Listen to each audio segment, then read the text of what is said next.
just touch base with where we're at, where we're going, and what more there is to see. Calvin, I just want to start off and ask, what's been your favorite moment in Versus this year? In Versus this year, it sounds bad, but I think that Kimura last event by Josh was pretty epic. Yeah, so that's going to be the topic for me. Awesome, that's fantastic. And Cameron, just going to shoot right back to you with the same question. From a matchmaker's perspective, what was your favorite moment so far? Honestly, to look at it in isolation is very tough. There have been bangers in terms of fight. There is so much talent. I must say, my fight of the year so far, or rivalry of the year so far, I would say, is TJ Esterhazy and Sebastian Ferreira. Such a close competition, both so skilled and also so young, 18 and 19 years old. It's great to see. It is actually shocking to see, but it's great because the future of South African MMA, it's in safe hands. Fantastic, and I was actually going to touch on that fight, and you walked straight into it. Both times we had split decisions, both going the way of Sebastian Ferreira. The last time was a little bit of a controversy. We saw the post online. Are we rebooking that fight? It's a fight I want to rebook for sure. Who would like to see Sebastian Ferreira and TJ Esterhazy once again in a rematch? Who would like to see that? I'm pretty sure TJ's coach is very excited for that matchup. We'll see what happens. But yeah, that's a great fight. It's awesome to see the talent and the performances. You know, like Slade's shadow shot, throwing plays against Gilbert and Ndlovu. That's going to make the highlight reel for quite some time. Awesome. Another fighter I want to touch on, we have JJ Caragenites. He's back. He fought up against Geraldo Bour last time. Calvin, I'm going to come to you with this question. JJ is taking on Braden Graham from Pandemonium. How do you see that fight going? Look, I think both boys are going to come to bang. It's going to be a very exciting fight. I think both guys are really talented on the feet and really talented on the ground. They both do like to show off a little bit, so I expect it to be standing. I think it's going to be a close one going to decision. Both of them very soft-spoken, very calm in their demeanor, but the moment they come in here, they really want to put on a show. And also, this is the race to the featherweight title. So, you know, there are a few guys that are considered to be in that mix, in that featherweight division. It is a stacked division. So it's going to come down to the athletes. They're going to need to raise their hands properly and put on a performance of a lifetime to get that shot at the featherweight title in November. Awesome. Sticking with the featherweights, we've got Geraldo Bour.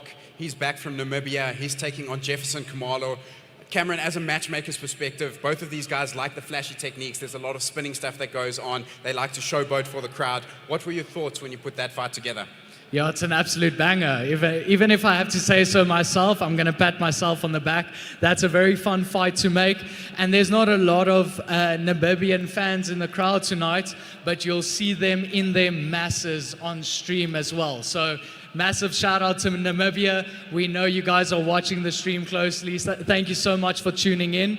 Geraldo Bour, every single time he comes in here, he looks more composed than the previous time. So he's always composed. His fight IQ is amazing. He's really patient. He takes his time. And when he's ready to throw a show, you know, throw a turkey, do a backflip, he does that as well. Awesome, awesome. Earlier on this afternoon, we had the Murabur press conference. So that's quite exciting. Murabur Season 2 last week aired. Tonight it's going to be on a little bit later. How was that press conference for you, and what can we look forward to? It's amazing to see the farmers, 28 farmers from right across the country. They're coming in to our home grounds here in Pretoria, and it was very funny to see them. They talk a lot of trash until the camera's in front of them. Then they're all cool, calm, collected, very respectful. So it was funny to see that, but that being said, it's 6 weeks away from Murabur 2. The 20th of September here in the Hartveldt Arena here in Pretoria, and you can see the mental shifts. You know, I was speaking to Coach Dwayne Meredith. He ran them through a double distance, a shark tank. He put them to the test, and I think all of his athletes and Coach Neil Geyser's athletes, they're ready to do this. They're not only farmers now, they're fighters as well. Fantastic. I mean, all three of us are fighters. We've done double distances before. We know what a shark tank feels like. Calvin, what do you think the farmers would feel this morning when they went through that? How do you think their emotions are starting to change as that date starts to get closer and they get their first taste or just a small taste of what it's actually going to feel like? Look, you know, watching fights on stream or on TV is easy, but that double distance shows you flames. I think that's when you start to realize I might be in a little bit over my head, but it's too late to back out now. So I've got to stick it and just go through it. So I think a little bit of shock and definitely nerves. I think now they realize it's real and it's just around the corner. Always before a fight, they lock the cage doors, and there's always that 1 second where the referee asks the athletes, like, are you ready? And I always make the same joke, like, for myself, and I'm like, well, it's too late now, you know. So I think these guys are going to catch it in stride. They're going to really live up to the moment. Let me quickly find out, are there fans of Murabur in the building? Are there any guys that like Murabur? This season we've been doing on CakeNet. CakeNet has been amazing.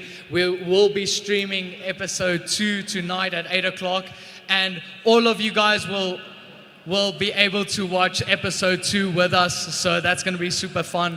I'm looking forward to that. But to throw back to versus, there's one fight on this card I just really want to highlight, and it's the ladies' fight. Fvake and also Charmaine Fenter, they're coming up. We made this matchup on 2 days' notice. 2 days' notice, Caitlin's opponent pulled out, and Charmaine stepped in on short notice to take this fight. And it's also Caitlin Fvake's 18th birthday. She's making her senior debut. It's absolutely amazing. It's so fun to see. Yeah, that is amazing. It's great to see that the female divisions are starting to grow. Caitlin Fvake's been on the radar for a while, and we get to see her step in the cage today, so we're excited for that. Is anyone else excited to see Caitlin in the ring? Awesome, tripping over my words a little bit over there. She's going up against Charmaine Fenter. Charmaine's no stranger to the ring. She's taken part in nationals before. It's a great matchup. I'm very excited for that. I'm going to chuck it now to our main event, the heavyweight title fight between Neil, the Muffin Man Koch, and Friedrich Ilof. Calvin, when that fight was announced, what were your initial thoughts? Look, I was a little bit shocked, but I think it's an absolute banger. I think Neil hasn't fought in a while, and Friedrich is super, super hungry. So it's a fun one. You're going to have new raw talent, raw energy, raw hunger versus experience. I think it's a great matchup. If you ask anyone in South African MMA, they will tell you heavyweights come in short supply. So if you have them, you need to savor them, you need to appreciate them. And I think they're going to come out here and they're going to put up an absolute banger of a show. And I think the arena is going to get super cold tonight, but do not worry, the fire is coming to the versus cage. Oh, fantastic, fantastic. The last time Neil Koch was in the cage was at versus Fight Night 7. I remember fighting on that card as well. He took on Terrence Bourne, defending his title over there. So it's been a while since he's been in the cage. I'm super excited to see him back. And he takes on a game-hungry challenger, as we mentioned, in Friedrich Ilof, who's 2-0 this year alone. It's a great challenge, so that's a fight we definitely don't want to miss.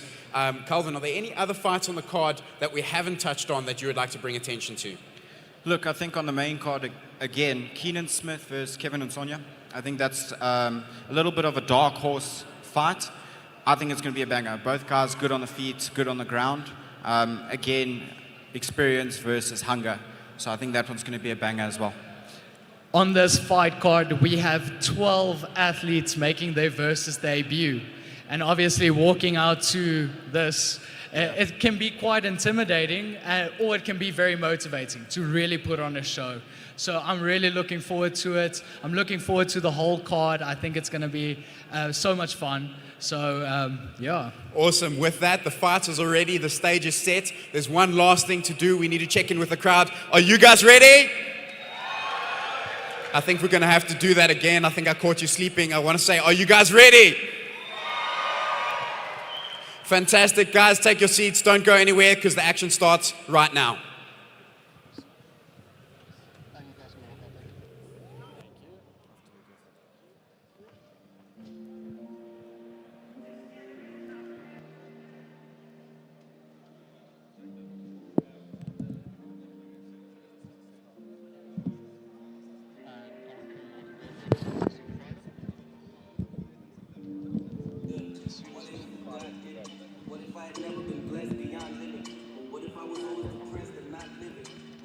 And in walks Clive Morira. Clive fighting out of XKT Middelburg, coached by Peter de Klerk.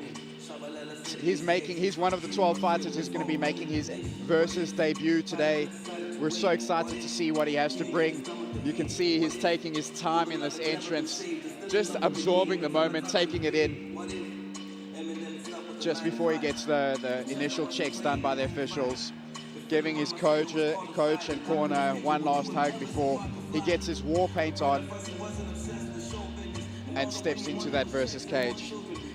Yeah, and XKT Middelburg with a few fighters on today's card, so expect them to be fit and ready to go. They would have done their camps together, and what a precious moment. I mean, debuting on Versus, that's absolutely incredible. Yeah, it's an incredible stage, it's an incredible platform. Nice lights, you're under the action, the photographers are there. That whole moment is going to be captured for you, and I would have loved to have done my debut in a promotion like this.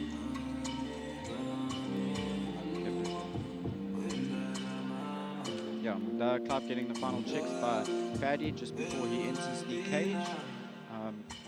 Yeah, it's going to be a good one. He looks composed, he doesn't look nervous at all, which is quite nice. For the first fight on the card, I mean, there's a lot of pressure opening Versus card. Yeah, there's a lot of pressure, but he seems to be handling it well. Does a nice little stroll as he comes around the Versus cage. The referee just showing him where his corner is, telling him where he wants him to stand, giving him some final instructions, going over the rule set again with him, making sure he understands what is going to be expected of him. Nice little fist bump as the referee hands those instructions over.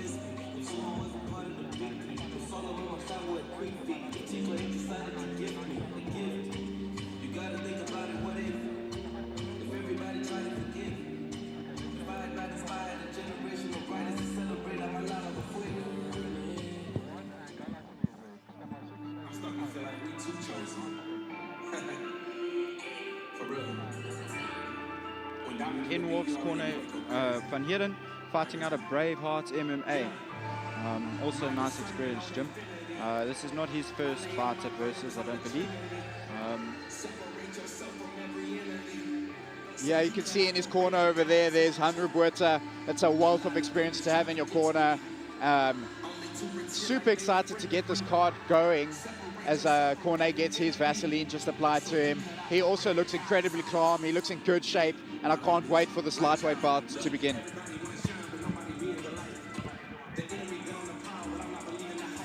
Also looking super composed. Sure, and I mean, what this means to the fighters, opening a Versus card is absolutely incredible. Versus being the premier amateur promotion in the country currently, every time you get an opportunity to fight in this cage, you have to take it. I mean, later on the card, we have Fenter taking it on 2 days' notice. That should just clarify the sorry, stumbling on my words. Clarify how important it is to actually get on these Versus cards. Mentioning 12 debutants for the Versus cage, I mean, that's incredible for the promotion and incredible for the fighters in South Africa. Corner heading to his corner now, and also just getting the final instructions from the referee, and then ready to go. But yes, a lot of pressure on them to start the card, because they kind of set the pace for the rest of the evening.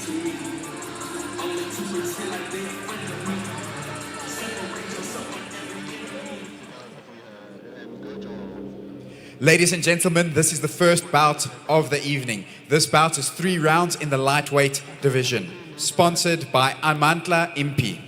Introducing first, fighting out of the blue corner. This fighter is a mixed martial artist with a record of 0 wins and 0 losses, making his Versus debut, fighting from XKT Middelburg. Please welcome Clive Morira!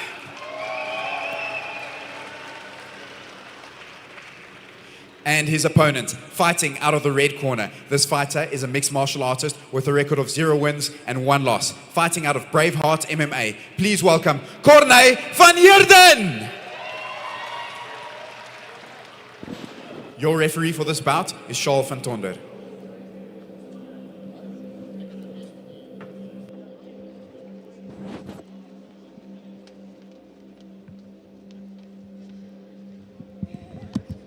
The tension is real. feel it. Both guys ready to go. I love this eerie tension just as the fight's about to begin. As Cameron mentioned earlier in our little chat, the referee asks you, are you ready? And it's too late now, we're in it. Here we go, touch gloves to start the fight. Nice quick little jab fired by Clive over there. Cornet seeing it and just moving out of the way, sliding out of distance. Cornet taking the center. Clive allowing it, but keeping his guard high, working the jabs, nice leg kick. Great leg kick from Clive. Cornet comes back, taking the center again. Cornet already playing with that front hand, trying to see if he can parry the jab coming in from Clive. Clive has a good high guard. That right hand is glued to his head, making sure he's defensively sound. It's a nice little back and forth. Clive pressing in with the jab, and that's a third low kick he's landed this round. Yeah, ladies and gentlemen, if you've not taken a low kick, those hurt. Those add up over time. It limits your movement, and that's clearly Nice a right game. hand. That's clearly a game plan that Clive's coming in as he lands another jab that snaps the head back of Another Cornet. leg kick. Clive looking super comfortable. Cornet trying to move around. He's eating jabs as he's coming in. Nice Nice big shots exchange there. from both gentlemen. You can see a little bit of redness coming onto the face of Cornet over there. Those jabs and those couple of right hands have been landing. As I say that, another jab snaps his head back. Nice push kick down the middle. And followed up by a jab. That jab of Clive's is landing at will. Nice. Fires a nice 1-2 into a hook, which lands. Oh. Cornet Clive fires a with the right hook overhand. of his own. There's a bit of a brawl going down. Into the Cornet, clinch, throws, nice knees. boys clenching up, trying to see if they can take it to the floor. crowd giving some instructions to the fighters, giving us all a laugh over here. Cornet trying to get that takedown down. Clive doing a nice job Nice sprawling back. He's got the neck as well, he's got good control. Corner needs to turn the pipe in order to complete the takedown. Yeah, and to turn the pipe, all he's got to do is Clive is rotate. looking for that anaconda choke. Yeah, Clive trying to set up that anaconda choke.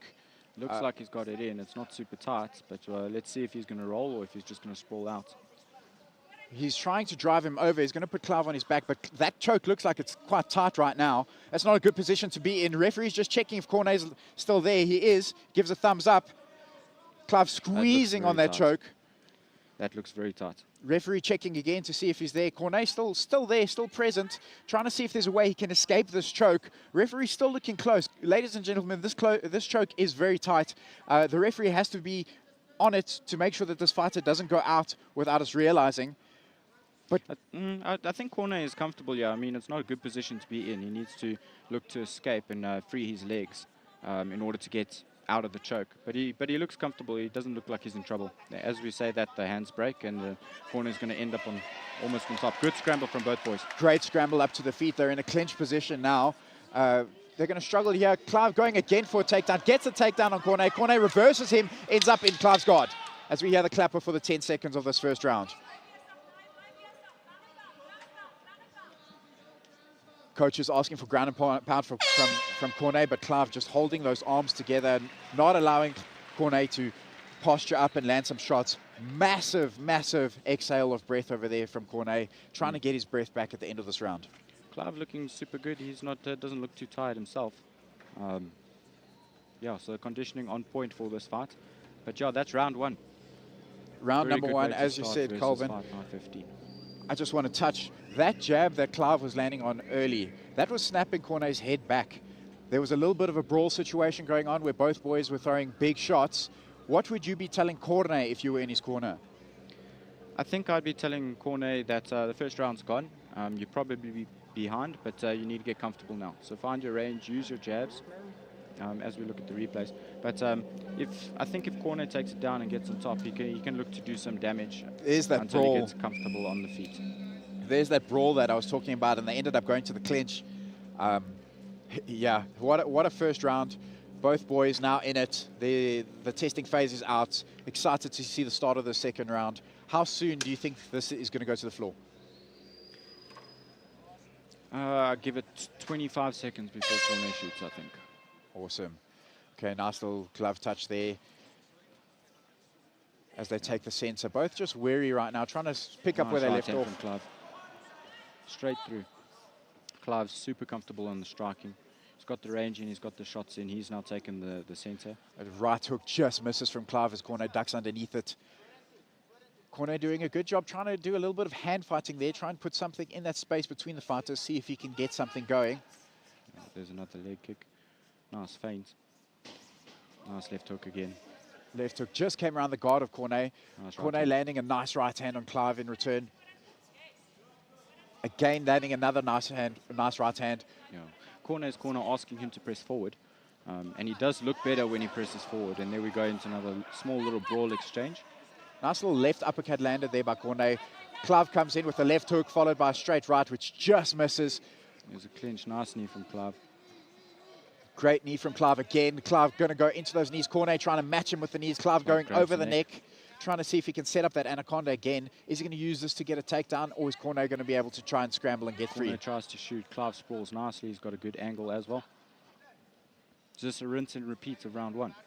Yeah, and this is quite a tough position to be in, especially if you're a Cornet right now. You've got the full weight of Clive sitting on top of you.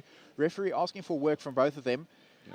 Clive doing a good job trying to see if he can go around, take the back. Cornet wise to it and stopping that from happening. Yeah, Cornet also needs to change the angle. You can't press forward into Clive. He needs to change the angle before he presses in order to complete this takedown. Oh, big body shot landed from Clive to the abdomen of Cornet, followed by a right hand to the head. There's that body shot again. Clive really putting everything he can into those punches. Cornet's going to have to move. He can't stay in this position and take that damage without answering back. Yeah, he's got to either bail on the takedown and get back to the feet, or he's got to press through and get it. But he can't stay there. There's that shot to the body again, and those body shots are just going to take that gas tank out of you. Cornet really needs to abandon this position and try change something. He cannot stay here because that's going to be unanswered damage, and it's going to affect him going forward in this fight. Yeah. Clive's super comfortable, happy to stay on the sprawl and work the body for now. He knows that's going to pay dividends later on. Yeah, great right uppercut which lands on Cornet as he's trying to get up. Passes the guard immediately. Clive now landing some big ground and pound, trying to see if he can get a finish. Referee's looking close. That's it. The fight's over. TKO round 2. Clive Morira. Incredible fight from both gentlemen. Ecstatic as he runs around the cage. Celebration.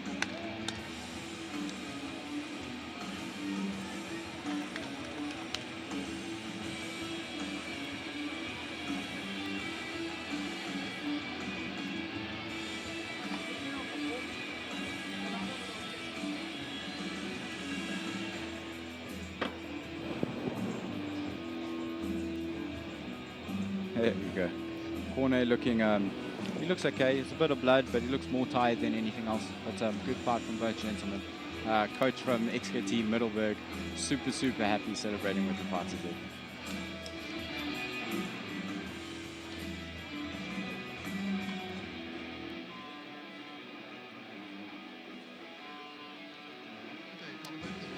There's the replays. This led to the finish. Clive with a good sprawl and working the body, and then on the break lands that nice uppercut that puts Cornet down, and then throws good ground and pound passing the guard, and that led to the end. TKO strikes. Good movement, good power, good shot selection, good finish.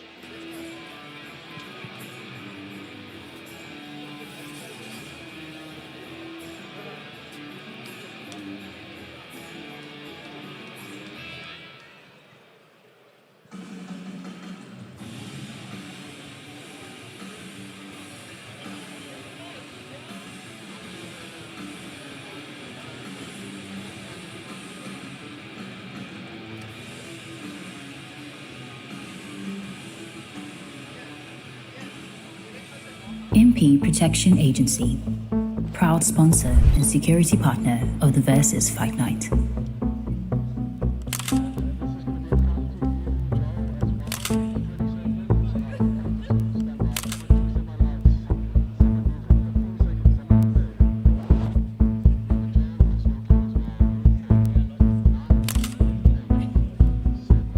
MP Protection Agency, proud sponsor and security partner of the Versus Fight Night. Ladies and gentlemen, your referee has called a stop to this bout 2 minutes and 39 seconds into round number 2, declaring your winner via TKO in the blue corner, Clive Morira.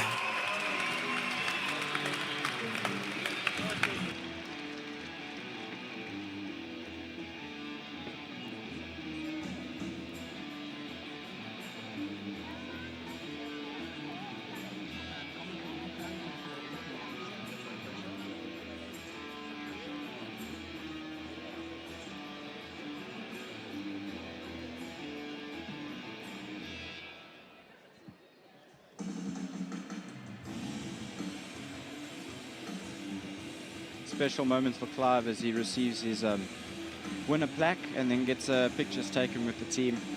It's going to be moments cherished for a while to come. Good start to his versus career.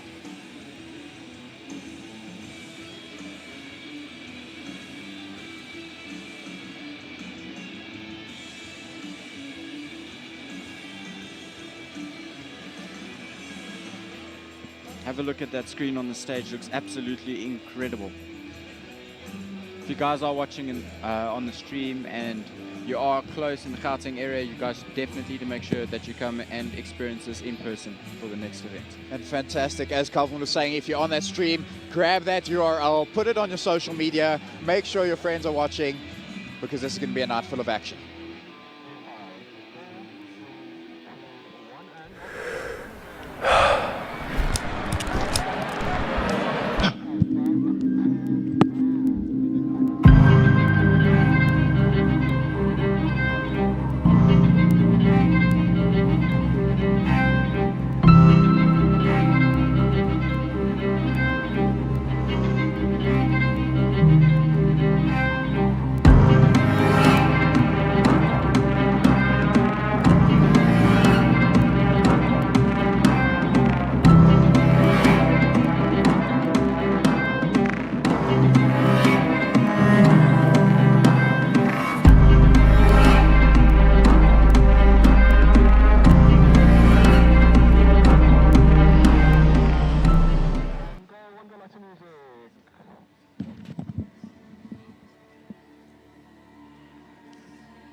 And out walks Quinsavando Milanda, fighting out of Kusoto MMA. Kusoto MMA based in Namibia. He's one of 2 Namibian fighters who are going to be fighting on this fight card.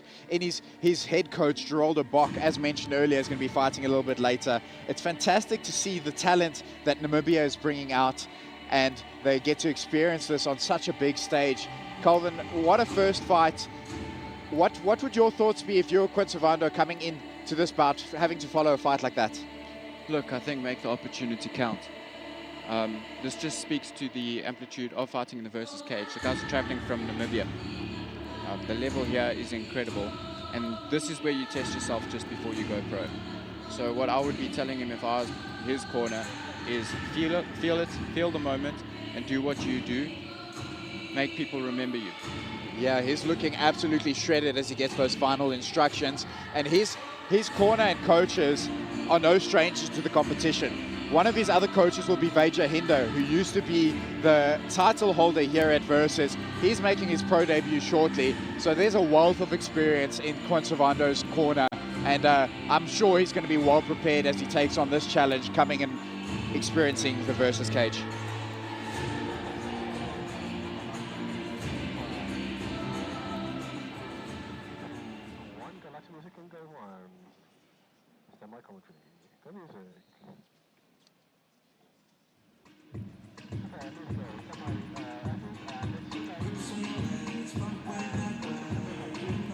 Out walks Joshua Milky, also from XKT Middelburg. So his teammate just won and set the pace, and you can see walking straight past the cutman before he goes in. He's keen to fight. Also, as he took that shirt off, you can see he's also very well prepared, keen to get in there. Super exciting to see another athlete making his Versus debut, also making his MMA debut, and that just goes to speak on the growth that MMA is happening in the country as well as in Pretoria over here. Joshua Milky, I'm expecting, is going to follow on with some nice footwork. Some great strikes will be landed. I think he's going to try and keep it on the feet. But as we saw previously, he will be no stranger to the ground either. He'll know exactly what to do when he gets there. Agreed, 100%. XKT primarily being a kickboxing kind of franchise. But yeah, super impressed with Clive's groundwork in the previous fight. So these guys are definitely prepared. But yeah, again, just to touch on what Joel said, clean boxing, finding the range, nice kicks, good angles.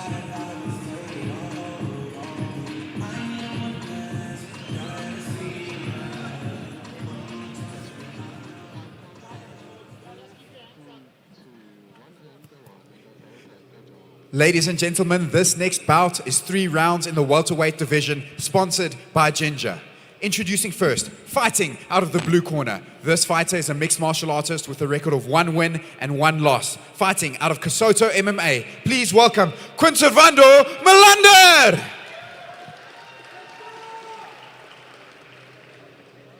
Introducing his opponent, fighting out of the red corner. This fighter is a mixed martial artist making his debut. Fighting out of XKT Middelburg. Please welcome Joshua Milky. Your referee for this bout is Fadi Basson.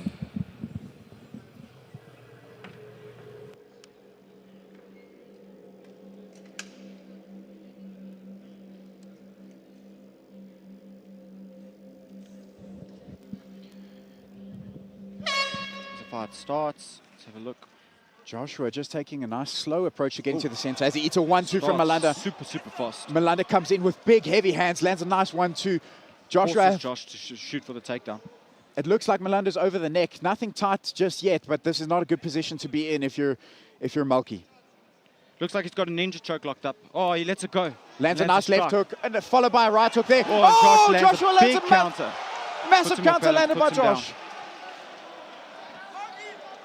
Good control from him as well. Boys are scrambling on the floor. Joshua Milky trying to get on top. Gets on top, lands a massive right hand in that exchange as he takes mount. Onto mount and gets reversed. Milanda reverses it, lands 2 right hooks of his own. Good ground pound, good control on the hips.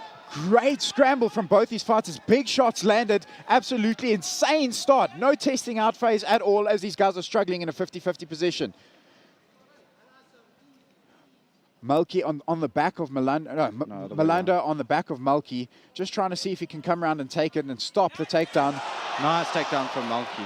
Super creative and good scramble from both boys. Massive knee landed by Milanda there. There's a timeout called. Wow, what a start to this fight. You can see if you look over to the face of Milanda, he's covered in blood. That must have been that big right hand that landed by Milky, which put Milanda onto the floor. That groin strike is going to buy 5 minutes where they're just going to be able to recover from that strike. You can see... Yeah, checking the replay, here's the takedown. Super creative, basically almost doing a backflip. Almost landed on his own head over there. Yeah, quite impressive. And then the knee to the groin just ended it in that exchange right after. What would you suggest for both fighters to do in this moment? Look, I think both fighters have now done the test out phase where there wasn't one. They just went all in, all chaos, big shots landed. I think right now Milky's going to be looking over at Milanda's face, seeing that blood pouring down, and he's going to be getting encouragement and confidence from that, and take that into the fight as we resume. Yeah. I think what I'd be looking for from both guys now is just a little bit of composure. Milky coming in with a big right hand. He's loading it up, trying to see if he can land out that knockout blow as Milanda counters with a left hook, right hook of his own. You can see that right hook from Milky. Oh, nice head kick. Beautiful head kick into a nice inversion. Scramble. Nice. Spinning back first. That wobbled him. Milky's... Josh's corner asking for Josh to just keep his hands up as he shoots for that takedown. Gets onto the legs. Milanda doing a good job on just defending it, not letting Milky complete it as they in the center of the cage. Both guys also looking a little bit tired now. I mean, they've used a lot of energy up until this point. I think Quinservando missing an opportunity to look for an early finish, letting Josh get onto the legs and recover for a little bit. It's a big, deep sprawl there by Quinservando on Josh, not allowing him to get that takedown. Just trying to see if he can keep that weight on him, make him more tired as Milky builds up the base, tries the throw, doesn't work. Oh, tries it again, does get it, ends up in a side control. Ladies and gentlemen, there's a lesson for you. Persistence beats resistance every time as Joshua lands up on top. He's got the neck. Looks like he's going for the mounted guillotine, gives up on it.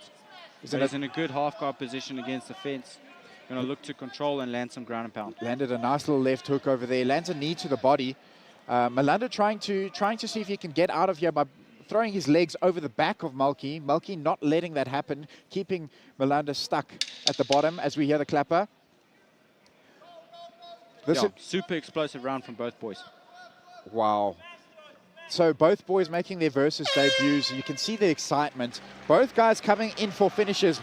Success on both sides. Massive shots landed on the feet. Some good wrestling. You can see there's blood in the cage. There was the groin strike. Kelvin, what are you telling your fighter if you're in the blue corner right now? In the blue corner, I'm going to say take the center and use straight shots. So control the center and then assume that Josh is going to shoot at some point, but use straight shots. Let's brawl a bit less and keep it clean. Yeah. I know as commentators we're not really supposed to ask the question, but if you were a judge on that round, that's quite a difficult round to judge. I mean, we had the nice head kick from Milanda. As we take a look at the replays, there we are in the clinch situation in the middle. Milanda trying to see, there's that, okay, that's not the one that landed, but there's that sneaky little right that landed, and there's that big right that put Milanda onto the canvas.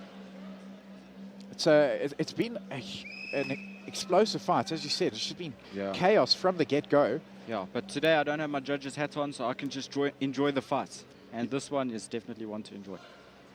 Yeah, Joshua still on his haunches, just trying to get his breath back as Milanda just casually walks over, tries to see what's happening. As we're about to start the second round. Second round starts. Both boys look visibly tired, breathing heavy. Let's see if the defense stays clean. A few little feints there from Josh. Josh throwing that leg kick, leading in to try and see if he can get a clinch work done on the fence. Milanda doing a good job on getting that underhook and trying to reverse Josh. Josh throwing a knee to the leg of Milanda. Milanda replying with a knee to the body, which seemed to shake Josh. Josh trying for the throw again. Milanda wise to it. Defends it, lands a nice knee. He's got that nice overhook. It's going to be very difficult for Josh to get him down from this point. Yeah, Josh coming out clearly trying to get it back to the ground. As he does a nice judo throw, lands in a nice Kesekatami position. Yeah, I was going to look to control an arm and look to finish via ground and pound. I think Milanda, again, is going to look to walk up the fence and exit by flipping over Josh. Yeah, from this position, there's also a wealth of submissions which will be available. It'll be interesting to see if Josh is going to try and get any of those. As Milanda's doing his best to try and get out, almost gets out as Josh throws a big knee to the body of Milanda. He's got to be careful with those to make sure he doesn't hit the spine. Know all about Milanda it. trying a ghost escape, gets into an anaconda choke of his own. From the bottom. Let's see if he's going to be able to rotate through. But Josh controlling from the top quite nicely. Yeah, Milanda needs to just keep rotating, see if he can get round, get that right arm of Josh's closer to his neck, just to cut off the blood flow to his brain to get that choke. But Josh wise to it, not letting that happen. As Josh's corner is asking for him to smash. Well, it's very difficult to finish that choke from the bottom in an almost inverted position. I think what Josh needs to do is look to posture up just to break the hand grip, and then he can work on some ground and pound. Yeah, but I mean, if you're on bottom over here, you do have a choke. You just need to, as he switches now to the other side, which would then be the DOS, I don't think anything's going to change. Josh doing a good job on keeping that right arm far from his body, which is preventing that choke from actually going on. Josh is in a good position over here to land some body shots, as his corner calls for that as well. Yeah, look, Josh, to escape, he needs to circle, as he does now, and takes the back. Incredible transition. That is a phenomenal transition to take the back. He's got both hooks in. Quincevano is going to be in a bit of trouble over here. He's got a bit of time to work. Going to be doing some hand fighting. Josh is going to try and lighten his face up with some strikes. Doing a good job on just holding that back position. Almost thinking of taking a mount. And Quincevano twisting in there. To get into the top guard position. Good transitions from both boys. Now Quincevano is on his back. Oh no, he's not on the back. He's on a mount position. This is a good position for Milanda to be in as he lands 2 strikes to the head of Josh. Yeah, looking to posture up nicely to land some ground and pound just to finish the Postures round. up, lands a good ground and pound, followed by 3-4 strikes, huge strikes, as Josh turns over, and here's the buzzer. Good fight from both boys. Just look at the face of Quincevano over there. It is covered in blood. That nose has been bleeding since the first round, and that grappling has just put it all over his face. Taking a look there at Josh in the corner as he receives water from his coach. What a fight it's been so far. As we take a look at the replays over here, there's that judo throw that Josh lands. Almost takes referee 30 out with it into that Kesekatami position. Very strong position for him to be in. Beautiful, beautiful technique shown by Josh. Yeah, absolutely incredible. Some nice ground and pound landed at the end of the round here by Quincevano. Those shots were not nice. Straight onto the face of Josh as he turns around and gets saved by the bell. Yeah, look, Big. what's nice is both guys obviously don't want to go to decision, so they're doing anything they can to get a win inside town. All right, there's seconds out called. Both fighters told to get back up to their feet as we enter the third and final round. What are you thinking in this moment, John? Round 3 about to begin. I'm thinking, can this fight be over? I mean, the pace that it's been at is absolutely insane. Both boys doing incredible jobs, both finding success in both rounds. This last round, this is where you got to leave it all in there, and I can't wait to see what they're going to do.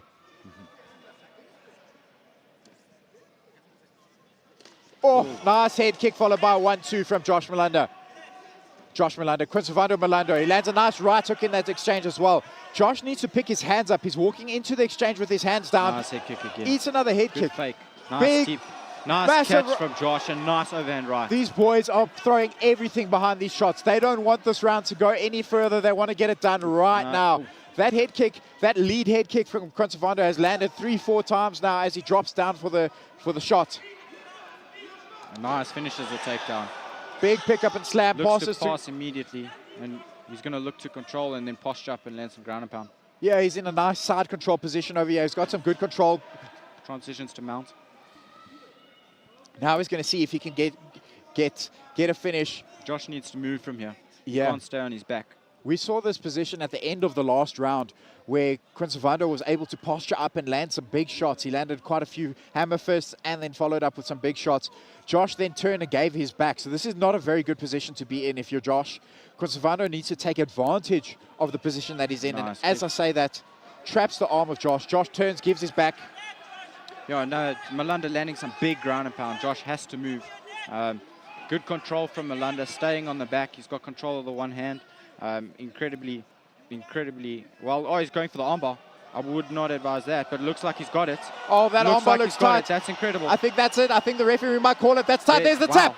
Absolutely incredible. That transition was so clean. Quintovando Milanda, ladies and gentlemen, getting it done in the third round, going through some adversity in the first and second round, not giving up, making sure he gets that finish and gets his hand raised. What a fantastic performance from both guys. Yeah, it makes me eat my words.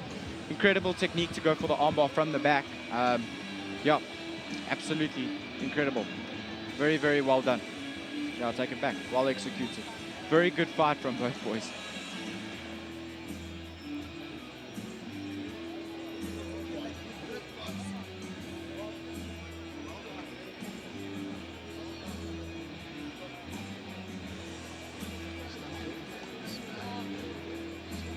As we have a look at the replays, there's that nice head kick as Josh comes in with the two-punch combination followed afterwards. Quintovando showing a lot of flexibility in that lead leg. Josh landing a big, massive overhand right in that exchange, and Quintovando just ducking under. There's the takedown that led to the finish. Nice, wrapping up the legs just below the bum and then goes down. Armbar. That transition was very pretty. And clean finish from him. As you see the tap come on your screen now.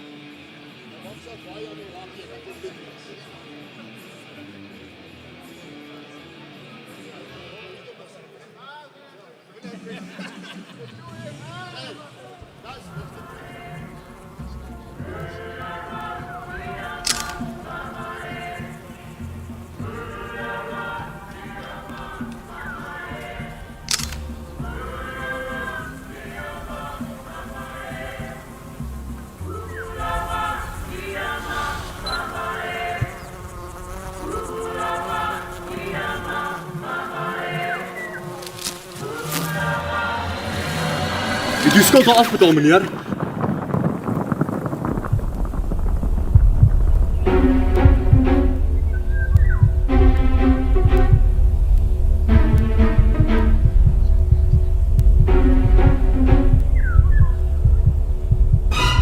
Moenie dat skuld jou wildste oomblikke bederf nie. Kry skuldverligting wat werk. Los skuld agter met AfriSkuld.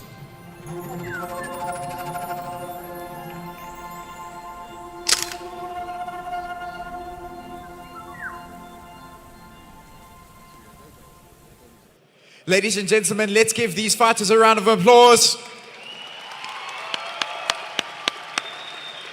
This fight was stopped 1 minute and 38 seconds into round number 3, declaring your winner via armbar in the blue corner, Quincevando Milanda!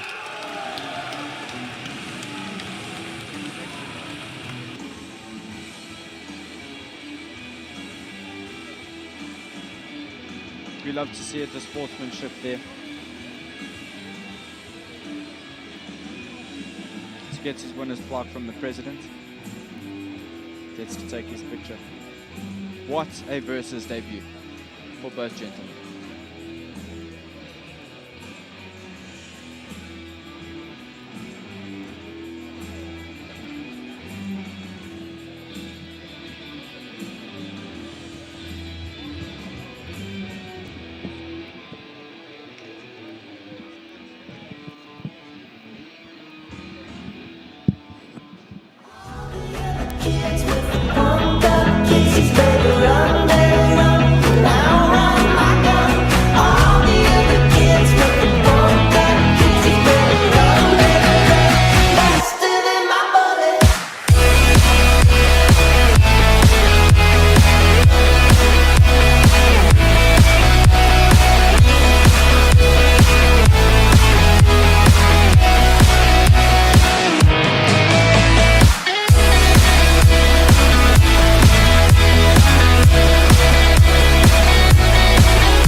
And out walks Ethan Reeder. Ethan Reeder fighting out of Grizzly Bear MMA. He got the call up about 2 weeks ago. He was prepping for a jiu-jitsu tournament. He got the message 2 weeks back from Cameron and started focusing to mix up some striking and the ground game.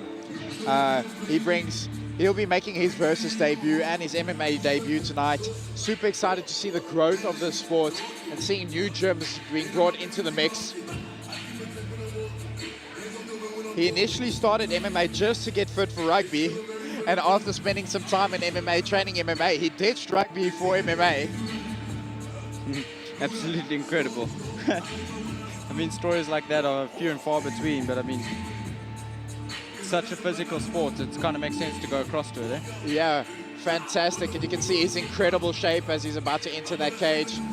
Gets his final checks done by Charles Fantonda.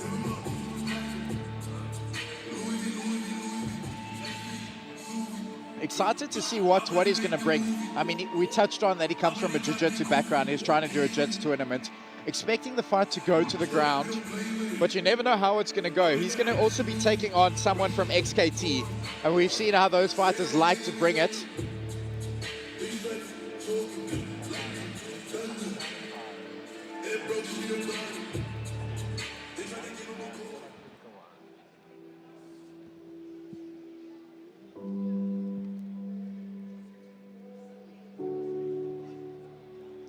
Out walks and King, Ronaldo.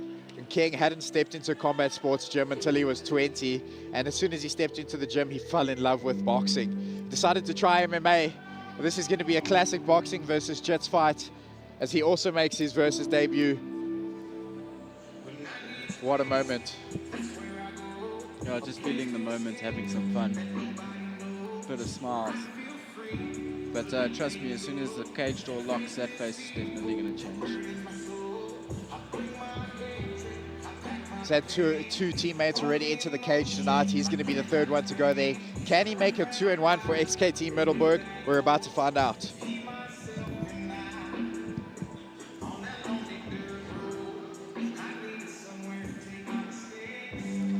Also his debut. Let's see what he can do.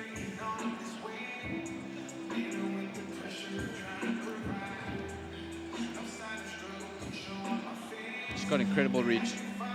Incredible reach now as he gets last checks from Charles. It's deceiving reach actually. His arms are a lot longer than you would expect.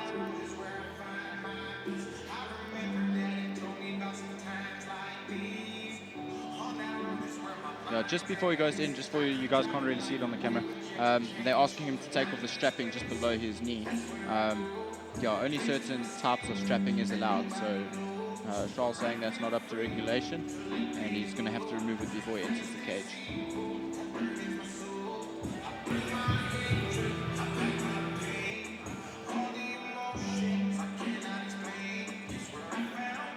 Looks composed, ready to go. Super calm, actually. Just takes a slow walk to his side as he mentally switches on into his fight.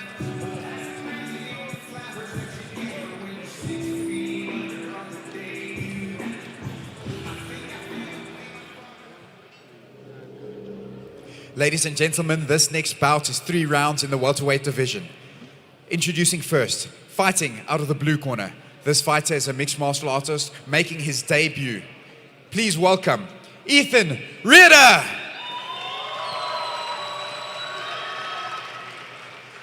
Introducing his opponent fighting out of the red corner. This fighter is also a mixed martial artist making his debut, fighting out of XKT Middelburg. Please welcome King Ronaldo. This bout is sponsored by A4G Technologies, and your referee is Bobby Caragenites.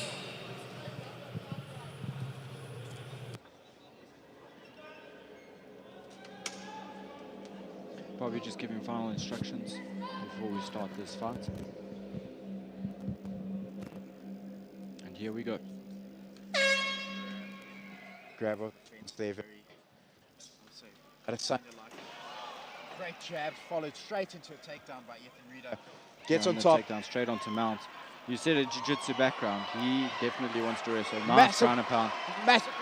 King needs to move. He needs to address this position. He needs to do everything he can to get out of this mount position. Huge shots landed by Ethan Reeder as he now traps an arm, trying to see if he can go for a submission. Nice control of the arm. Good scramble up from King. King, great scramble up to get back to his feet as Ethan Reeder's round the neck again as they separate. Welcome to MMA. That's a great start from both boys. Ethan not even giving a second to feel it out, just getting straight onto that takedown as he lands nice a massive right hand, which rockets in King. And King's on the fence, they're swinging big. Ethan's got some control position over here. He's going to look to either take the back or get another takedown. No, keeps it standing. And King throwing a nice knee. Got the underhook on one side, going to clamp and look to reverse it. Nice knee again from King. Great knees from King in the middle of that clinch. Ethan taking a great... Nice right hand, left hand. Big right hand land again, followed big by uppercut. And King's running, he's on the cage. Looks okay, he's going to look to maybe just clinch it up. And both fighters clinch up. Ethan Reeder takes him down, goes... from Ethan, straight onto the back. He's going to look for a choke or go for ground and pound. There he goes, under the neck. That's tight. That's tight. That's tight. That's very Referee's tight. looking close, and there's Finish. the tap. Rear naked choke, round 1. What a debut. Ethan Reeder. Celebration on top of the cage. Absolutely incredible performance.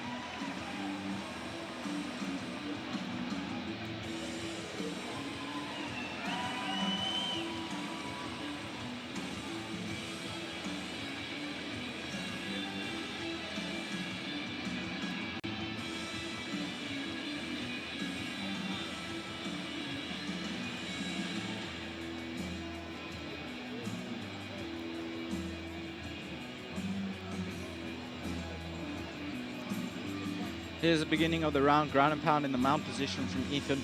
Pure intent, looking to finish the fight super early. And King putting up a brave face and lasting a little bit longer until the rear naked choke later in the round. Ladies and gentlemen, Ethan Reeder.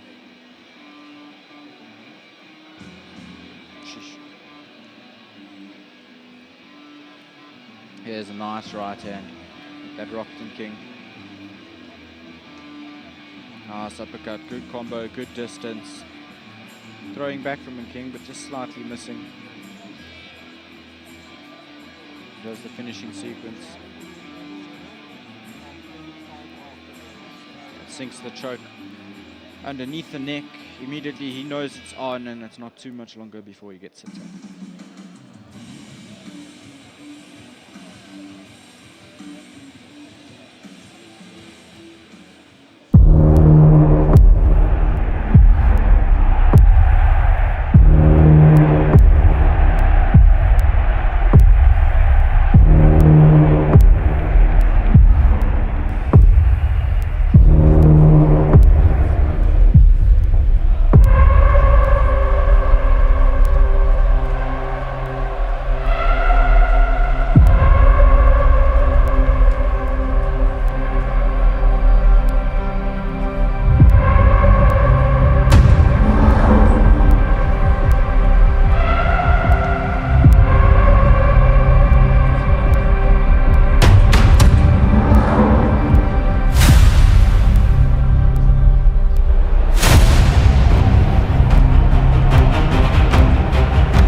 Ladies and gentlemen, your referee has called a stop to this bout 1 minute and 26 seconds into the very first round, declaring your winner via rear naked choke, Ethan Ritter!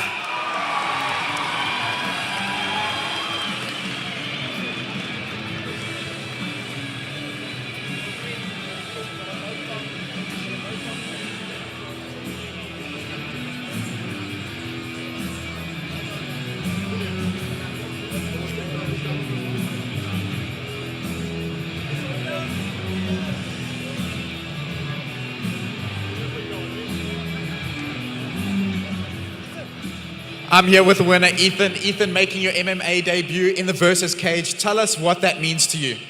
Yeah, it was a crazy experience. The heart rate was there, but I just want to thank God for this opportunity and my coaches and Versus for this platform. We'll be back. In this lead up, you were preparing for a jiu-jitsu competition. You got the call 2 weeks ago. You came out here and you showed phenomenal stand-up game. You landed some big, massive shots, but ultimately getting it done with that rear naked choke. Is that how you expected the fight to go? I expected him to come out hard.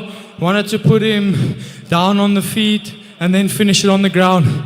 So yeah, that was the hope. Hoping for a 3-rounder, but we'll take that. Thank you, guys. Safe to say we're going to see you in the Versus cage and not on the rugby field? Yeah, we'll be back. Thank you. Ladies and gentlemen, Ethan Ritter.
Cool, Cameron, we're 3 bouts into Versus Fight Night 15. When you put this card together, did you think it would start like this? Yeah, you're welcome, guys. No, massive shout out to the first 3 fights. It's been absolutely amazing. Can we get a round of applause for the first 3?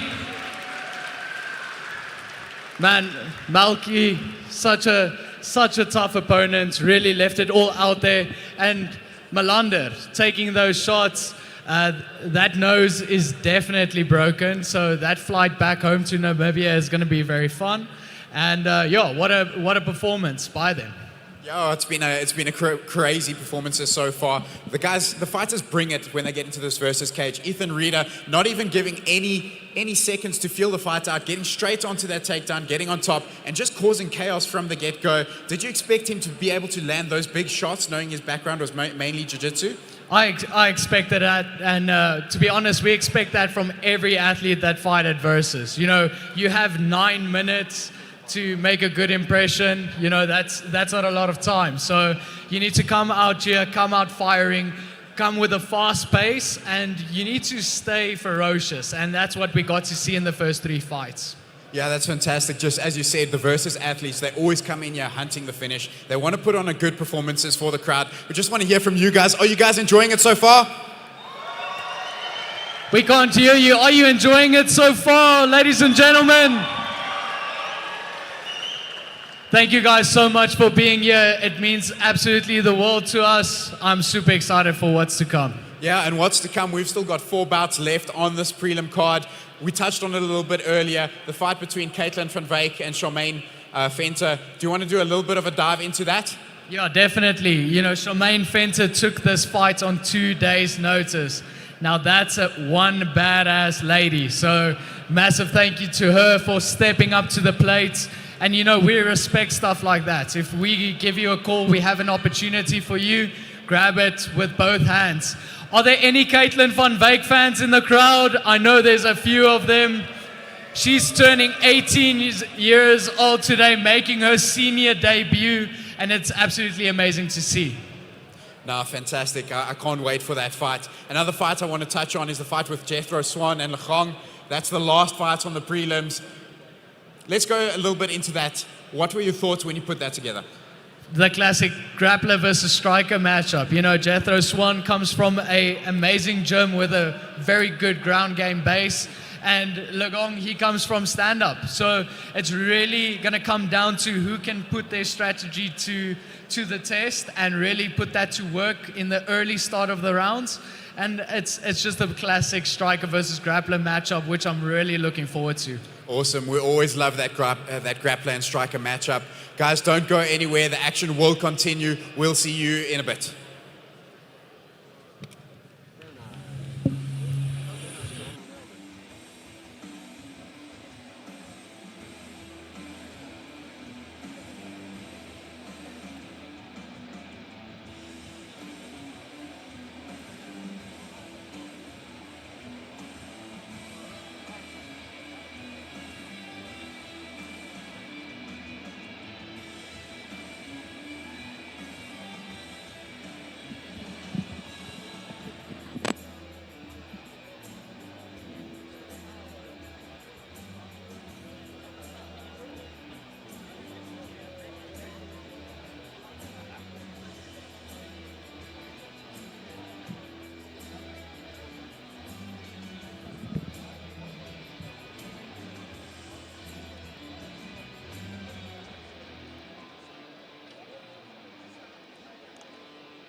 What do we say to the bad spirits? What do we say to crawling spirits? What do we say to the flying spirits? You, come here. Are you sure? Don't worry, I am sure.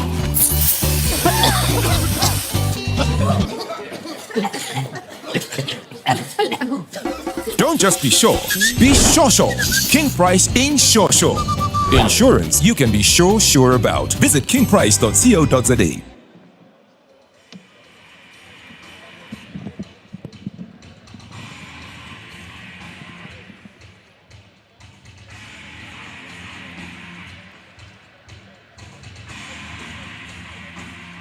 As we resume with the action, there comes Patrick Stain fighting out of Fight Street mixed martial arts. Not a stranger to the versus cage. Also super keen competitor, trying to get as many fights as possible. Looking to see if he can get a W this time out. Yeah, fantastic. Patrick took this call up on 2 days' notice. He was eating fed cooks and mints on the weekend, thinking he was fine.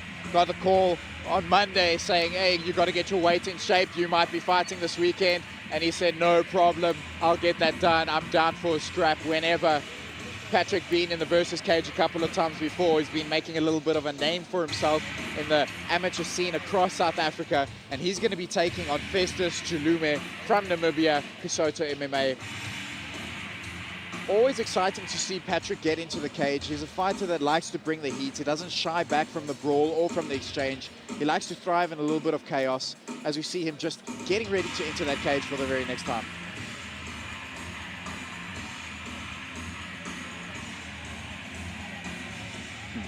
I must say, Patrick looking in good shape for getting this call so recently. That's the thing about MMA, guys, especially locally and in the amateur scene. You guys got to stay ready, because when that call comes, you got to answer it. That's how you get into the stage this big. You answer that call, you put on a performance, and you're going to be welcome back, as we see him getting excited, getting that footwork going as he enters the cage. Yeah. No seasons off.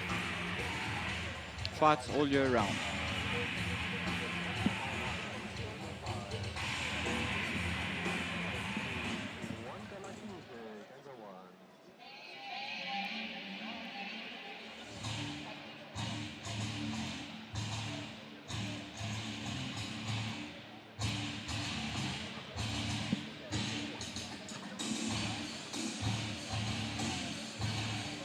Out walks Festus Juluma, fighting from Kasoto MMA from Namibia, looking super calm, super collected as he walks out to get ready to go in. Earlier when I was taking a look at the fighters' change rooms, walk past, I saw him just chilling there with a smile, just happy to be here.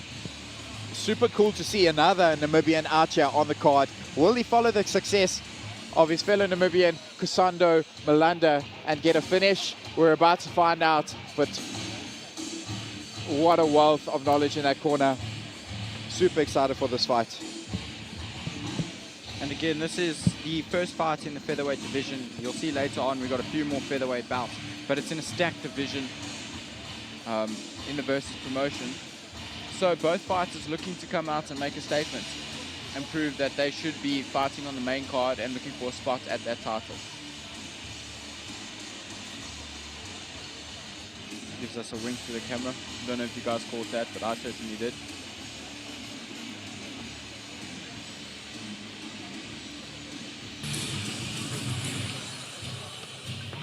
I think this is going to be a fun fight. Both guys are not debutants, so I think in the beginning it's going to be a little bit slower. And as Cameron mentioned earlier, whoever gets their game plan going first is going to be the guy that has the advantage throughout the fight.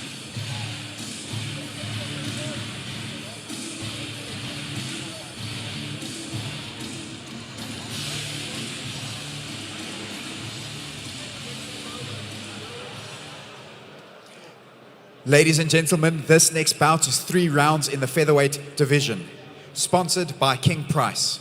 Introducing first, fighting out of the blue corner. This fighter is a mixed martial artist with a record of 1 win and 3 losses. Fighting out of Fight Streets MMA, please welcome Patrick Steyn!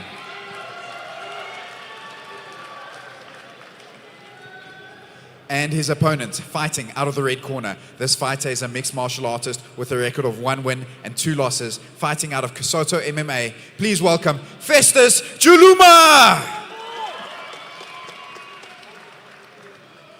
Your referee for this bout is Charles Fenter.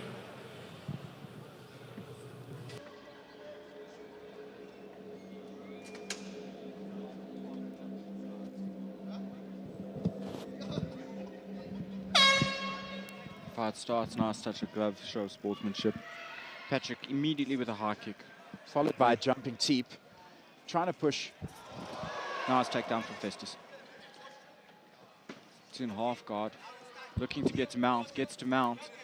Looking to posture up and start landing some shots. Some big shots landed over there. He gets a warning from the ref to watch the back of the head. Patrick doing a good job on not accepting the position, trying to scramble his way back up to the feet. Festus doing a good job on just keeping that back position strong. Yeah, very good control. Patrick doing the right thing, changing the angle. I'd like to see him use the fence to get up there. Festus looking to grab the neck. Bails on that and grabs 2 overhooks from his position. Patrick trying to get in on a leg to try and see if he can complete this takedown. Festus just doing a good job on breaking the posture by pushing Patrick's head down, not allowing him to complete it. Nice movement from Patrick, getting in on that leg. Nice hook with his leg. He's going to look to either go around the back or stand up from here. Festus wise to pulls his leg out. Festus attacking that neck, just trying to see if he can get a looped position to try and catch Patrick in a transition. His hand is through, so he could lock it up and go for the choke if he wants, but no, he'd rather bang it out here. As Festus moves around, taking the back of Patrick again, just trying to see if he can secure that position. Next up, we're going to see him try and get some hooks in.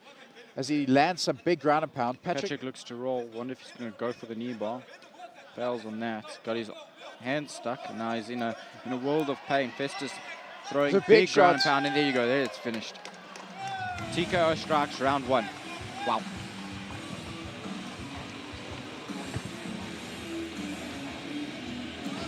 Yeah, what a debut. There's celebrations from Festus, making it 2-0 for Namibia.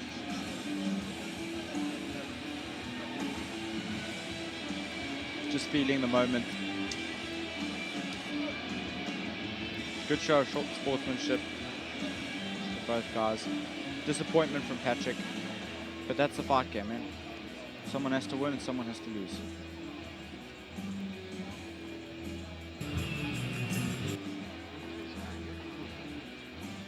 So we look at the replays here. Nice blitz from Patrick. Festus getting under it and straight onto the takedown. Super, super well timed. He's got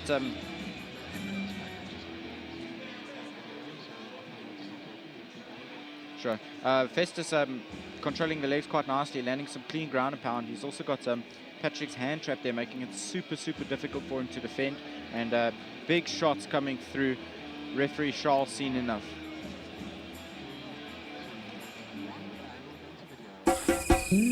Wow. Yes, this one. What? This thing? Yes, this one. Are you sure it's this one? Yes, I am sure. Sure. Sure. You sure? Sure. Sure. Sure. Yeah, man, you sure? Yes, I am sure. Look at this thing. It's presidential. What if we get caught, man? Nobody gets caught in South Africa, man. That's true. Now lift.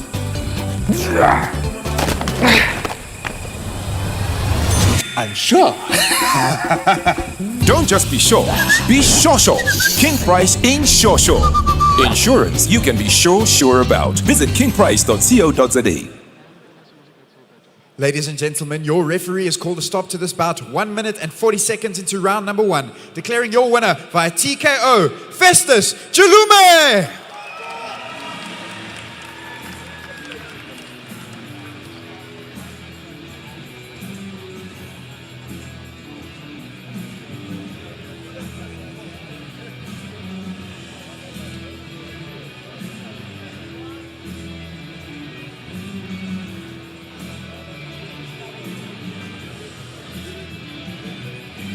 I'm here with the winner, Festus. Festus, you've come a long way from Namibia out to the versus cage. You did a fantastic performance getting a first round TKO. Tell me, what are the emotions right now? First of all, I want to say thank you, Lord, and everybody that showed up here. I'm just happy we got the win, and the hard work paid off. I'm super happy to be here, fight under the bright light, showcase my skills and everything. I gotta say a big thank you to my team. They are shaping me into a better fighter each and every day. We step in the gym. You've mentioned your team. Your team has already been in here twice tonight, both getting the wins. Quintovando getting the win, you getting the win. Geraldo's up next. Can you give us a preview of how you think that fight's going to go? The winning streak continues. Nothing goes down. Fantastic, ladies and gentlemen. Kosoto MMA representing your winner, Festus Juluma.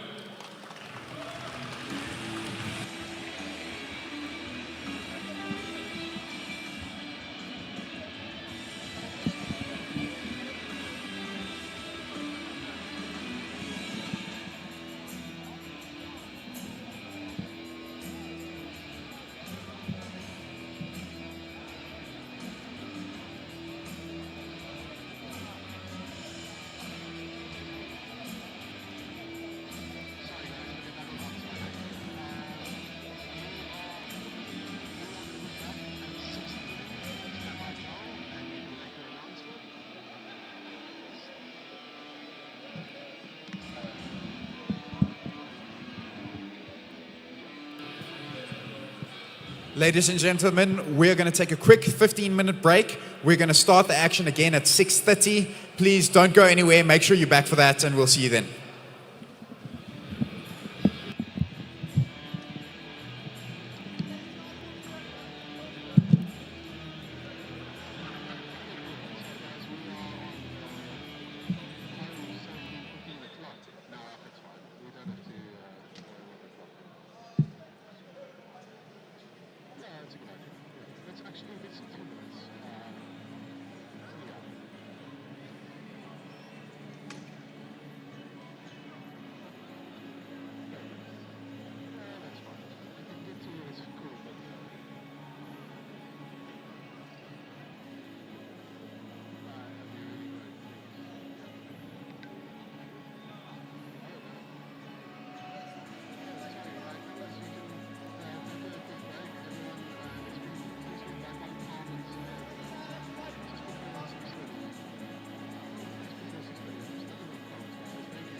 Ladies and gentlemen, we're back at Versus Fight Night 15 live at the Heartfelt Arena in Pretoria, South Africa. We're going to do a little bit of a preview of the fights that are still to come. Calvin, what's one fight that we should be looking out for?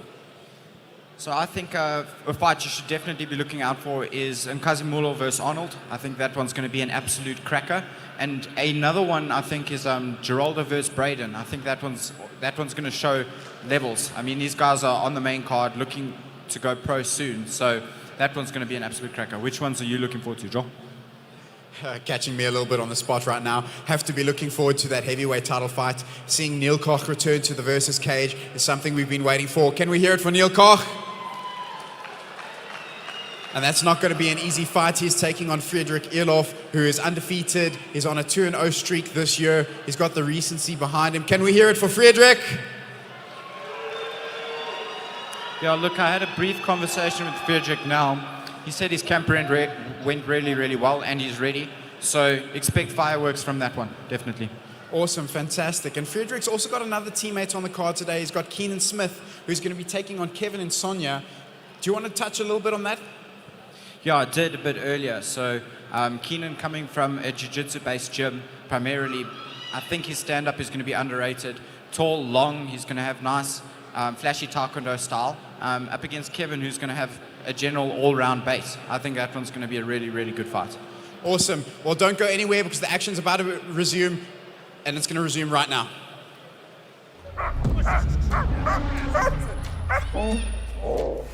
When it comes to your brand, we are ready to put our bodies on the line.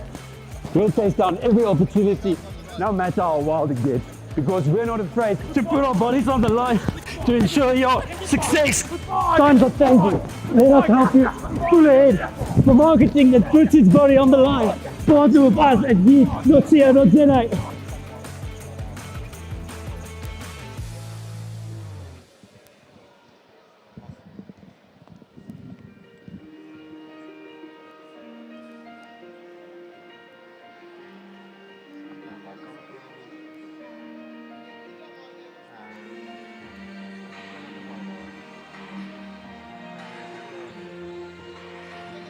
Out walks Tapelo, Rasta, Malachi, fighting out of Raptor Rock. He said he always had a love for fighting, and when his friends told him there was an MMA club a few kilometers away from his residence, he decided to join, and it was the best choice he ever made in his life. He has a record of 4-1, fighting in the Bantamweight division. You can see that Rasta there as he's got the dreads there, looking very calm as he enters the final checks. Look, I've watched him fight a few times. Very fun fighter, very flashy, not super orthodox, but non-stop action. Just keen to be in there and just feel the moment.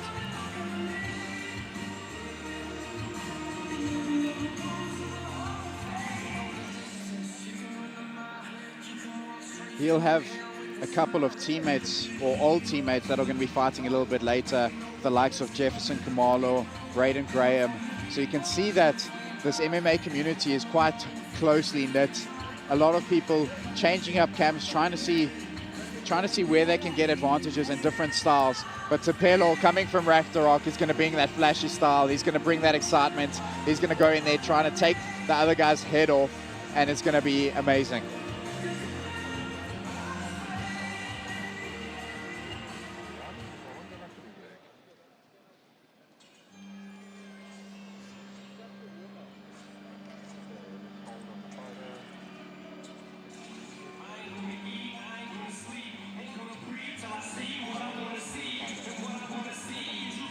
There on your screen is Dylan Princeloo fighting out of the Gogi fighting system.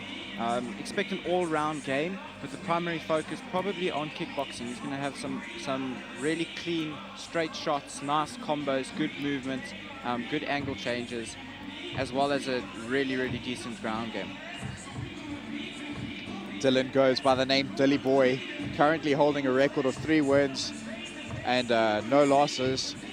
He's going to bring a lot of experience and hunger into the cage. As Calvin mentioned, primary style is kickboxing, shaped by the countless of hours that he spends on the mats. And in this camp, his focus was getting the grappling up to standard. He wants to bring a full arsenal to the MMA cage, and I can't wait to see how he's going to try and implement that.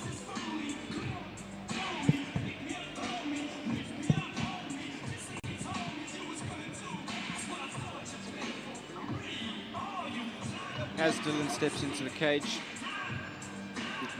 steps into the final prep zone, Bobby's just going to do final checks.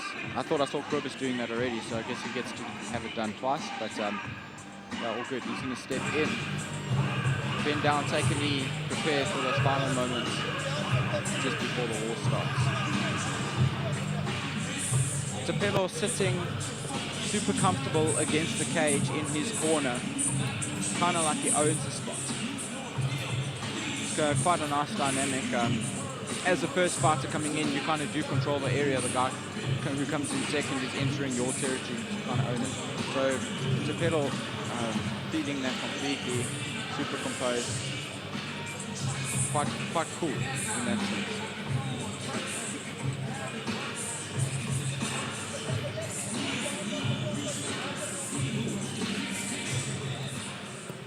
Ladies and gentlemen, this next bout is 3 rounds in the Bantamweight division, sponsored by Yeet. Introducing first, fighting out of the blue corner. This fighter is a mixed martial artist with a record of 3 wins and 1 loss. Fighting out of Raptor Rock MMA, please welcome Tapelo Malachi!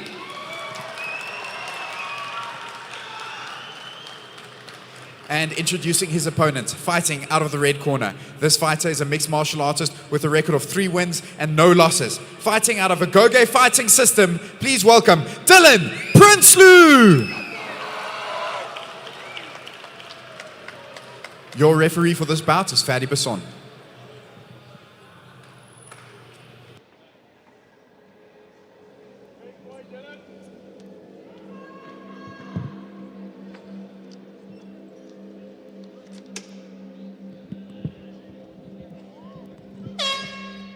Starts, Dylan putting out the touch of gloves. Tapelo hesitant to take it, but he does.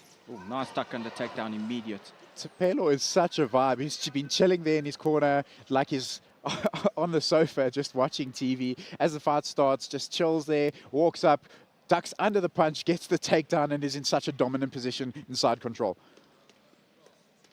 The game plan definitely to test Dylan's grappling. Dylan doing a good job trying to get the reversal. Tapelo almost falls over, doesn't allow it. He gets into that sprawl position that we've seen so many times tonight with that one hand around the neck. Looking for that DAS, but Dylan doing a good job of tangling the hands up. As Tapelo transitions into a top half guard, transitioning now into a top mount. He's got a good posture, trying to see if he's going to be able to land some ground and pound. Dylan throwing those legs up, just trying to interrupt this position that Tapelo has. He's going to look to see if he can exit out the back. As he does so, reversing the position quite nicely. And the crowd roars with that reversal as he comes around the back. He tries to re-engage, puts Tapelo on his back, and now he's standing up, gets dummy swept by Tapelo. Tapelo's now on top. This is a crazy fight so far. He's going for that straight ankle lock. He's got it locked on. He's got the leg isolated. This is amateur, so you can't go for the heel hook. It's got to be a straight ankle lock. And he's basically going to try and crush that calf or put pressure on that shin bone, see if Tapelo's going to tap. Tapelo doing a good job in trying to defend it, trying to break those grips as we see a massive squeeze coming from Dylan again. This submission very difficult to get in the amateur scene due to the shin guards. So I don't think Dylan's going to get it. I think he's going to have to abandon and look to scramble up. He's got to be careful now as this knee might reap. Referee might give him warnings to make sure that he doesn't reap that knee. It's not a great position to be in. Tapelo's going to try and see if he can come on top. Yeah, what Tapelo needs to do is square up the hips and look to basically get on top of Dylan. But the pressure on the knee is going to force him to go in the other direction. That doesn't look good. That looks like there was a lot of tension on that knee. But Tapelo doing a good job on just trying to clear the legs over there. He had the right idea when he grabbed the foot, but now he's got both feet in, so the leg's no longer isolated. He can look to get on top now and end up in like a mount position. He's going to try to drive those knees forward and end up in a mount position as he turns around the back. Dylan not letting go of this leg. He doesn't want to let go of this leg. He doesn't want to introduce a scramble over here. There you go. Tapelo gets the transition almost into an S mount, throwing some ground and pound. Dylan was still holding onto that leg. Tapelo's now broken that grip. Very nice ground and pound, postured up. He's landing some big shots, some big rights, left. 10-second clapper goes off. Referee's Dylan looking bumping, close. just trying to get some kind of movement going.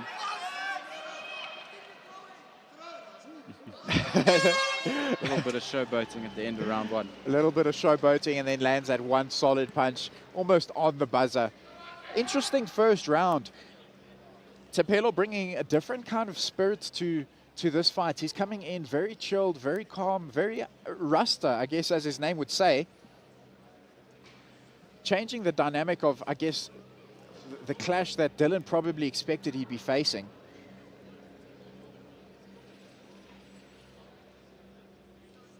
Yeah, a very hard round to score. I'm not sure which way I would lean on that one. But I'd say both fighters surprising me.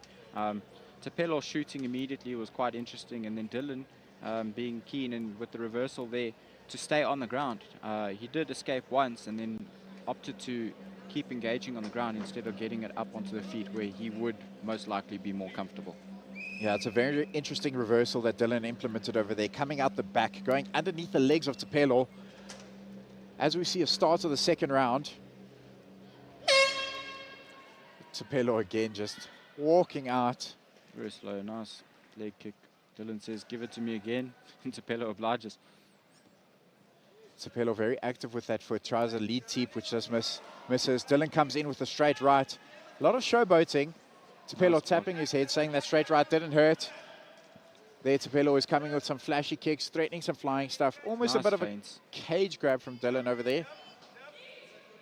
Into the clinch position. Big pickup Dylan and gets a takedown. Nice takedown, but Tapelo's round the neck. He's Oh, looking, that looks the tight, power and that's gets in. it. There's a It's tap over. immediate. So- Absolutely incredible. Once he had that arm under the neck, he knew that he was going to get the tap. He was in the power guillotine position. So that is very tight, very, very quick. What a submission from Tapelo. Nice show of respect from both fighters. Just having a quick little chat and thanking each other for the opportunity. Good bit of gamesmanship.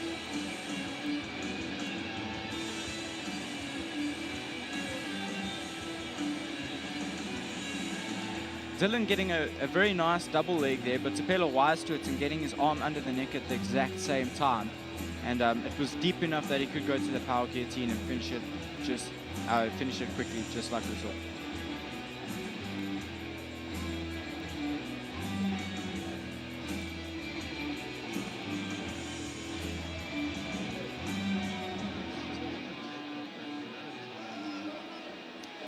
You can see Tapelo limping there on the leg. What I expect is it's from the reaping of the knee. He wasn't in a really good position, and that is, for that reason, it puts a lot of pressure on the ligaments on the knee, which obviously stabilize your walking and stuff, but for that reason it's illegal in the amateur divisions. There was a bit of reaping. I was surprised that Dylan wasn't told to let go of that. But Tapelo will be sore, but he'll be okay. It didn't look super bad.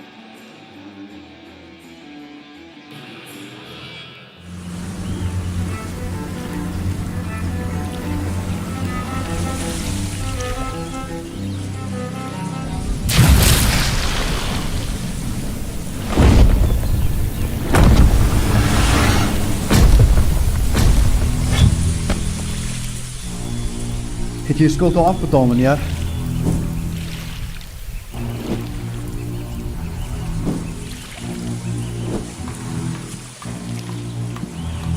Moenie dat krediteure jou aanjag nie. Los skuld agter met Afriskuld.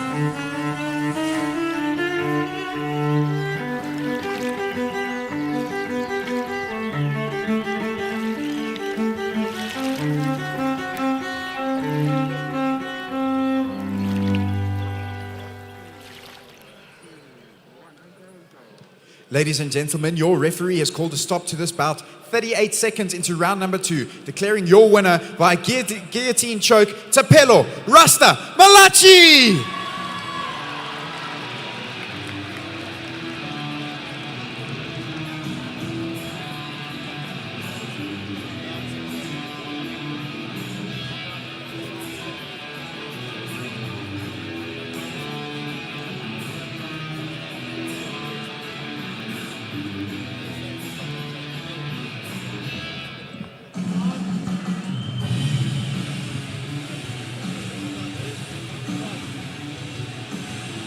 I'm here with the winner, Tapelo Rasta Malachi. Tapelo, you brought a different kind of spirit to that cage. When you were sitting waiting for your opponent, you were sitting there just chilled, casual. What was going through your mind at that point? Well, I was thinking, I'm going to smash this boy.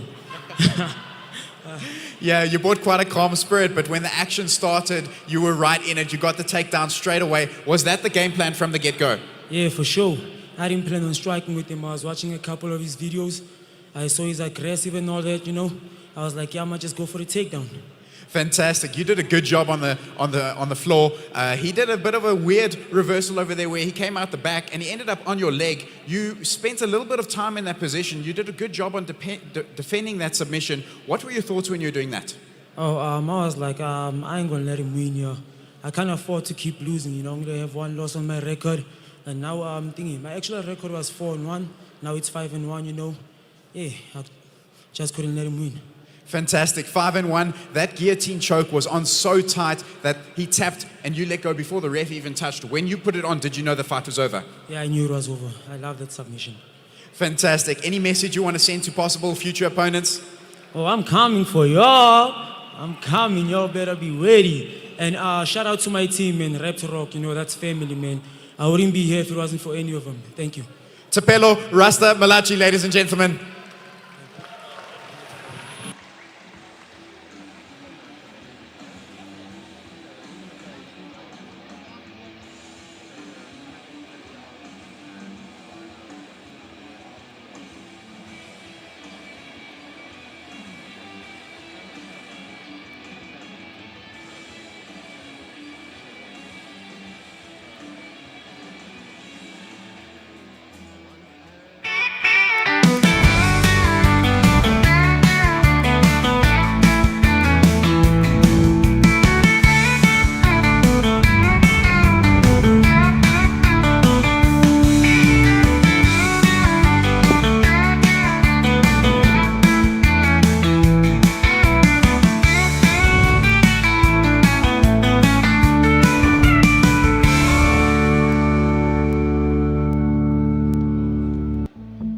Protection Agency, proud sponsor and security partner of the Versus Fight Night.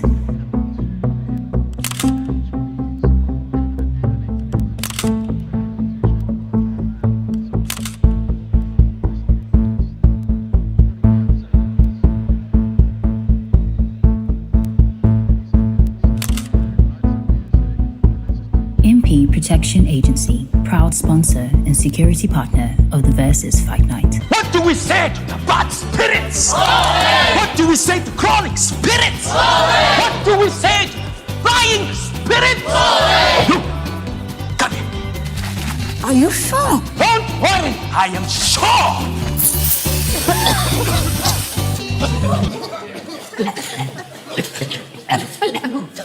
Don't just be sure sure. King Price in sure. Insurance you can be sure about. Visit kingprice.co.za. I'm here with BK, Little Giant Musinyana. BK, a legend like you at an amateur event like this, how are you finding it? Can you hear me? Oh, sweet. It's been really good fight, and there's a lot of potential in SA MMA, so it's very nice fights to watch. Awesome. It's so fantastic to have MMA greatness like you here in the crowd. Just want to hear from you. What advice would you give to the guys warming up at the back? What advice would you give to them? Let's go for it. MMA has really gotten big throughout the world, so there's a lot of potential in South African MMA. So the fighters must keep working hard and stay consistent, man. It's beautiful to see the fighters perform the way they do. Fantastic. And one last question. The level of the fights you've seen tonight, can you just touch on what your thoughts are on that? Yeah, man. When I started fighting, it was styles versus styles. Now I see everyone grappling, wrestling, and doing literally everything. So I'm really proud to see how the sport has grown throughout the time. Fantastic. BK, ladies and gentlemen, thank you.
So this is one of the fights that we were talking about earlier. Out walks on your screen, Charmaine Fenter, taking this fight on 2 days' notice. Look at that smile coming out. Yeah, you got grab opportunities with both hands. Yeah, and that's exactly what she's done. And you can see she's hyped up, ready to go. She's a game opponent. She's done MMA quite a lot before, coming in with a record of 2-2. She's been part of the Nationals League. Now she gets to enter the versus cage. It's the only female fight on the evening, but the female division is starting to grow, and it's lovely to see athletes like Charmaine becoming their own in the cage. Yeah, fighting out a fight street. You can see there Chimmy from Winkel in her corner. Wealth of experience. This is going to be a good one. Yeah, Charmaine's a game opponent. She's a solid kickboxer. She likes to use her range well. She often comes in a lot taller than her opponents, and she's got that reach advantage. It's a great advantage if you have it, but it's only an advantage if you know how to use it, and that is something she does know how to do. You can see a nice little wry smile as she's getting patted down before she enters the cage. Taking a look at the crowd dancing along with that music. What a vibe. Yeah. All smiles as she enters the cage.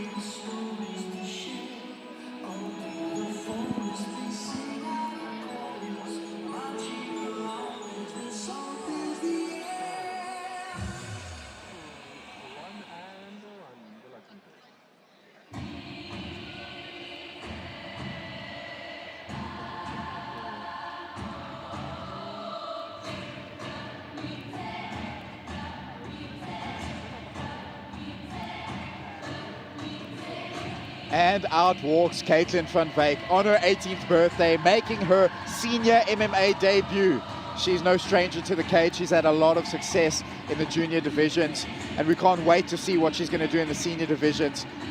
Making your debut on your birthday in a cage like this, Calvin, what would that mean to you?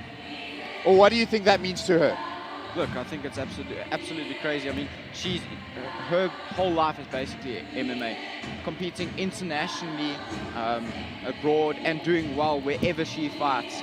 I think this is just a moment to cherish as she takes on the future. Her choice of walkout song is very ominous, and again, like most fighters, she is very laid back and kind and that kind of thing outside of the cage. But inside the cage, she is an absolute animal. We expect big things from her for the rest of her career.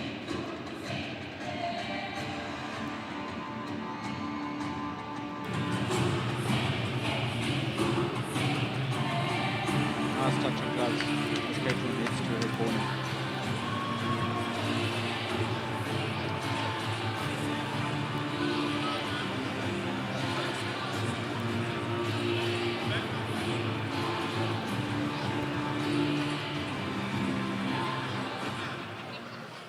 Ladies and gentlemen, this next bout is 3 rounds in the catchweight division, sponsored by Grand Designs.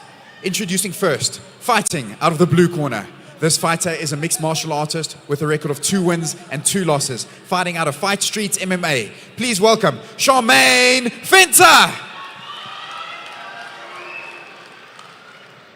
And her opponent, fighting out of the red corner. This fighter is a mixed martial artist making her senior debut, fighting out of Chamber of Truth MMA. Please welcome Caitlin Fvake.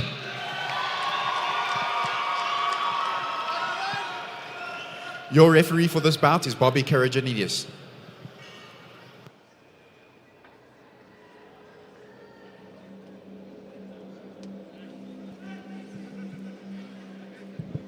Both girls headed to the center, ready to get in on this action.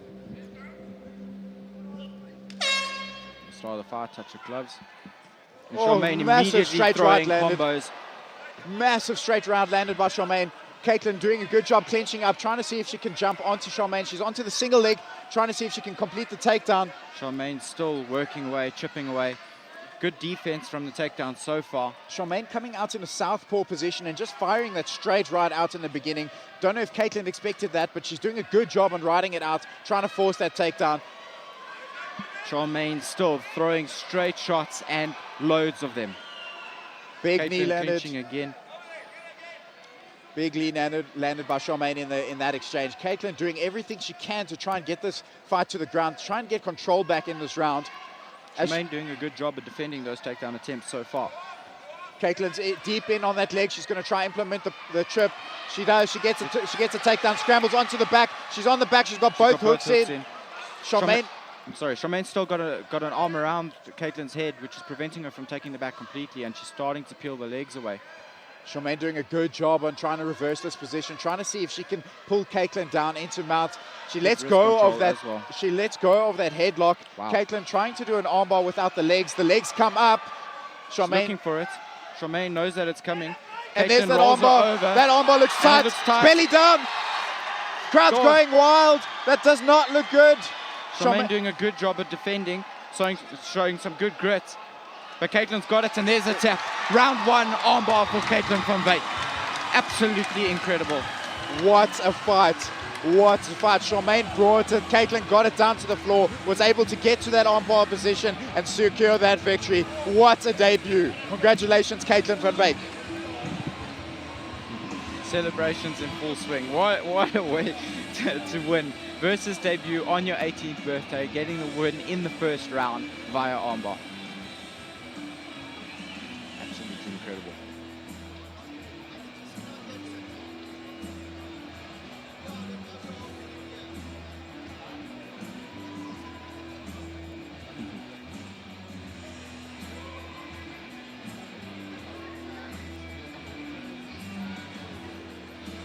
We have a look at the replays. You see those straight shots being landed by Charmaine. She came to bring the fire with this fight, and Caitlin forced into the clinch and doing a good job. Charmaine with good takedown defense originally, but as soon as Caitlin got it down and was on her back, she was in her own world there. Here's the finishing sequence. Caitlin just throwing on that arm bar and rolling her opponent over, going belly down. And the amount of torque going onto that joint is absolutely insane. Charmaine actually holding her elbow here. Hopefully her arm's not too injured. But once Caitlin had that position, she knew she could get the finish here. Yeah, she tucks it. You can see as she tucks it behind her lats and starts applying more pressure, she got the tap immediately. Charmaine showing good heart and good grit to get to that point, but Caitlin showing incredible technique, especially for an 18-year-old. Yeah, there you go. You'll see she tucks it underneath her armpit now and starts leaning back, and that's where the tap comes. Huge amount of pressure. Special moments.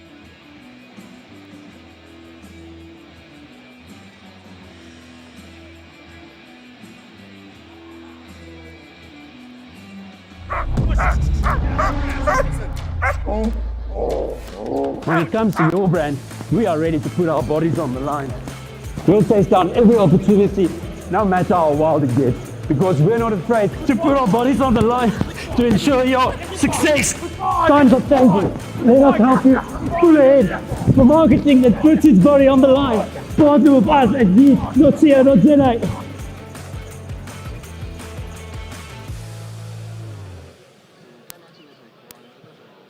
Ladies and gentlemen, your referee has called a stop to this bout 1 minute and 32 seconds into round number 1, declaring your winner via armbar, Caitlin van Fvake.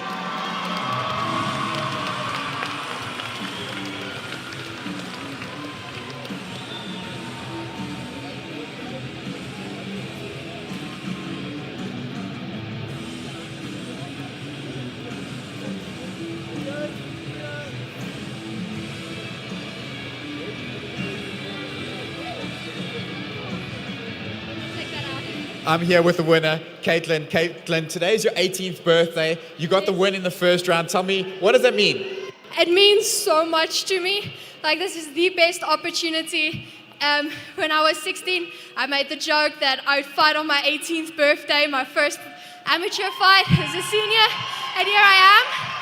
And I just want to thank my family, thank the Lord. Yes, they made this all possible. My dad's my coach, and he puts a lot of effort into getting me to where I need to be for these things. Awesome. You were under the versus lights. The spotlight was on you. The pressure didn't get to you. When that fight opened, Charmaine came out with a straight right, which landed flush, seemed to shock you a little bit. What did you do to regain control of that fight and fight your way to get that finish? Clinch. My dad always says if you get hit, clinch. If you're unsure, clinch. And from there, I got my footing back to go further onwards. Fantastic. And when you got to that armbar position, you got to that belly down position, when you were there, did you know the fight would be over then? I did. I know my arm bars. I train them a lot.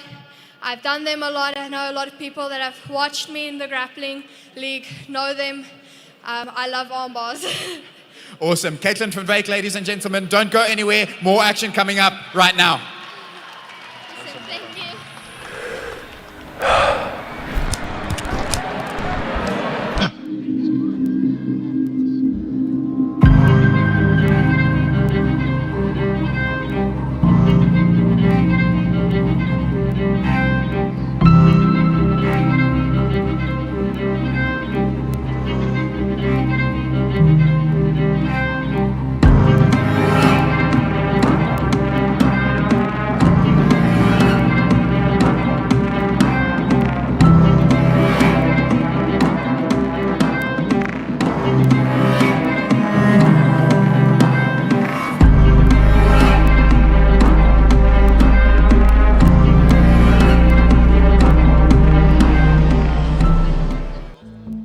Protection Agency, proud sponsor and security partner of the Versus Fight Night.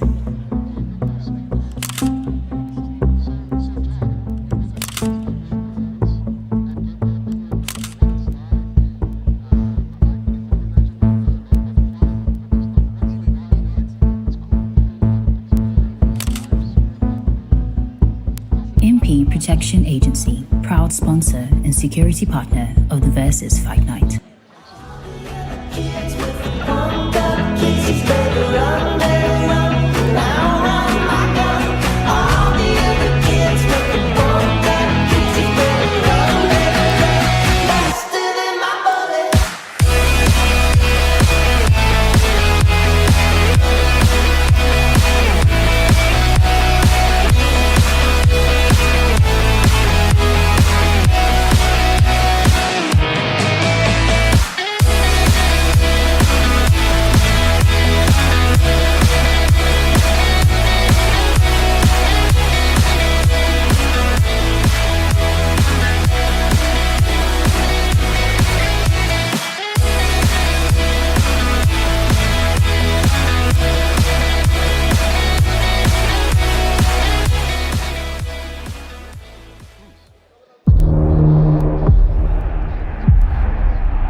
I'm here with Dwayne Meredith, a man who needs no introduction. He's played a key part in shaping the way of MMA in South Africa. Dwayne, you've still got two fighters going to be fighting here later on this evening. How do you think the night has gone so far, and can you give us a preview on how those fights are going to go?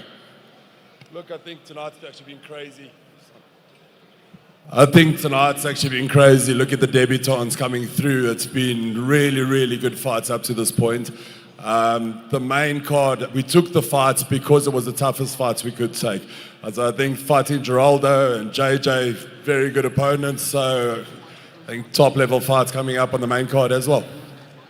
Fantastic. Dwayne, you're also the coach of the blue team on Murabur. We spoke earlier about the shark tank or the double distance. Tell us, give us some insights there. How did the farmers do? What are you expecting for this season? Guys, anybody that watched last season and thinks the fights are going to be anything anywhere close to that is very confused. These guys have put in a lot of time, a lot of effort, and 90% of them I would take to an amateur fight tomorrow. They're not coming in here as a bunch of outsiders climbing into a cage. These guys are climbing in the cage as athletes. Fantastic. That's a massive improvement. I think last year we saw a lot of chaos, which was great, and it's great to see the improvement that we're going to see in these fighters, or in the farmers that are fighters. Yeah, the MMA is growing. We're so excited for it. Dwayne, any words for someone who's trying to start out MMA? What advice would you give to them? They're watching the stream, they're interested in it. What would you tell them to do? What are the first steps they need to take? Just do it. Get to the closest club around you, get on the mat, get started. Worst thing you can lose is a couple of kilograms. Fantastic, guys. Make sure you go out, you join up, you start MMA. The sport is growing, and we can't wait to grow with it. Cheers. Cheers, guys.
Okay, just before we get on to the final fight on the prelims, let's have a look at the replays of the action for today. As you can see, there's been a bit of brawling. This one was the first fight of the night, ended in a finish. It was between Corne van Heerden and Clive Morira, with Clive showing some good control on the ground, ultimately ending in a TKO with strikes from that uppercut you just saw on your screen. Yeah, some nasty strikes landed from Clive over there. Great fight, good control positions. Corne just falling a little bit short. Clive doing a good job getting that finish as referee Charles van Tonder steps in and calls that fight over. Again, tonight's been non-stop action. I don't think we've had a fight go to the judges just yet. Yeah, next up we have Quincevando Milanda up against Joshua Milky. This fight was absolutely insane. There was blood everywhere. There was big shots thrown, head kicks landed, counters and counters. There's that massive shot that put Milanda on the mat. Milanda doing a good job trying to just recover from that. Check out this takedown, almost doing a backflip with his opponent on his back. Absolute show of athleticism. The pace this fight went at, there's the low blow, ended up in the 5-minute break. You can see the blood in this shot over there. That's Nice all coming spinning from the nose of Milanda. Nice judo throws in this fight as well. Almost takes the referee out as well. You check there, referee Fadi Basson having to do some evasive action. Still got it in his age, doing very well there, making sure he's out of the way. And there you see some nice solid ground and pound landed by Milanda. I think this was still in round 2. It's the end of round 2 where he got that mount position, and the Josh Milky just saved by the bell. Nice head kick. Good flexibility as well shown. That was very impressive for me. Oh, good teep as Josh trying to come in. Josh catches the leg, lands a counter right. This fight was non-stop action. It was chaos, with Milanda getting a big takedown over here, moving his way up into a position where he gets that armbar, gets the victory. One of 2 armbars we've had tonight. Catching Colvin off guard, saying, I wouldn't go for that, but he ended up getting it done with a huge hyper extension. Look, it was really good technique and paid off for him, but it is a risky move always going from the back onto a sub that isn't keeping you on the back. Moving on, we've got Ethan Reeder, who came in with a firing takedown, followed by some massive ground and pound shots. Came in trying to get that victory, getting it done in the first round. Yeah, that was incredible. I mean, he did not come to play. There's that all massive business from the get-go. There's that massive right hand that landed flush. There's that uppercut that landed flush as well. Some massive brawling, big shots. Here he is on the back. He's sinking in the rear naked choke. Getting that in. It's nice and tight, and that's all she wrote. Good night, Irene, right? Fantastic finish by Ethan Reeder. There's the next one, Patrick Steyn, up against Festus and Juluma, one of the fighters from Namibia. This was also a nice, fun fight. Festus basically dominating from the beginning, getting good control positions and throwing some heavy shots in the ground and pound to get the finish. There's that finish, referee having to step in and call her into that bout. Festus. Now moving up, we've got Rasta Malachi, who took on Dylan Princeloo. There's that reversal where Dylan just comes out the back, lands some hammer fists of his own. Rasta, whoa, quickly moving on to Caitlin Fvake. Charmaine coming in with that straight right, lands clean. Caitlin taking a little bit of time, clinching up as she said she should, gets the clinch, breaks off, lands a nice little kick in that exchange. Yeah, Charmaine throwing really, really aggressive flurries in this fight. And Caitlin composing herself and getting the fight to the ground, where she slapped on this incredible armbar to get the win in the first round on her 18th birthday. Absolutely incredible. Oh, look at that hyperextension of that arm over there. That was tight. Look at that, it's bending backwards. What a finish from Caitlin Fvake. She knew as soon as that armbar was on, that fight is over. Fantastic. Charmaine showing a lot of grit, and then Caitlin tucks it behind her armpits and then puts even more pressure. Yeah, guys, more action is coming up, so don't go anywhere because the action's going to continue over here. Make sure your friends are watching, share the link on all the socials, and you don't want to miss out.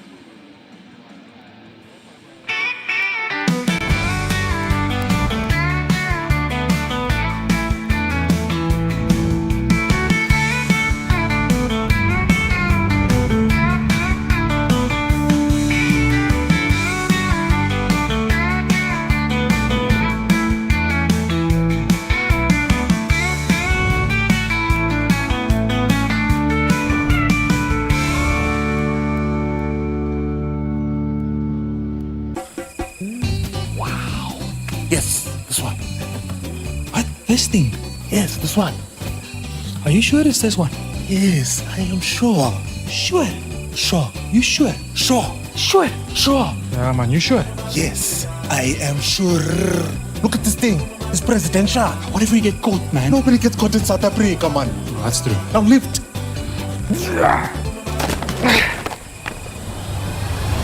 I'm sure. Don't just be sure sure. King Price in sure. Insurance you can be sure about. Visit kingprice.co.za.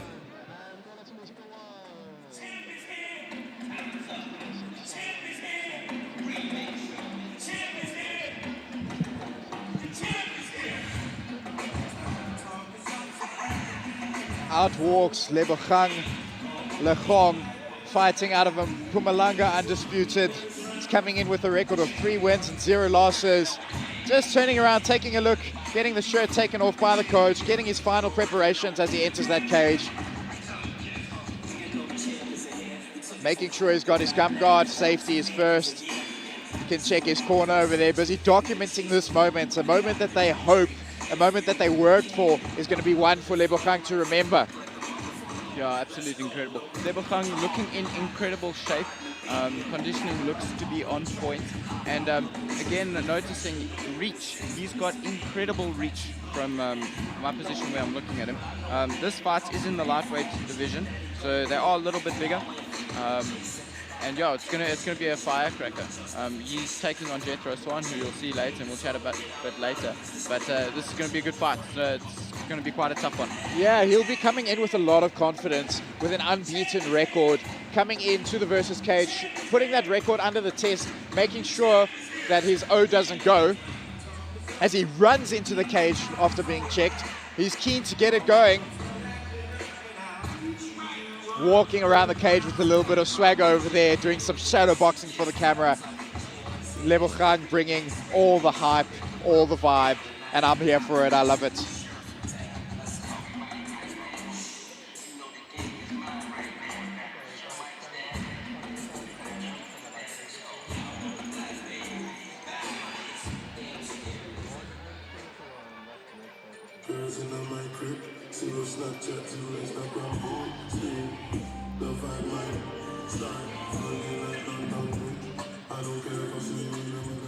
There you go, Jethro Swan walking out, fighting out of Apex. Man, this guy's just a vibe. Every time he walks out, it is just a show. He always does something different.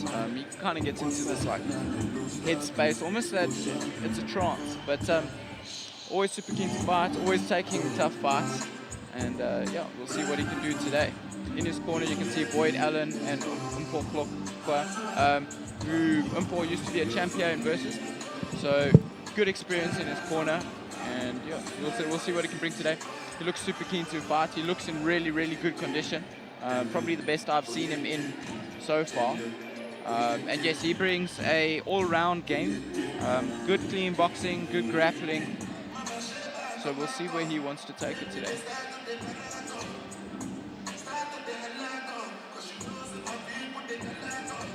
He gets the final checks before he goes in. He normally crawls into the cage, so it's going to be interesting to see if he does it today. But yeah, another fighter that just loves being in the moment and feeling the moment.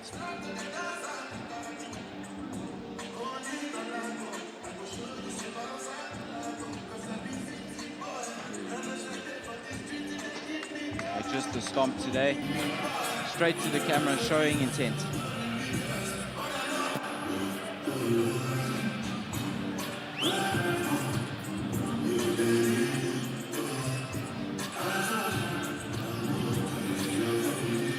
Final instructions from referee Shaw just before we get going on the final fight in the prelims. Ladies and gentlemen, this next bout is 3 rounds in the lightweight division, sponsored by Goat of Bespoke.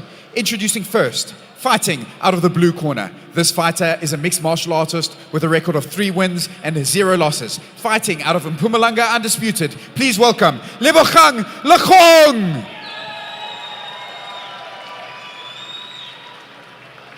And his opponent, fighting out of the red corner. This fighter is a mixed martial artist with a record of 3 wins and 5 losses. Fighting out of Apex, please welcome Jethro Swan!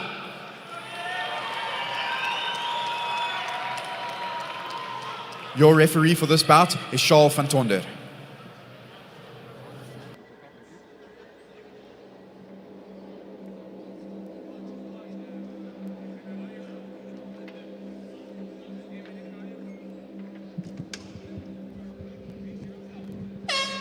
Kelvin, I'm not sure.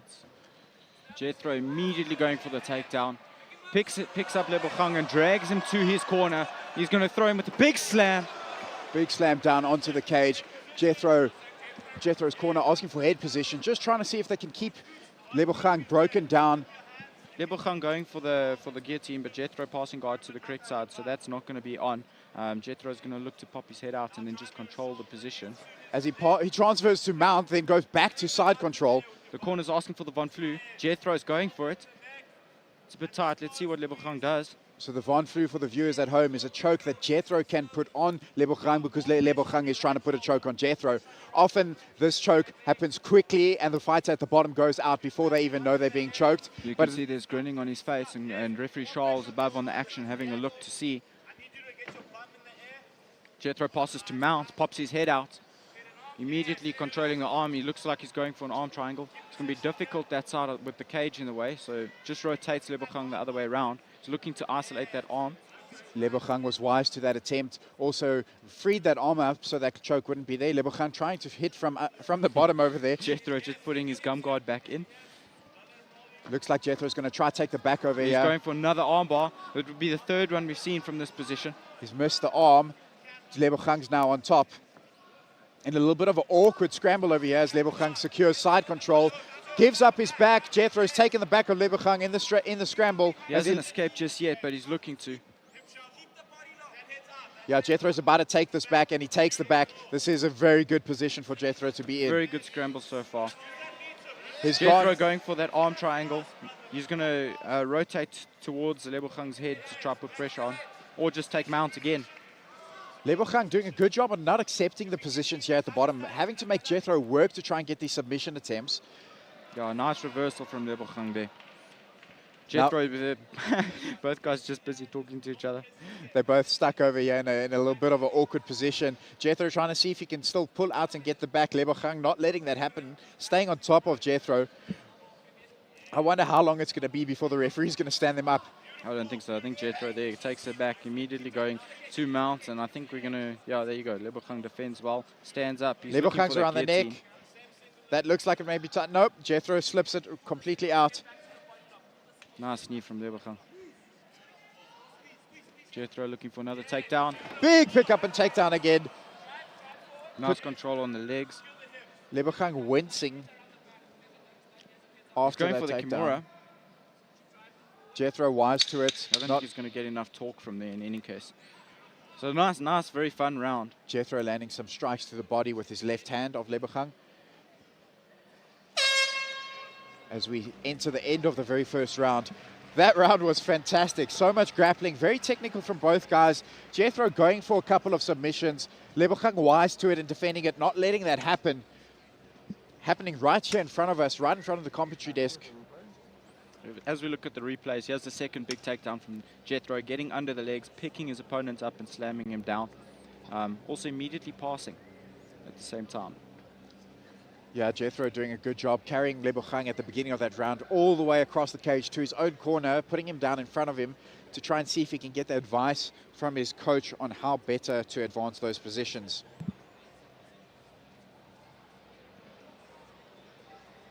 Both guys look to be in really good condition. They're not breathing too heavy, so expect the pace to keep as high as it has been in the first round.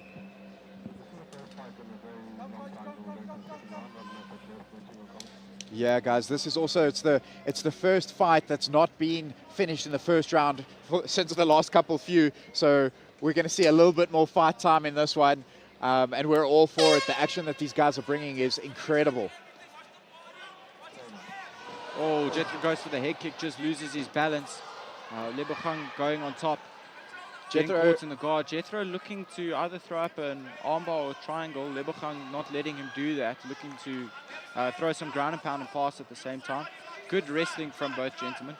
Good wrestling from Jethro to reverse that position. He's now on top. He's going to try and clasp those legs in between his legs just to get that control position. He's going to pop his hips forward just to keep the pressure now as well. He's going to put a lot of pressure on here. There is a knee bar which could be used there, but most people don't use that. As I say that, Jethro moves up slightly to try and take a full mount position.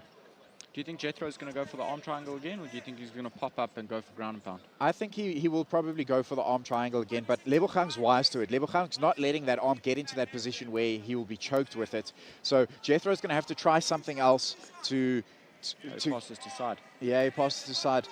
The Von Flu is there. The corner is calling for it again. Referee just warning Lebogang, no throwing elbows. This is still amateurs, so elbows are illegal techniques. Lebogang's hips are off the cage over here, trying to see if he can get some leverage to pull Jethro over. There's a tap, Von Flu choke. Jethro Swan, round two, absolutely incredible. We said it earlier, that Von Flu comes on out of nowhere, and what a finish from Jethro Swan. Good performance, incredible. Wow. Good show of sportsmanship, raising his opponent's hand, but I mean, feeling the moment. That's a win in the versus cage via Von Flu. Absolutely incredible. You don't see that often, ladies and gentlemen.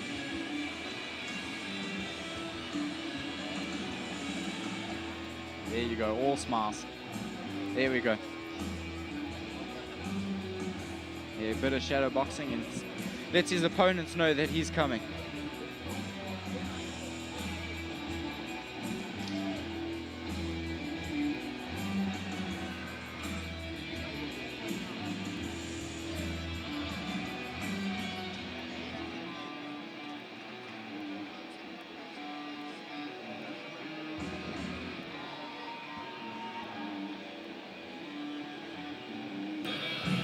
There's the replay. You can see the wincing from Lebogang as Jethro's putting it on, and there's the tap immediate. So how the choke actually happens is it's Lebogang's shoulder into his neck, and then Jethro's shoulder putting pressure from both sides, blocking the carotid. So it happens very quickly, especially when your opponent's grabbing a guillotine.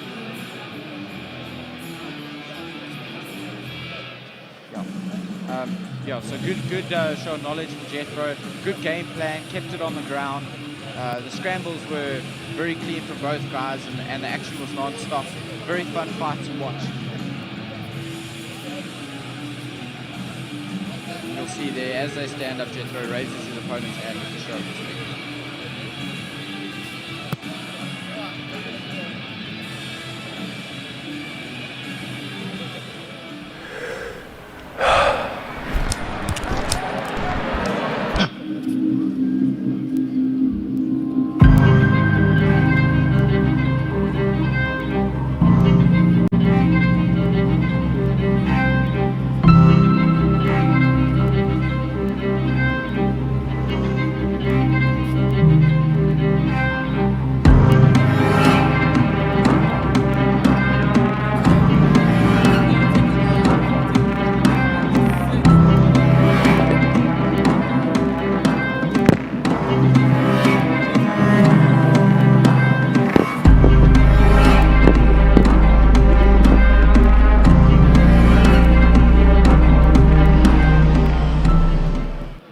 Ladies and gentlemen, your referee has called a stop to this bout 1 minute and 17 seconds into round number 2, declaring your winner via Von Flue choke, Jethro Swan!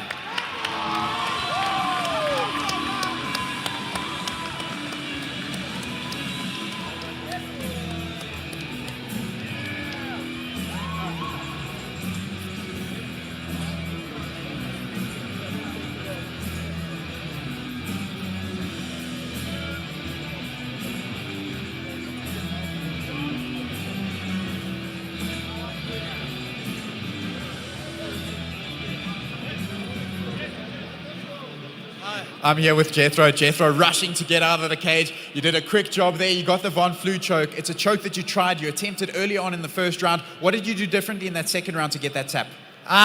Listen to my team. Oh, I sound horrible. Listen to my team, follow instructions, and just want to be there. That's always been my problem. I never really want to be in the fight. Now I want to be here. Now that I want to be here, lightweights, featherweights, watch out, I'm coming. There you go. There's a message to the lightweights and the featherweights from Jethro. Jethro, when that fight started, you went across the cage, you picked your opponent up, you carried him like a sack of potatoes and dumped him there by your corner. What was your thoughts behind that? I come for everybody, smash everybody, kill everybody. I'm the champion. Ah! Jethro Swan, ladies and gentlemen.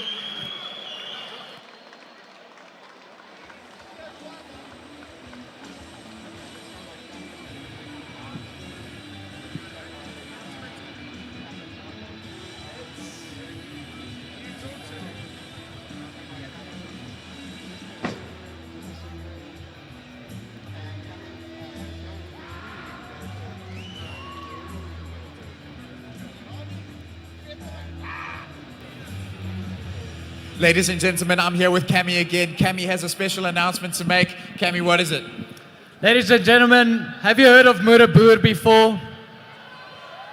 We have the producers here as well. Have you heard of Murabur before? Okay, now as a small break between our prelim and main card, we all know that you guys are actually here for the fights. We're going to take a 25-minute break. So ladies and gentlemen, dames en heren, Murabur, bye-bye, dankie. Jy kry taaf.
Let's go over another fight we want to pay attention to.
Ladies and gentlemen, welcome back to Versus Fight Night 15. We're about to enter the main card of the evening. The first fight up is a fight between Keenan Smith and Kevin and Sonia, and that's going to bring fireworks. We can't wait for that to happen. But before we get into that, Calvin, what other fights should we look out for? Look, later on the main card, we've got the featherweight title race. I think that's going to be super exciting. But just before that, we've got Arnold versus Kazimolo. I think that's going to be an absolute cracker. Both guys are really, really good on the feet and on the ground. And super, super hungry, looking to make a statement in the Bantamweight division. So I think that, for me, is going to be fight of the night. Fantastic. Another fight we're looking forward to is the heavyweight title fight. Let's hear it if you're here supporting Neil Koch. And his challenger, Frederick Ilof. Let's hear it if you're here for Frederick. Fantastic. Well, that's the main card. We're about to get started. Don't go anywhere. The action starts right now. MP Protection Agency, proud sponsor and security partner of the Versus Fight Night.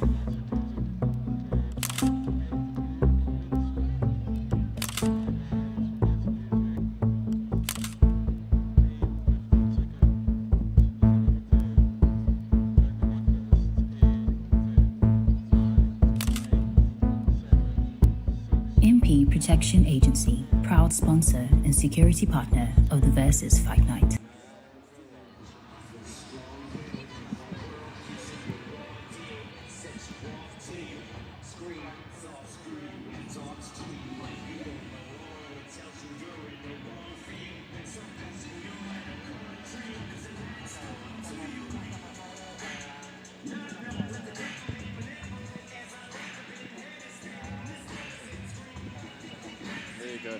So on your screen there's Keenan Smith walking out, fighting out of SBG. He's got a record of 2-0, so opening up the main card in the welterweight division.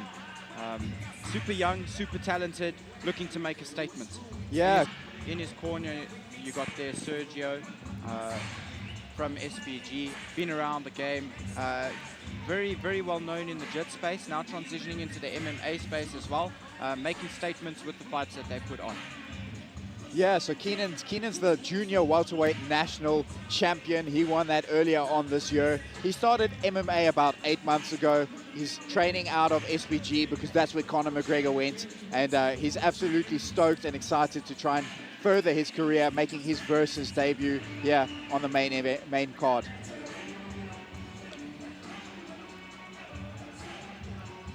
Yeah, I know he's been training very hard for this fight. He's had a really good camp and he's been looking forward to it for a while. Very exciting for him, and let's see what he can do in this cage. Yeah, when I was speaking to him earlier on this week, he said he doesn't have his particular style and he doesn't hunt for anything. He just capitalizes on whatever opportunities he sees in the cage. If he can knock you out, he's going to knock you out. If he can submit you, he's going to submit you. Don't take anything off of the cards. He's here to bring a performance that will make a statement. Yeah, he's in the moment fighter.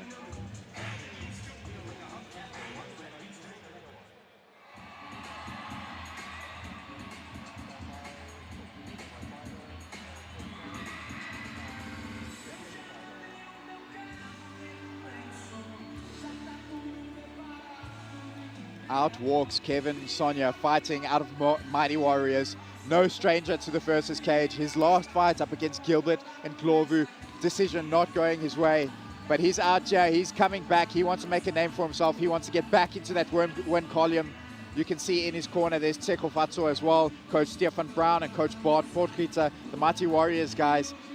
Always keen to put on a performance at the Versus cards. The other fighter, Josiah Subasi, was supposed to fight later on in the pro division. Unfortunately, that fight did not happen. You know, chatting to Kevin, he said he started MMA because he's always loved combat sports and he was looking for something that would challenge him mentally and physically. And then once he tried it, he's been hooked. So very exciting moments for him opening up the main card at Versus Fight 950.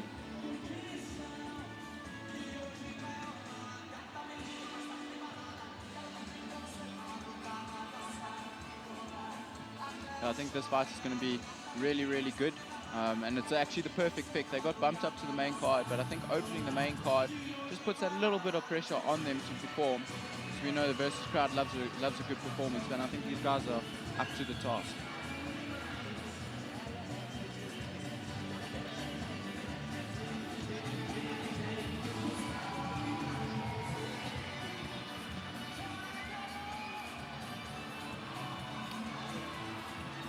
Kevin just doing the rounds, touch the gloves of Keenan before they start. Slight little hug as well. Always great to see the sportsmanship. Kevin will get his final comments from Charles just before we start the fight.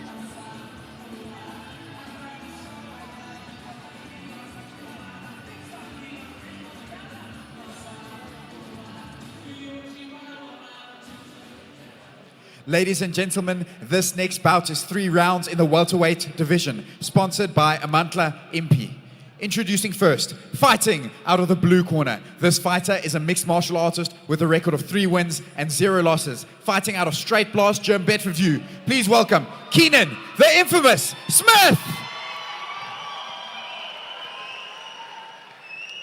And his opponent, fighting out of the red corner. This fighter is a mixed martial artist with a record of 4 wins and 2 losses. Fighting out of Mighty Warriors, please welcome Kevin and Sonia!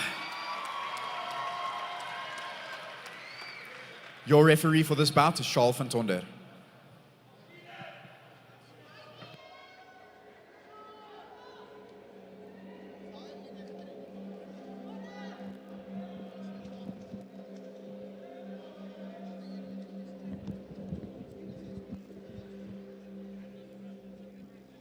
Keenan looking in good shape, huh? Keenan looking in very good shape. The fight starts, touch of gloves, Kevin immediately taking the center, Keenan dancing on the outside. Kevin coming out in a southpaw stance. Lands a nice body kick there to Keenan. Keenan's anticipating that leg kick, trying to see if he can check it. Kevin timed that well, still landed it without eating that check. Both guys feeling out with a jab just to get that range before they start. Kevin. Big leg kick again, landed by Kevin. He's got Keenan thinking about that leg kick. Keenan feinting on his own, trying to see if he can pull off a teep. Decides not to go with it. Keenan rushes in, Kevin goes for the takedown. Kevin gets it. Keenan's got a tight overhook on the right arm of Kevin. Keenan also closed his guard. Now he's opened it. Expect him to start looking either for sweep or submission. Something that Keenan will most likely try is to get triangles. He's got very long legs and it's a submission that I've seen him get multiple times. Kevin doing a good job of just negating any movement, negating any of the movement.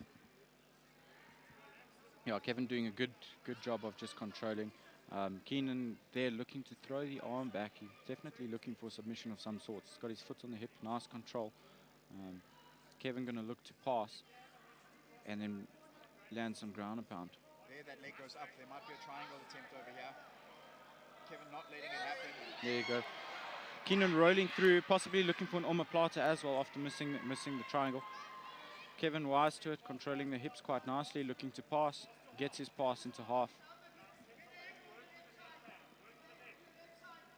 Kevin in a nice top half guard position now. Keenan going to try and see if he can work his way to get out from this bottom position. It's not where he wants to be. Although he's got a good submission game, you don't want to be on the bottom in MMA. Kevin controlling the wrist and then hunting for the neck. Keenan defending very, very well.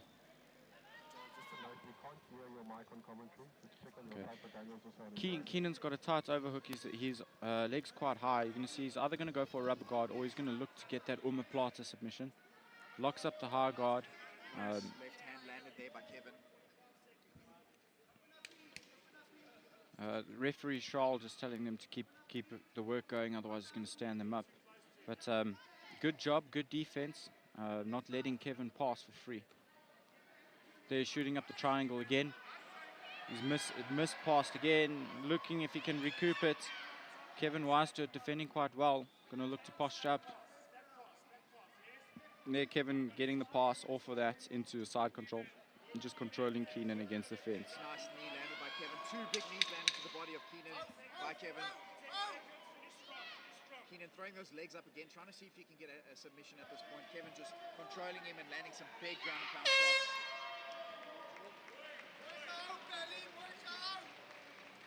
And that's the end of round one. That's the end of the first round. Both fighters taking a walk over to their corner. Kevin standing up there as he waits for his corner to come in. Yeah, Keenan as well. Keenan standing against the fence. He's opting to not have a seat. His corner taking a little bit long to get in, but head coach Sergio giving him advice immediately from the outside. You can see Coach Portgieter is already in the cage over there with Kevin, giving him some advice. A nice little sip of water, telling his fighter, good job, calm down, rinse and repeat. I'm sure he'll be happy with that first round. So we take a look over there to Keenan. Keenan also just receiving instructions.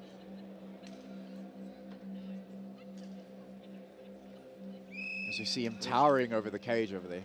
Ref Charles just letting the corners know, time's up, get going, we want to get this fight continued.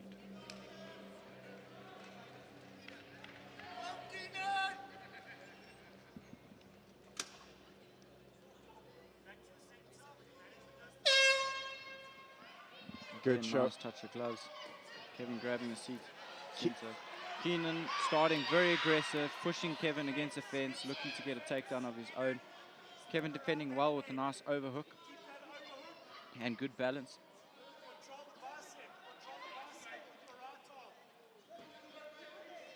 Kevin looking to sweep the leg and then get round to the back. Sorry, Keenan. Kevin defending well. Keenan going down, trying to see if he can get that single leg now. Kevin's got a good use of that tight overhook, making sure he can't get up. Nice takedown from Keenan. Straight into mount as well. Great transition. Keenan's going to look to posture up and land a bit of ground and pound. So this is the reverse of the previous round. Last time we had Kevin on top. This time we have Keenan on top. What difference is Keenan going to do? What is he going to do differently to try and advance this position? As we see Kevin crawling up the cage, trying to see if he can use it to get a reversal. And he does. Gets straight onto the neck, jumps the guillotine. I don't know if that's in tight. I don't think the hands are connected great. Keenan's shoulder is on the chest, so I think he can defend quite nice. Kevin locks his guard. He thinks he can finish here. Keenan looks okay. It looks like he's defending well. It doesn't look like it's as tight as it was previously. He's got a bit of work to do to get out of this position. Kevin using that cage again to try and see if he can reverse it. Maybe apply a little bit more torque to this choke. But Keenan seems to be a little bit comfortable in this position. Keenan is addressing the choke, so... There you go. Keenan pops his head out, and now he's on top in guard. He's looking to pass. Kevin not letting him pass for free. Keenan trying to set up what would look like an arm triangle over here. Kevin not letting that happen. He's going over to almost an Americana setup. Kevin straightens his arm and doesn't let that happen. Kevin using a nice butterfly on with his left leg just to elevate Keenan's hips. As Kevin's got the underhook. He gets up to his feet. He transitions. He takes Keenan down. Kevin's now back on top. Lands a nice right hand. Keenan's closed his guard. Keenan possibly looking for Kimura, trying to push her head to one side. Kevin's corner asking for Kevin to land some shots, body face, and he obliges with that left hand of his. Keenan's gone to a body triangle from bottom. He's going to try and keep that posture of Kevin's broken to inhibit him from landing some ground and pound. Yeah, you mentioned he's got the long limbs earlier, so the fact that he can do that quite comfortably is quite impressive, but very dangerous at the same time. Keenan going for that Kimura. Kevin not letting him get it. Keenan possibly had the good grip. If he had a bit more time, Kevin could have been in trouble. So we're going to round 3. Going into round number 3, we've seen 2 rounds. This fight has almost exclusively been on the ground. In the initial bit, Kevin took the takedown. Kevin got the takedown in the first round. The second round, Keenan got the takedown with a nice trip there on the fence. Do you think the game plan is going to change here, or are we going to see more of this groundwork and see who can solve that puzzle quicker? I do think we're going to see more groundwork, but I think whoever implements the jab and straight shots is going to have the advantage. So I would like to see them keep it standing, but I think both guys are comfortable on the ground with each other. Like you said, it's a bit of a chess match at the moment. Yeah, it's been good. I mean, both guys have been going for submissions, defending those submissions. Keenan with those log legs, getting that up, trying to see if he can get the arm bars and the triangles. Kevin, on the other hand, getting the guillotine attempt, which looked quite tight. Keenan doing a good job on defending that, not letting it submit him. As the fighters stand up and we get ready to go into this last and final round. Yep. And this is only the second fight to make it to round 3 tonight. Incredible performances from the Versus athletes. Ref Charles just making sure Kevin's got his gum guard in, which he does now, and we're going to start the final round. And that's it. Keenan coming over with a big smile as he gets that glove touch. He goes for the head kick, just misses. Nice spinning back kick also. Kevin just glances out of range. Kevin staying in the middle, listening to his corner. Keenan slightly trying to push Kevin off of it. Kevin coming in with a little bit of low hands. Keenan, slight slip from Keenan. Keenan with a little bit of a slip as he's dancing around the outside, just trying to see if he can get that angle. Find that opening to throw a nice shot.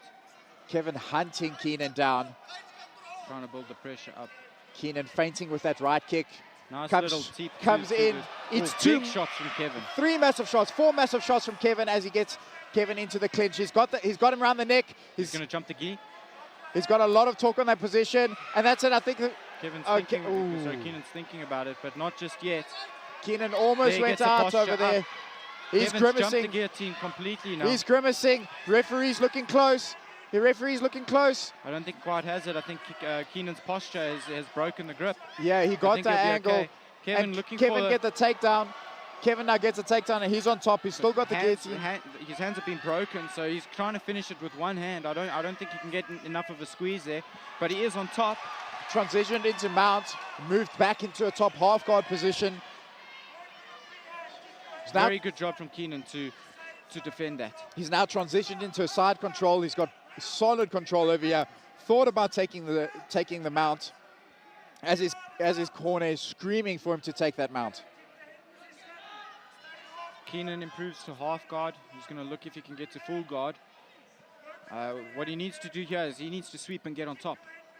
Nice little right hand landed by Kevin in that exchange. Again. You should use it as a sweep now. Don't commit to it too much. Use it as a sweep.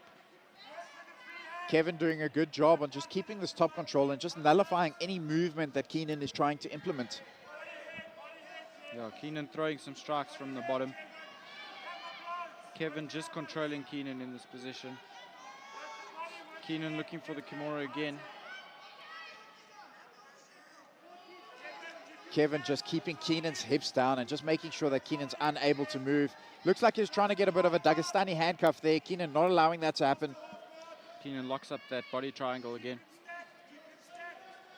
Should Nice. really be going for the sweep. Do you think he's going to try a buggy choke here? I don't. I think Kevin's going to keep just trying to hold this position and see if he can land some small ground and pound. Try and see the round out over here. He's in a solid position. Keenan needs to let go of this body triangle to free his legs up so he can actually move. As you say that, he chucks up the triangle 10 choke. seconds to go. He's controlling the head. I don't think he's got enough time, but he's going for it. And we have the buzzer. That's the first fight to go the distance. Good show of respect from both fighters as they enter a clinch and just chat about what they've been through. Yeah, what a great fight. First fight to go to the decision this evening. Lots of success from both fighters. Going to be interesting to see which way this one goes. Doctor just jumping in to check on them. Both fighters seem to be fine. Both happy to be in the cage and share this experience. But yeah, there you go. Really cool moment from both fighters.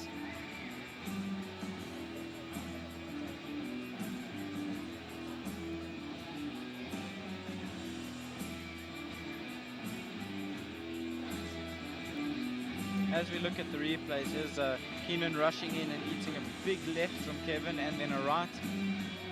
And then eventually getting the clinch. But that landed flush. Keenan landing a nice little kick in that exchange. I didn't see that live, but now that we're watching the replays, he lands a little low kick just before they reach the fence.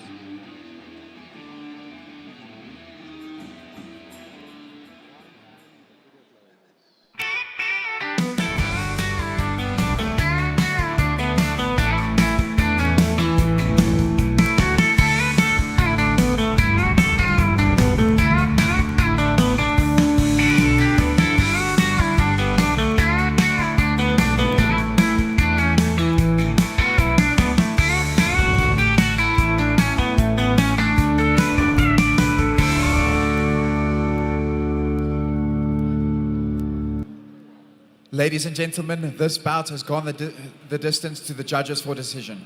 All three judges score this bout 30-27, declaring your winner by unanimous decision in the red corner, Kevin and Sonia.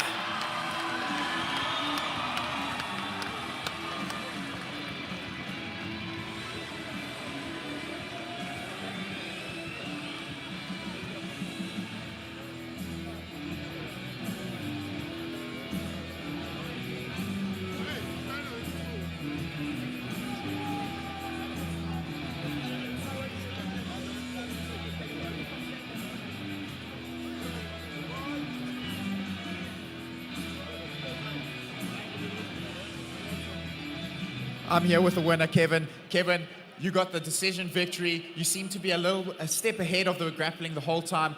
Tell me, how did that fight go for you? Thank you guys for coming here at Versus. And I say thank to you guys and to all the Versus people. Cameron, thank you so much, bro. And yeah, the fight was good. It was a very tough fight. I didn't know Kenan was so strong. After I took him down, I felt his strength, you know. So yeah, but it was a good fight. Awesome, ladies and gentlemen, your winner, Kevin and Sonia. Let's go.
Next out, we have Arnold Moyo fighting out of Attila's MMA in this Bantamweight fight.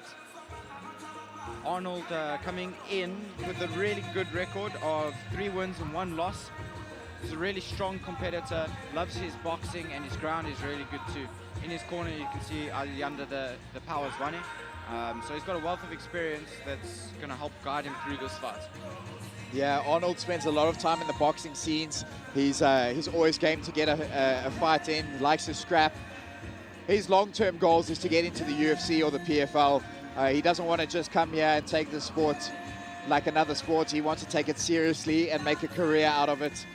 A standout fight for him was in GFC 100, where he won in the first round on the first minute, and he's looking to see if he can implement a win like that again today.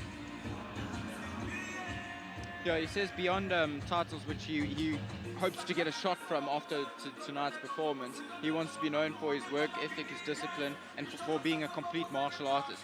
So spending a bunch of time on his ground, making sure that he comes in as an all-rounder. He's looking good, nice and relaxed as he's getting those final checks down. He's going to enter this cage. He's been here before. He knows what it's all about. Going to come in here, try to make a statement as he takes on Nkazimulo Nkwanyana.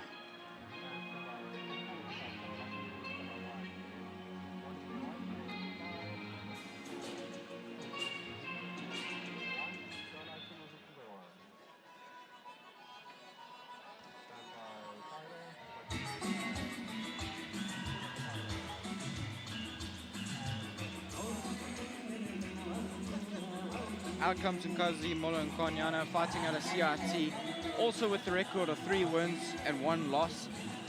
Looking to make a really, really great performance in the versus cage. In his corner, you can see there's Marino, Fabian, and Josh. Part of the fight team, it's CRT MMA, and you can see they're quite closely knit. And yeah, I'm telling you, his camp would have been great. He's looking to make a statement. Nkazimulo likes to come forward with big shots. He sits on his punches. He says, I was born to be a fighter, and that's exactly what he's going to come do. He's going to come and he's going to try bring this fight to Moyo. He's going to not try and he's not going to leave this he's going to try his best to not leave this to the judges for decision. And this is the hunger that he wants. Yeah, and in this bantamweight division, he's going to do quite well. So I have trained a bit with him, and he is incredibly strong. Stronger than most bantamweights that I have trained with. So we'll see if he looks to implement that in his game plan.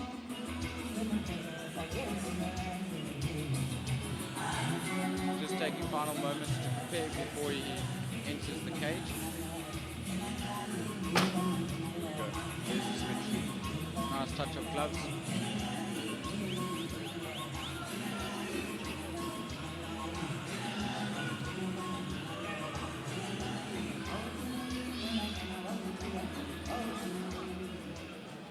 Ladies and gentlemen, this next bout is 3 rounds in the Bantamweight division, sponsored by Ginger. Introducing first, fighting out of the blue corner. This fighter is a mixed martial artist with a record of 3 wins and 1 loss. Fighting out of Attila's MMA, please welcome Arnold Konto Moyo!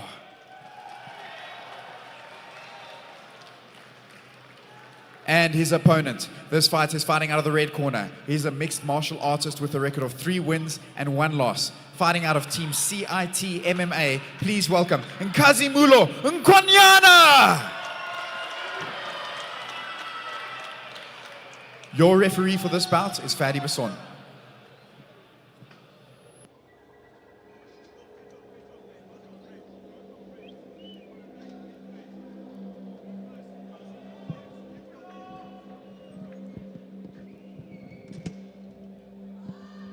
Sound as the cage door locks. Fadi starts the fight. Touch of gloves, and Kazi immediately taking the center. Arnold replying with a nice little combo. Nice feint thrown there by Nkazi, feinting that front up kick, switching stances, changing that picture that Arnold's having to deal with. Arnold comes in with a nice 1-2. Doubles it up. Nkazi replies with a right hook. Nice front kick. Man, these guys are moving quickly. Arnold throwing the 1-2 with the kick, and Kazi moving out the way of all of it. A slight little slip on his own leg kick. Lots of feints thrown by both fighters. Arnold. Kazi blitzes in, Arnold throws some fire.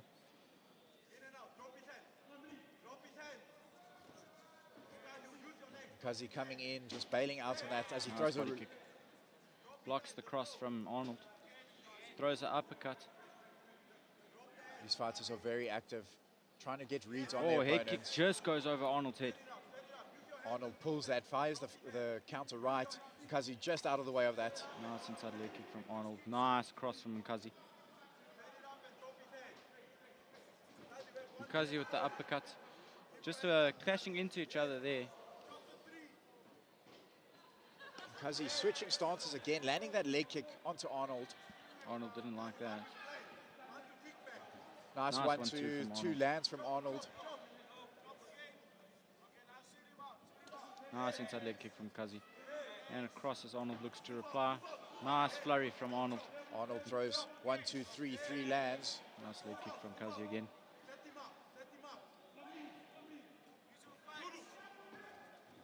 Nice 1-2, two lands clean from Arnold onto Nkazimulo. Kazi goes low again. Nice teep from Kazi. His corner called Zulu. Arnold Gets tried out of the way of the kick. Arnold tried that inside leg kick of his own. He comes in again with that 1-2. That straight seems to be landing quite often. Yeah, it looks like it's his bread and butter. Nice body kick from Kazi. There's that 1-2 again. Kazi steps back, pulls a right of his own, countered by a right hook of Arnold's. Big leg kick. And a Arnold- block and a counter from Arnold with the right hand again. Arnold coming in with a feint. Kazi giving him a right hook. Arnold slightly moving out of that.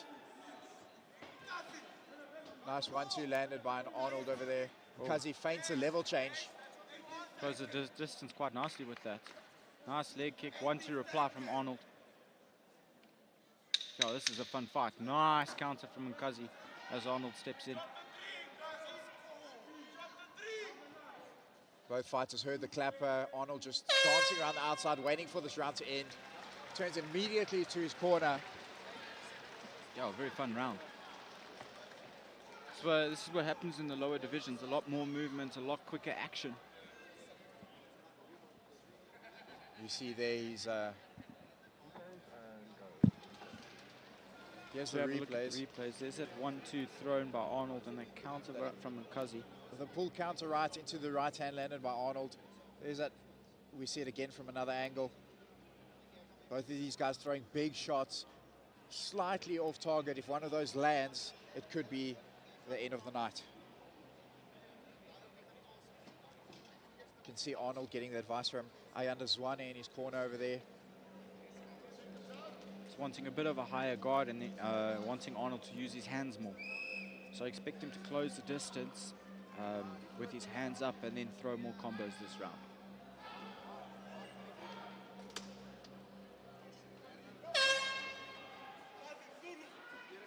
Kazi takes the center, throws a nice teep down the middle.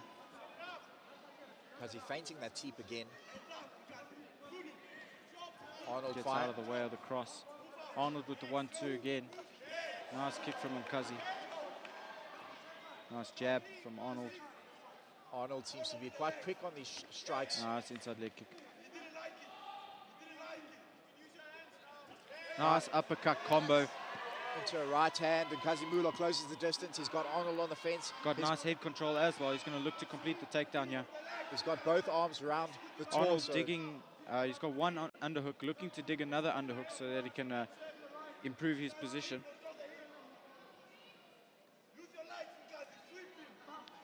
Kazi trying to trip this leg. He's got good control of the leg. Arnold doing a good job of keeping balance. Kazi's got one hand around the hip, so he's got some nice hip control here. Arnold doing a really, really good job of getting double underhooks. And Kazi going for a throw, Arnold not letting it happen, reverses him, throws a knee against the cage. Now he's got the good head control. Frees up his left hand. Arnold lands a nice left shot with that. Kazi's got that tight overhook. Going to see if he can use that to reverse the position on the fence over here. Arnold. Good head control from Arnold to keep Nkazi's back against the fence. Nkazi's got good wrist control, stopping Arnold from getting free shots. Arnold considering the trip now himself. Nkazi Nice landing a from knee Nkazi. in that, a short little knee in that exchange. Some good head control here from Arnold, keeping Nkazi pinned onto the cage. Nkazi doing a good job on just reversing the position. He's got Arnold on the cage now. Arnold pushes back, takes himself off the cage. Nkazi trying a trip of his own. The guys decide this is enough, let's go back to striking. Nice 1-2 from Arnold off the break.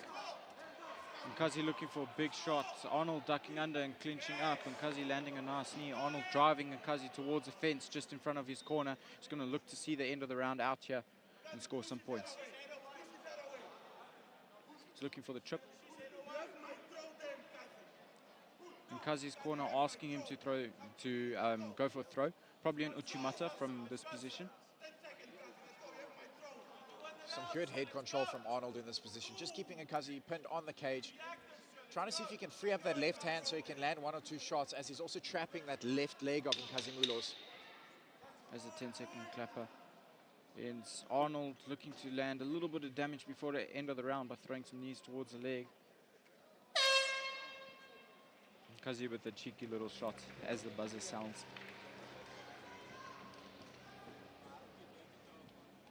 This has been quite a high-paced fight with a lot of wrestling. That 50-50 position can be quite grueling on both athletes. This is where conditioning is going to come into play. Who's going to be the fresher fighter in the 3rd round? As we see the ring girl going around announcing that we're heading into the 3rd. Going into the 3rd for the 3rd time this evening.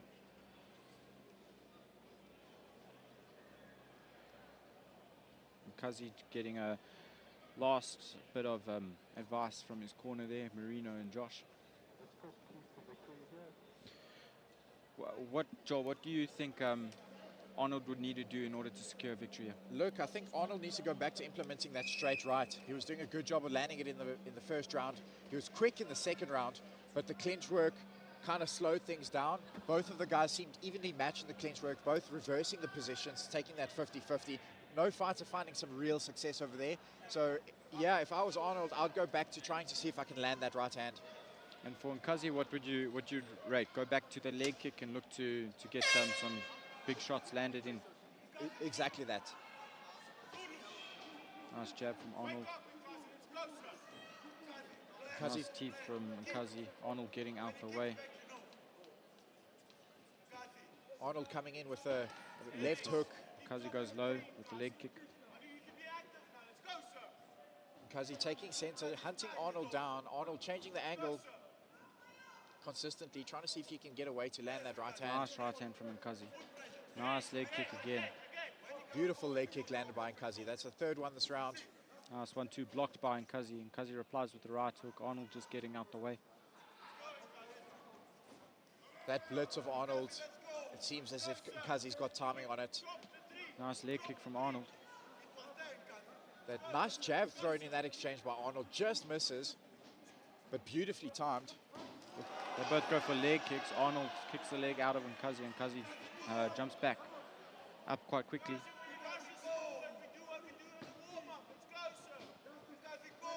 Nice inside leg kick. Nkazi's corner imploring him to bring volume over here. They want to see him engage. They want to see him throw more, try and get this finish. Arnold's hands are low. He's comfortable with the range. Don't really like that. Lands a nice right hook as Nkazi enters in. Yeah, it's a beautiful right hook landed by Arnold. He almost baited Nkazi to follow into that. As Arnold's just dancing on the outside, Nkazi trying to... Nice right hook from Nkazi. Nice 1-2 from Arnold. Nice left hook from Arnold, just getting under Nkazi's right hand. You can hear Nkazi Mulo's corner asking him to do more as he shoots for a takedown, and Arnold throws a kick up.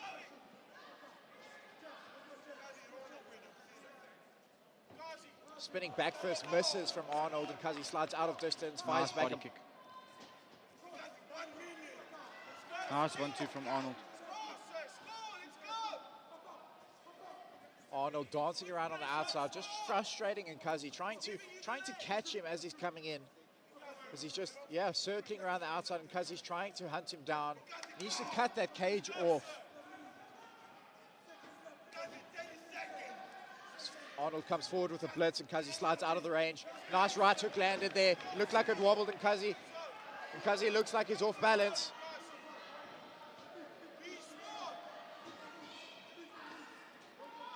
Arnold applying pressure. Because he's still holding the center, still looking for those shots. It's running out of time. Nice feint of a leg kick thrown by Arnold. Arnold comes in with a nice 1-2 because he slides out of distance. As we enter the last 5 seconds of this round, big left hook missed by Arnold. Because he lands a big right hand to end the fight.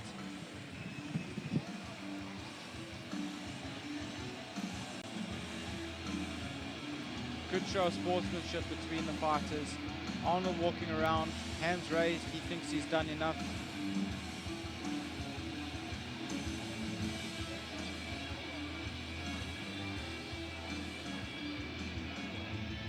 So have a look at the replays. There's that kick they both went for. Arnold just kicking Nkazi's leg out from underneath him. Landing a nice right hand, overhand right, which looked like it wobbled Nkazi, but it didn't. It looked like he actually just slipped on the canvas. But then he applied pressure, a little bit of showboating. That's part of the game.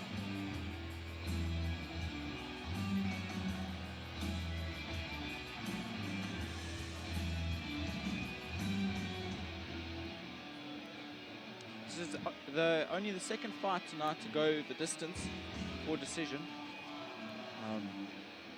Most of the fights putting on performances that don't need the judges.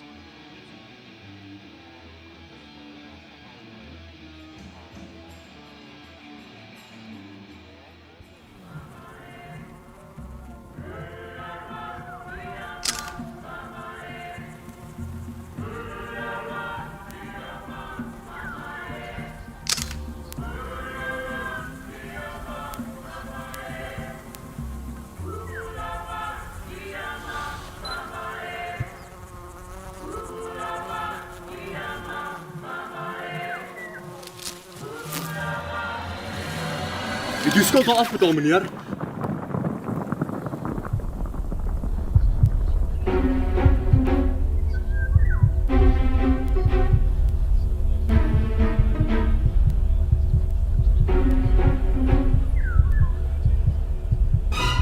Moenie dat skuld jou wildste oomblikke bederf nie. Kry skuldverligting wat werk. Los skuld agter met AfriSkuld.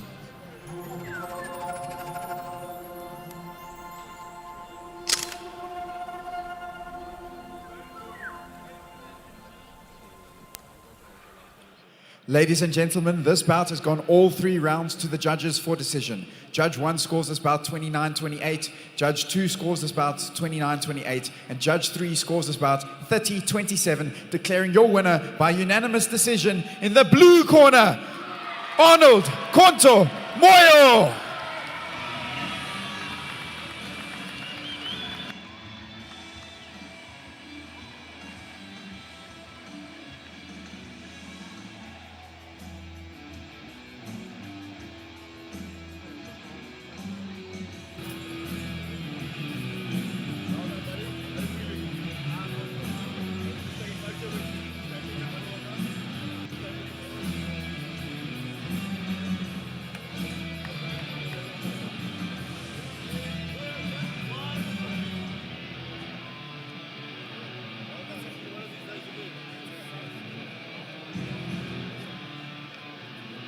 I'm here with the winner, Arnold. Arnold, I'm going to ask you one question. Usually you're in the boxing ring. In the preparation for this fight, you must have done something different. You had some great cage control, good implementation of that head control. Tell me, how are you feeling after this win?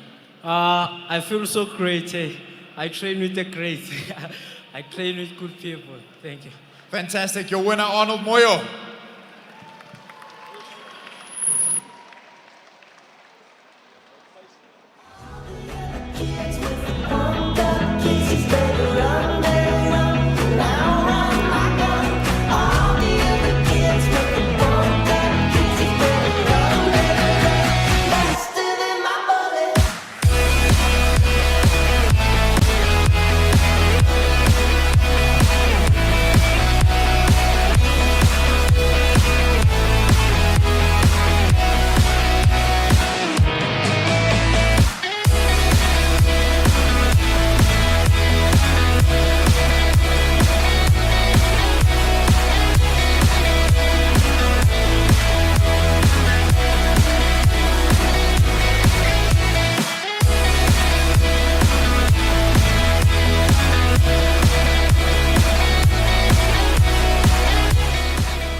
out walks Braden Graham.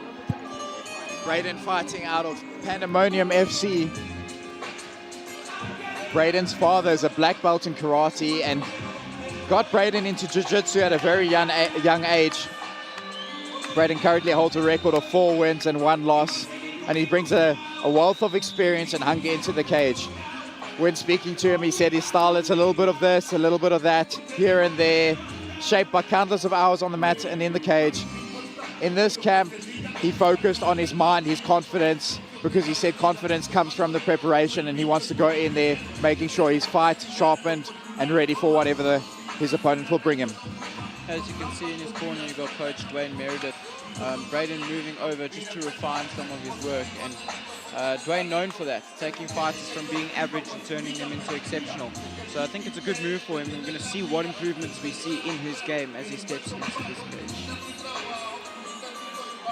Braden is part of the first fight towards the featherweight title race. It is a tough fight, but the winner from each fight, they will be fighting for the featherweight title in November. Braden looking in great shape as he steps up to get his war paint. Get the final checks done by Nick Savides. Just soaking in the moment, soaking in the light, soaking in the atmosphere as he now crosses that threshold into what he hopes will be his destiny.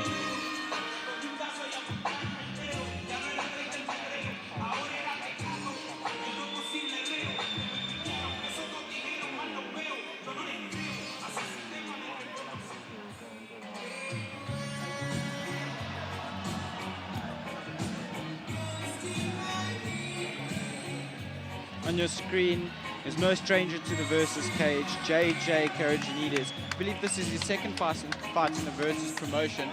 And wow, what a talent. Super young, super experienced. You can see he's got a record of 14-3 in this Bantamweight division. Yeah, he's got the nickname Sleep Boy, which he earned in the African Championships last year, where he got submission after submission, putting each of his opponents to sleep. And he's known in the greater African region as Sleep Boy.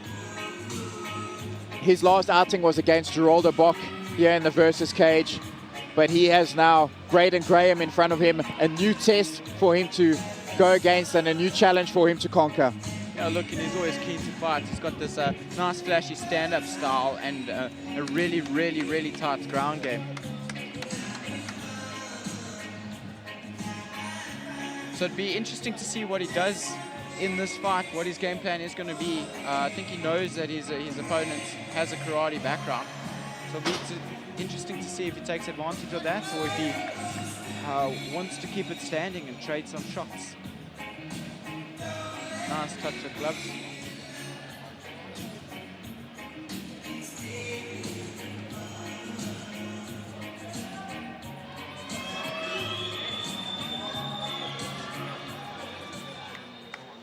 Ladies and gentlemen, this next bout is 3 rounds in the featherweight division, sponsored by A4G.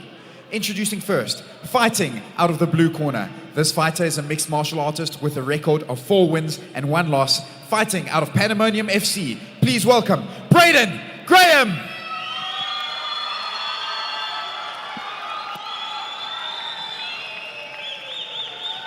And his opponent, fighting out of the red corner. This fighter is a mixed martial artist with a record of 14 wins and 3 losses. Fighting out of BJ MMA, please welcome JJ Sleep Boy Caragenites. Your referee for this bout is Charles van Tonder.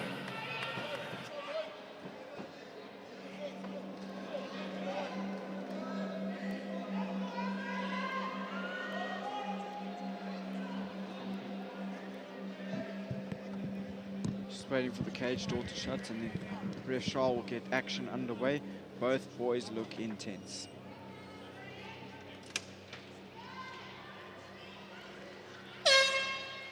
JJ bringing a wealth of experience into this fight. Braden coming in and challenging him. Feeling out process going well. Braden feinting the kicks, JJ feinting the hands. Some good feints over there from Braden. Nice jab from JJ as Braden lands an overhand right. Braden feinting that leg kick twice, throws it on the third time.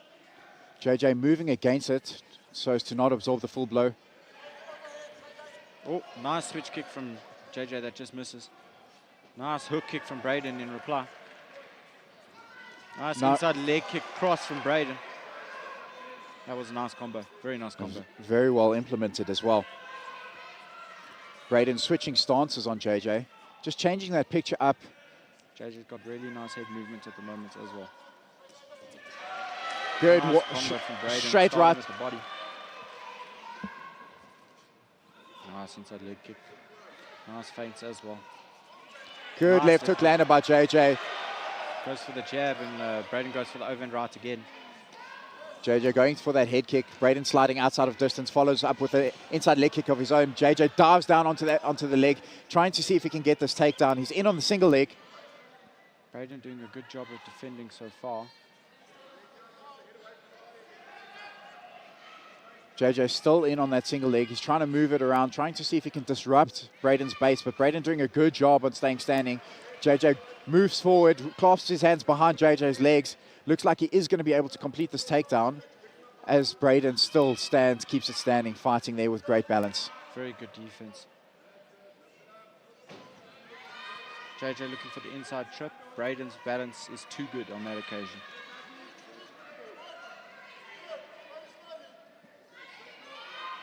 JJ not giving up on the takedown there, clasps his hands together. Braden grabbing the fence. JJ gets the takedown. Braden looking to reverse. JJ wise to it. Almost passes to side, but gets trapped in the guard of Braden. Braden moving his hips towards the cage, just building posture.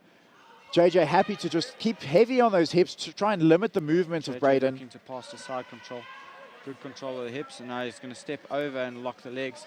Braden turning, giving his back, grabbing the cage again. And again. Getting warnings from the referee. JJ looking like he can get onto the back. JJ scrambles hard and ends up on top. He's grabbing the fence. Timeout from referee Shaw.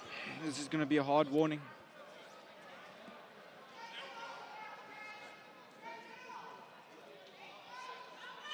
So the referee's going to give Braden a warning for those repeated fence grabs. I think that was 3 or 4 in a row. Yeah, they were stopping JJ from completing the takedown and then also helped Braden to get on top. The referee did not like that, called the timeout, gave the warning, just explaining to JJ what's going on over there.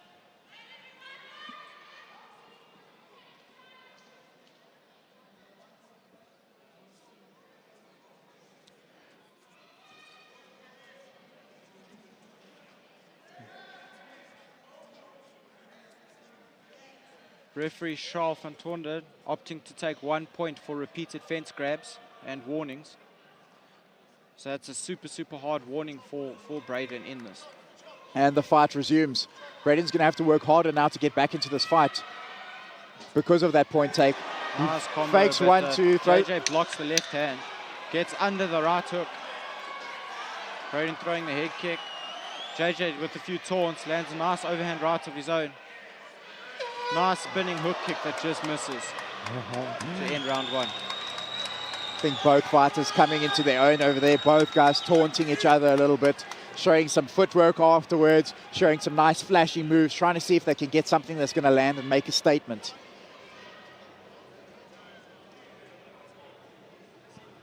It's a good first round. I think Braden did a good job on landing those overhand rights as JJ was coming in. Those inside leg kicks into the right hands. Braden came forward with a nice right hand to the body, up with a left hook. Yeah, JJ with some good control on the fence and some good combos of his own. Yeah, I think this is going to be a very close fight if it ends up going to decision. So have a look at the replays. There's JJ completing, I think that was the first takedown. And there's that nice combo from Braden. JJ just shakes it off, saying, no, that was nothing. And that's when the taunting started.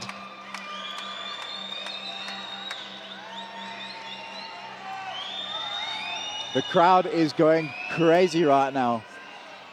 Everyone is invested into this fight. This round 2 is underway. JJ immediately taking center, Braden pushing back. Nice snappy head kick that Braden gets out of the way from. Nice jab from Braden. JJ moving his head quite nicely again, just looking to see if he can get the angle. Nice combo from Braden again. 1-2-1-2. Switches stance to southpaw. JJ throws a head kick. Braden just gets out of the way. Nice jab. Sneaky little right hand landed in that exchange by JJ. Big right hand landed by Braden. Looks like it rocked JJ. He wobbled a little bit. JJ switching to south momentarily. JJ just trying to find his feet underneath him. Seeing if he can find an entrance.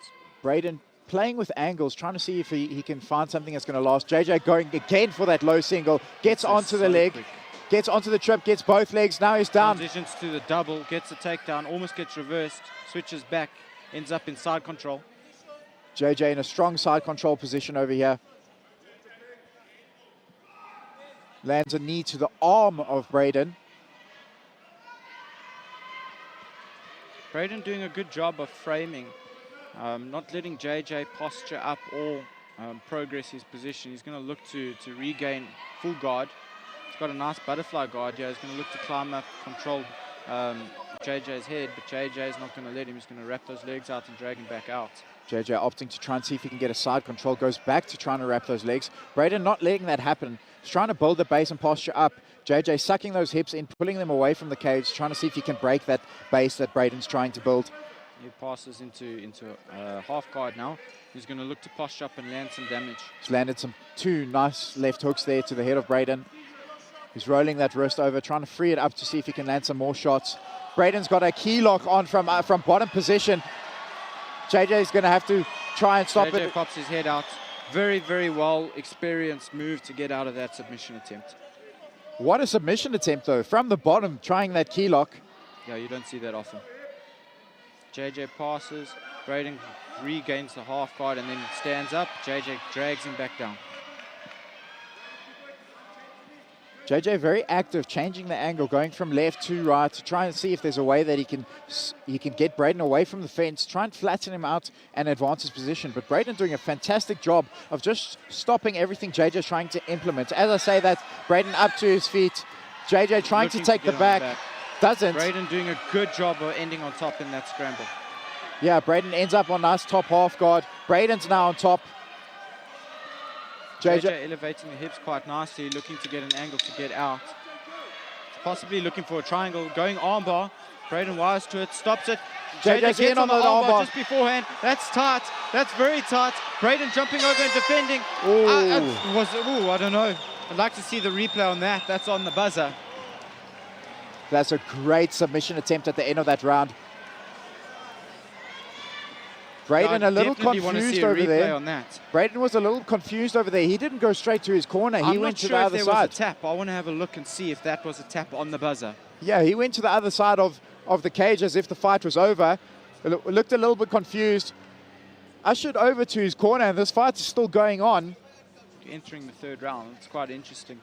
Didn't have a good angle, but that armbar was super, super tight. What do you think the keys are to victory going into this third? Here's a replay of that armbar. Let's have a look. He does a good job of That's jumping on over. tight. That's super tight. Let's watch his hand. Oh, I don't know. No, I think it wasn't. I think it wasn't. You're not going to tap with 10 seconds to go. Yeah. To be honest, I didn't see anything there. I don't think there's a tap. No, I don't think there's a tap. Keys to victory. I think JJ he's going to try and implement the takedown again. He's going to try and control it. And Braden's going to try and land that right hand. He's landed that right hand a few times in this fight. If you can find a home for it and land flush, it may be enough to get the job done. But he's going to have to try and get that done before JJ takes him back down to the floor. Braden coming in with Raymond Daniels, 720. JJ kind of just watches him, throws a body kick for his efforts. Nice combo from JJ. Braden landed a nice leg kick in that exchange as well. Again. JJ throws that left hook, wise to the overhand right coming, gets out of the way. JJ holding center. Braden happy to play on the outside, working some feints, trying to see what is JJ going to bite on. He fires that big right hook that JJ slides out of the way on, just misses. JJ comes in with a couple of kicks, also just missing. Nice body kick from JJ. Nice dives on that single leg yet again, transitioning to double. Braden sprawling quite nicely. Was wondering if Braden was going to do a 10-finger choke over there. JJ sits through, tries to take the back, lands up on top. Lands it on top. Great scramble from both boys. JJ is now in the guard of Braden in the center of the cage. This is the first time we've seen them on the floor in the center of the cage. With the cage not being there, is JJ going to be able to implement some position changes and try and see if he can advance onto a submission? Braden doing a good job not letting JJ come around the corner. JJ looking to pass. Braden possibly looking for Kimura. JJ's got his hand on the hip. It's a bit deep for that, so I don't think he'll get it. JJ now in a top half guard position. Just trying to inhibit and limit the movement Braden's going to have on the ground.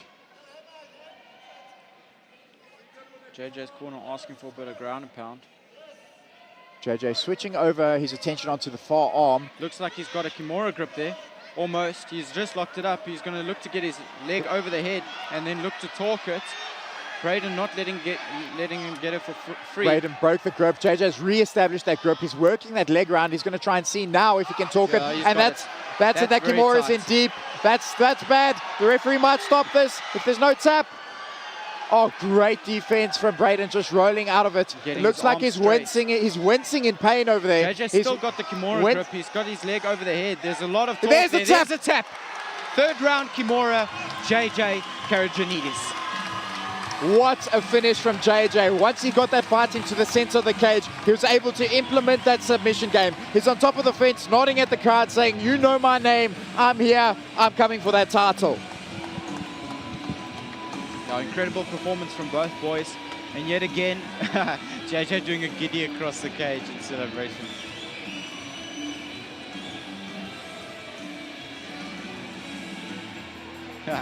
JJ full celebration mode. It looks like he's practiced that one.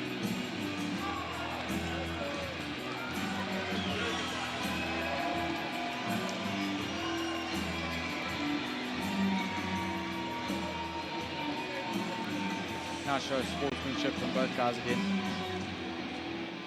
We'd love to see in the versus cage.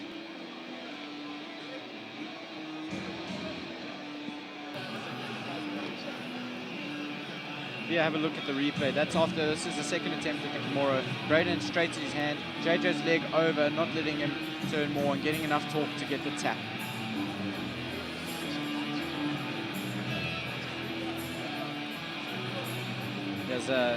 We have a look from another angle. As soon as the arm bends, it's too much torque. Braden has to tap.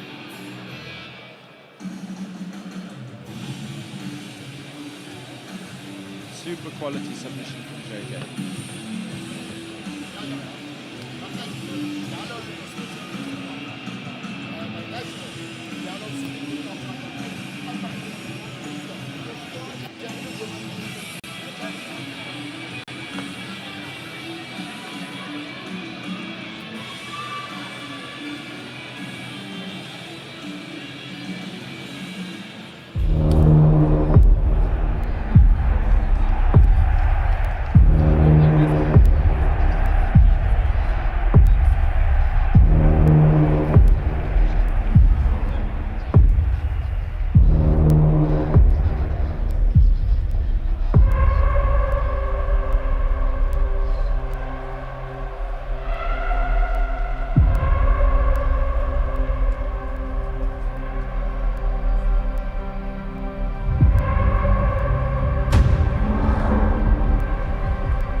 Ladies and gentlemen, your referee has called a stop to this bout 2 minutes and 21 seconds into round number 3, declaring your winner via Kimura, JJ Sleep Boy Caragenites.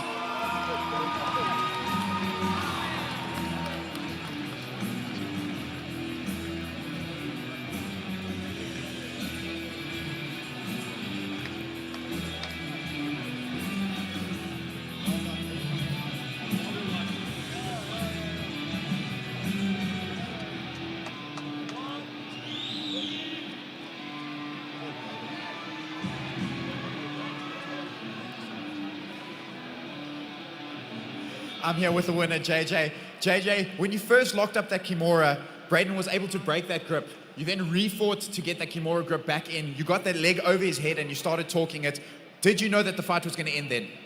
Honestly, yeah. That was a rookie mistake where he broke the grip, using my thumb on the grip, which we know is wrong. Flip, after I stepped over his head there, I was getting flashbacks to the last event. I was like, oh man, please tap, I don't, oh.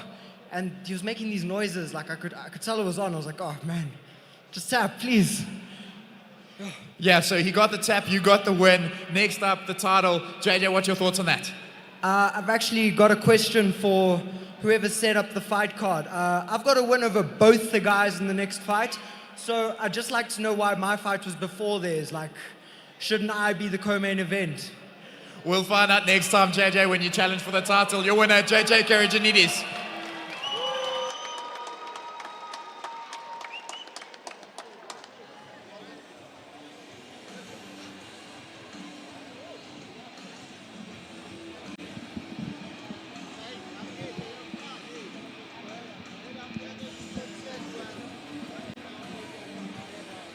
Are you sure this bologna is safe? Yeah, I'm sure. Why does it look like rubber? Hey, stop playing with your food. Why is it pink? Van a pig is pink. Dummy, I'm scared. Are you sure this is safe? Yes, I'm sure. You're sure? I'm sure.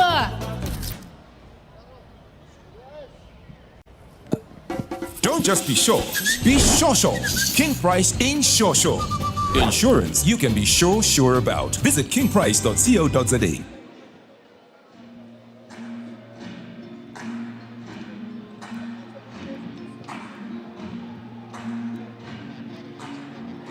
Straight out into the next fight on this featherweight title race. On your screen is Geraldo Bouk from Namibia, making his way out to see if he can get a rematch at JJ for the featherweight title. Geraldo, one of the coaches at Kasota MMA, they've had quite a successful night so far. They are 2-2, looking to make it 3-3. Will Geraldo have what it takes to get that done tonight? We're about to find out.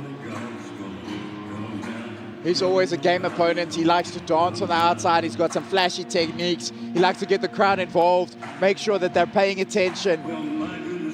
Likes to taunt his opponents. He's got insane footwork, land strikes at will, and really is born to be an entertainer. Yeah, look, he's got that technician style. His angles are very clean. His shots are very precise. He knows what he wants to do, and he ends up doing that. So to shut him down is going to be a very, very hard task. He's one of my favorite fighters. I've been watching him for a few years, so I love being able to watch him in person.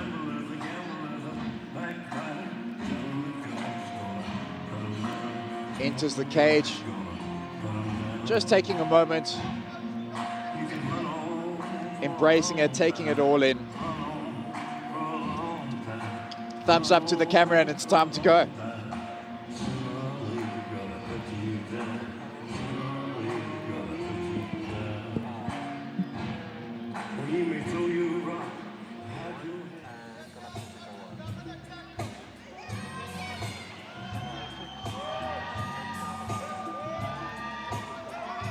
And out comes Jefferson Mobford Kumalo. Jefferson fighting out of Pandemonium FC. We've seen him here in the versus cage before. He got the armbar finish over Devin Damons.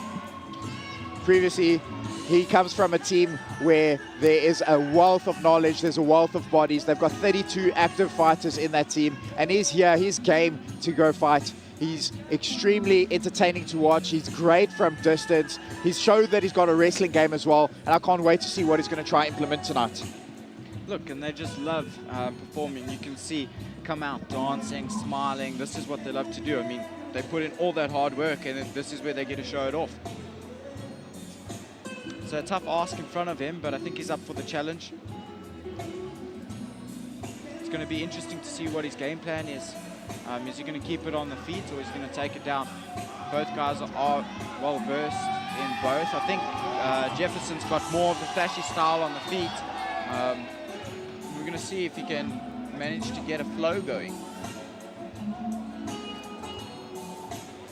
as we watch him dancing before he enters the cage.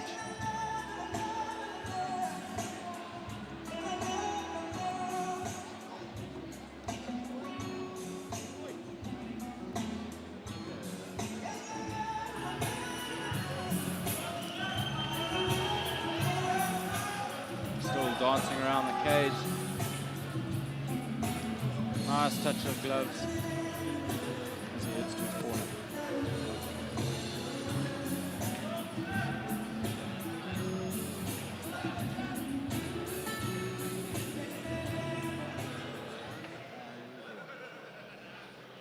Ladies and gentlemen, this next bout is three 3-minute rounds in the featherweight division, sponsored by King Price.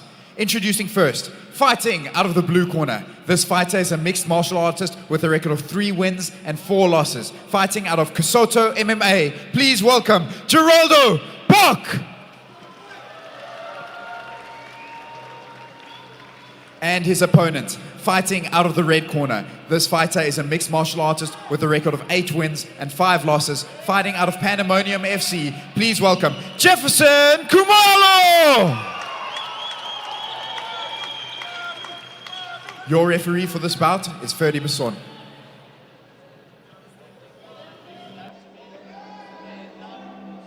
Jefferson's still dancing before the fight goes.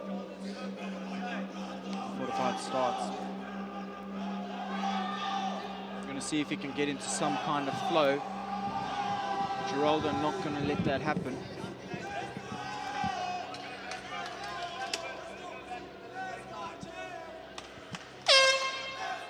Fight starts, nice touch of gloves. Geraldo taking the center. Throwing hands from the beginning, both boys. Pushing for the center. Nice kick from Jefferson.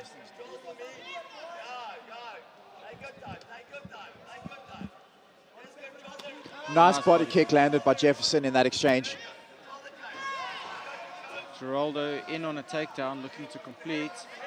Jefferson says not today. Lands a nice knee on the exit. Geraldo changing levels, throwing a strike to the leg, then coming back upstairs. Geraldo trying to see what he can get Jefferson to bite on with those feints. Jefferson with a nice pull counter, partially blocked by Geraldo. Jefferson with a nice inside low kick. Jefferson now throwing some feints of his own. He's got those hands low, trying to see what he can bait Geraldo out into throwing, see what he can counter with. Oof, good inside leg kick landed as Geraldo fires back with a 1-2. Good movement, nice inside leg kick from Geraldo.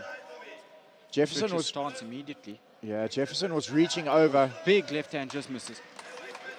Oof, nice jab from both guys. Both guys are starting to get comfy. Those hands are starting to drop. They're using head movements, hand movements. Nice footwork from Jefferson to change the angle. Yeah, they're trying to see if they can throw things from different angles. Is it going to land?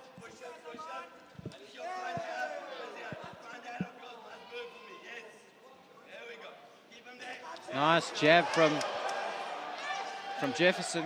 Momentarily puts Geraldo down as he's off balance. Jefferson's flurries, sensing a bit of weakness. Geraldo shoots.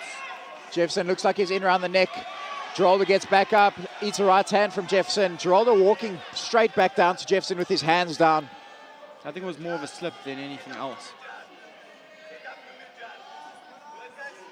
Nice movement from Jefferson, closing the distance. Good nice outside leg kick, just gets out of the way of the big overhand right from Geraldo. Yeah, Geraldo put everything into that right hand. If that thing lands, Jefferson will definitely feel Nice it. jab to the body. Nice overhand right, left hook just misses. Jefferson lands a nice clean jab there in that exchange. Geraldo really putting everything he can into those hooks, trying to see if he can land with some power. Jefferson now playing with his footwork, trying to see what can he make Geraldo do? Where can he find an advantage? He's worked his way into taking the center. Oof, both boys land a left hook. Nice leg kick. Big right hand landed by Geraldo at the end of that round. Tries to implement some clinching. Jefferson reverses him on the cage. Very good round from both guys. Both guys calmly walking over to their corners. Nice little fist bump there for Jefferson from his coach. His coach is happy with that round. He's extremely happy with his round, telling his fighter, keep doing what you're doing. Yeah, we look at the replays. There was a jab as Geraldo landed the kick that just put him a little bit off balance. I don't think he was dropped from that. Jefferson throwing a flurry of punches, looking to possibly end the fight. Nice feints, nice distance, stuffs the shot from Geraldo. It was a nice little left hook that Jefferson landed there, followed up by the right hook. Geraldo doing the right thing under pressure, just trying to see if he can change the level, change the game a bit, and test what Jefferson has on the ground.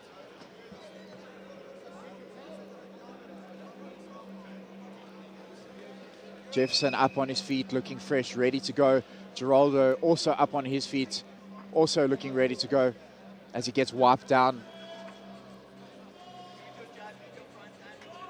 Geraldo just telling Fatty just to watch for eye pokes this round, so maybe he's got a little bit of an irritation on that right eye of his. Nice touch of gloves as we start the round. Geraldo taking the center. Jefferson playing around with his footwork, throwing and showing kicks. Lands 2 nice kicks. Plus another kick. Goes spinning back kick. Geraldo says, nope, not hurt. Geraldo lands a nice big right. 4 clean combos from Jefferson there. Jefferson just landing those combinations as he's moving backwards. Geraldo not playing over here. He really wants to put Jefferson out. He's putting everything he can into those punches. Jefferson looks to be in his element. He's playing with that footwork, some Muhammad Ali steps, just trying to frustrate. Nice left hook as he gets tripped by Geraldo, gets back up to his feet and eats across for his efforts. Nice left hook as Geraldo throws the leg kick again. Geraldo with a big feint, showing Jefferson that, hey, the next thing I throw is going to hurt you. Jefferson hands very low as he's entering into space. Nice inside leg kick from Geraldo. Nice body kick. Jefferson's coach saying, I want you attacking him first and I want you attacking him last, making sure you're winning every exchange. Jefferson looks like he's going to set up a spinning kick over there as he goes for body kick. Geraldo looking to get the clinch, looking to get the takedown, takes Jefferson to the cage. Jefferson getting that underhook, looking to reverse the position. And he does so. Jefferson had a good head control there for a second. Geraldo reversing the position again.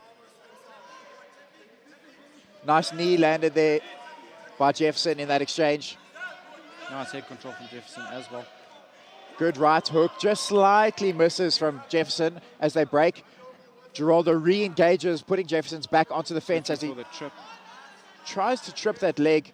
He's trying to do whatever he can to get Jeff onto the floor. Jeff with a nice overhook, keeping Geraldo up. As he abandons that overhook, does some 2 little slaps to the head of Geraldo.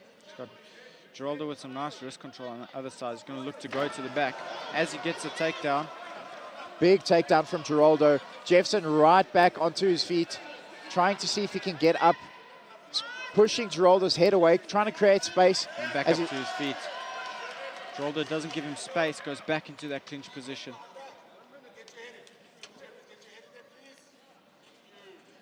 Jeff trying to reverse the position here on the fence. Geraldo not letting him. Geraldo just muscling him back onto the fence, keeping Jefferson's back on the fence. They're both throwing some shots to the body. Looks like they're going to break here. Geraldo not keen on that, pushes Jefferson back to the fence. Jefferson fighting his way off of the fence, trying to see if he can reverse the position, get Geraldo onto it. Geraldo pushes Jeff back onto the fence.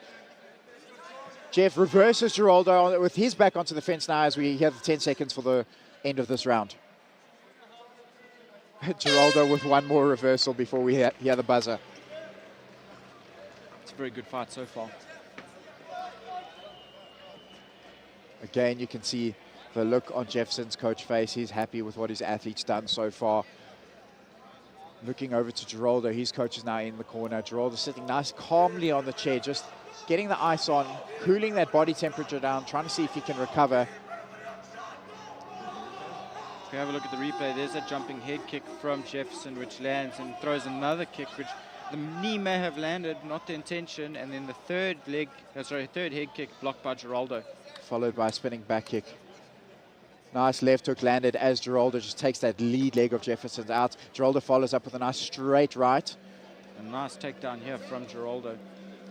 Big takedown from Geraldo. Jefferson turning in, building his base straight away. Not worried about what's going to happen on the ground, trusting his skills and his training.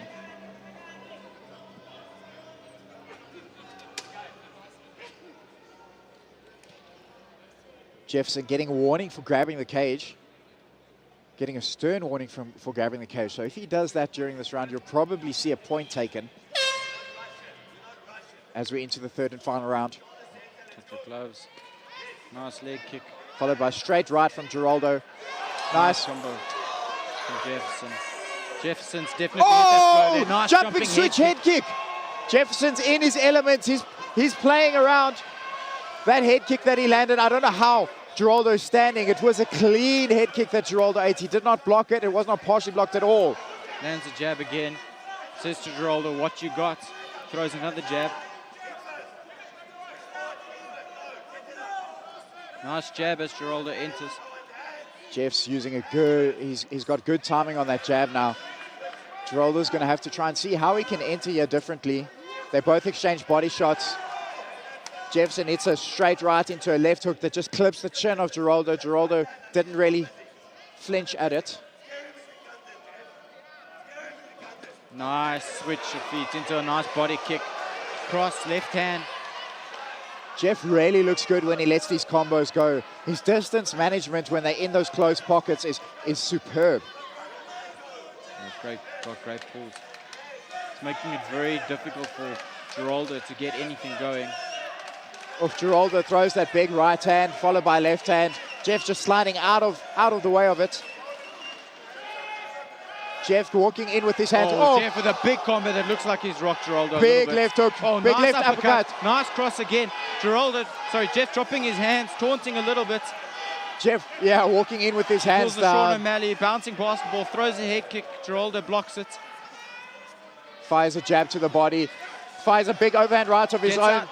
Geraldo fires back. Jeff goes underneath it. Geraldo forces Jeff onto the cage. Nice Jeff forces him back off. From Geraldo.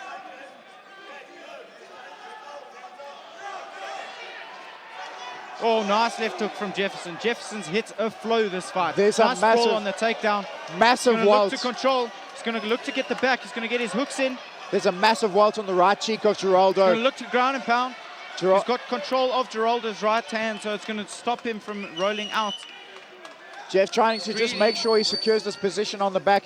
Looks like he's trying to see if he can get a choke in, but the angle's going to be a little bit off. Geraldo's trying to clear that hook, trying to see if he'll be able to turn in. But Jeff's got his back nicely. I don't think Geraldo's going to get out of this position. Here Jefferson going for the ground pound. That looks like it's under. That looks like it's tight. Looks tight. Looks Geraldo taps. Tap. Round 3, rear naked choke. Jefferson mobbed the sage Kumalo. Fantastic finish from Jeff. Fantastic finish. He was in his element. He was able to implement the stand-up. He was able to implement it on the ground. Gets the submission victory. What a way to win. Absolutely incredible. Celebrations in full flow as Jefferson Kumalo had an outstanding fight, hitting flow from round 1 through to round 3 until he got that finish.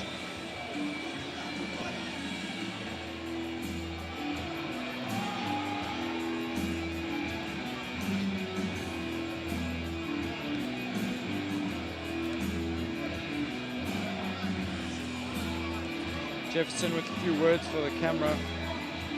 As we look at the replay, nice overhand overhand right into left hook. This is what you got. There you go. He's got the arm under the chin. Super tight rear naked choke. Squeezing, forcing the tap from Geraldo Bour.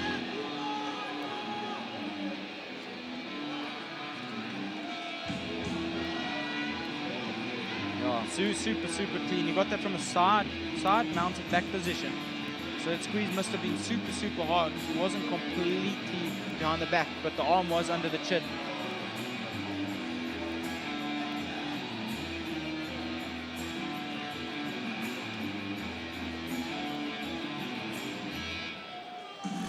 Sure the bridge will line up.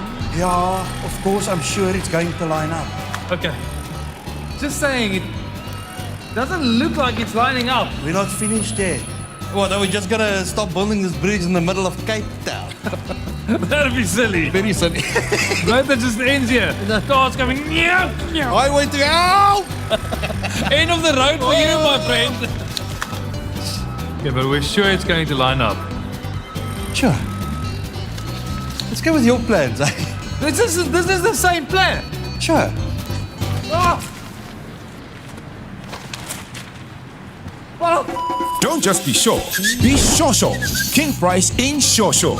Insurance you can be sure about. Visit kingprice.co.za. Ladies and gentlemen, your referee has called a stop to this bout 2 minutes and 40 seconds into round number 3, declaring your winner by rear naked choke, Jefferson Kumalo!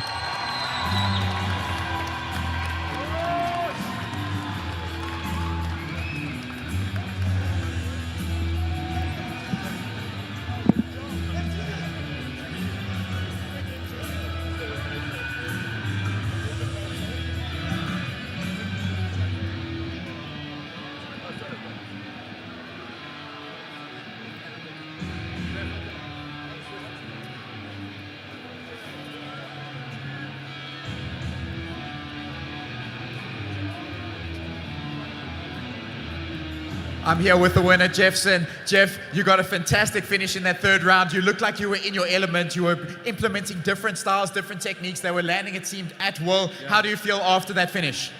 Woo! Let's go! Shout out Versus! I love you all for showing up. But I just want to thank my Lord and Savior, Jesus Christ, for giving me this opportunity and this gift. He gave me a family that blessed me with this life. And I'm here right now doing what I love. I just want to say, I want to be champion. That's why I started doing this sport. I keep on telling my friends that if I didn't think I'm one of the best, I wouldn't do it. But otherwise, I just want to thank my teammates and my coaches. Team Pandemonium Pronto! Team Pandemonium Pronto! Jefferson, before we let you go, in the previous fight, JJ was the winner of that title contender. He threw some shade your way, saying how was he earlier on the card than you, as he has a win over you. As I invite him into the cage to do a face-off, you get a shot at that rematch. What do you have to say to him? Hey man, I know that Geraldo Bok faced JJ in the previous, the 2 previous events, and I just wanted to top his performance. But yeah man, I want that chance again. You know that. We're born to fight together with the best in SA. Number 1 versus number 2. Let's do it again. Let's run it back. Ladies and gentlemen, your versus featherweight title fights up next. JJ Caragenites versus Jefferson Kumalo.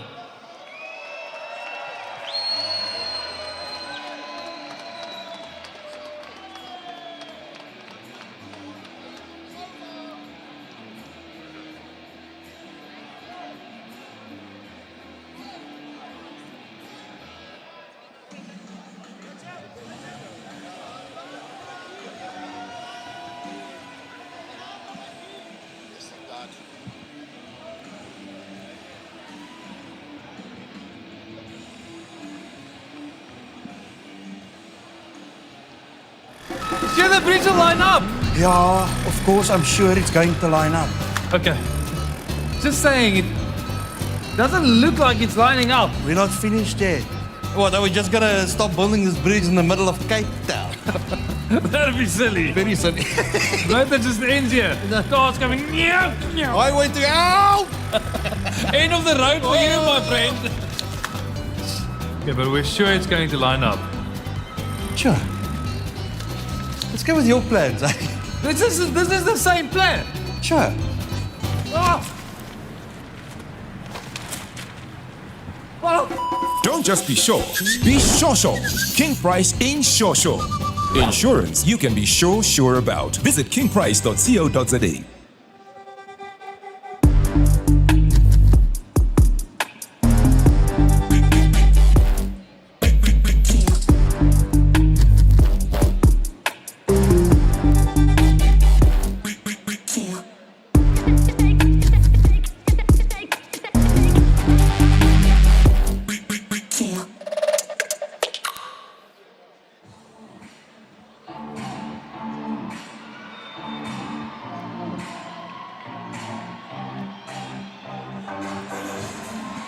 On your screen is the challenger for the heavyweight title fight, Ilof, fighting out of SBG with a record of 2-0. Just chatting to him a bit earlier, he said he's had a really good camp and he's ready to put on a performance. He's looking in really, really good shape. A fun fact that you might not know about him is he used to be a South African strongman competitor. Yeah, Frederick, you can see him just jiving to that walkout song. He's come in this year, he started MMA, he got a first round submission with 1 second to go over Tino van Heerden in his first outing. He then won on decision up against Mbasa, and he's been calling everyone out. He's been wanting this fight. He called it, he called for it, he wanted Neil Koch, and Neil Koch said, I oblige. Let's get into this cage, let's scrap, let's throw some hands. And that's exactly what Frederick wants. He's got great self-belief. He comes from a great gym with a good background. He's got solid groundwork. He's been working really hard to improve his boxing, and he's just loving the moment. He's loving what the crowd is throwing his way. As he runs into the cage, looking to get things going. What an opportunity. Versus Fight Night 15, main event, the heavyweight title fight.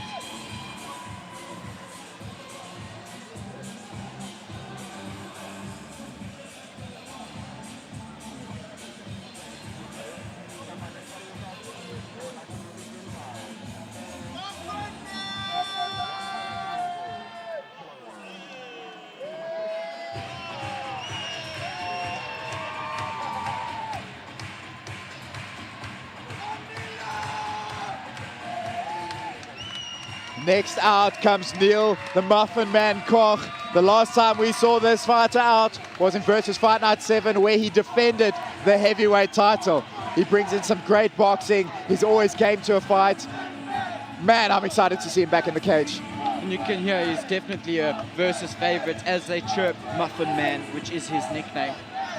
This is going to be a banger. Although Neil hasn't been in the cage recently, he has still been participating in the grappling tournaments, making sure he's active while he's been outside. It's been always difficult, as Cameron mentioned earlier, to find heavyweights that want to throw down. And Neil finally has found a dance partner, and I can't wait to see what these guys offer.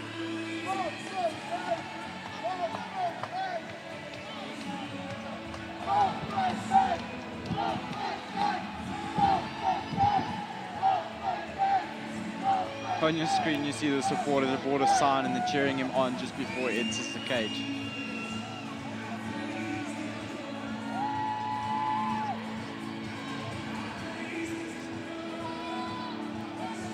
Just enjoying the moment as he enters the cage to defend his title.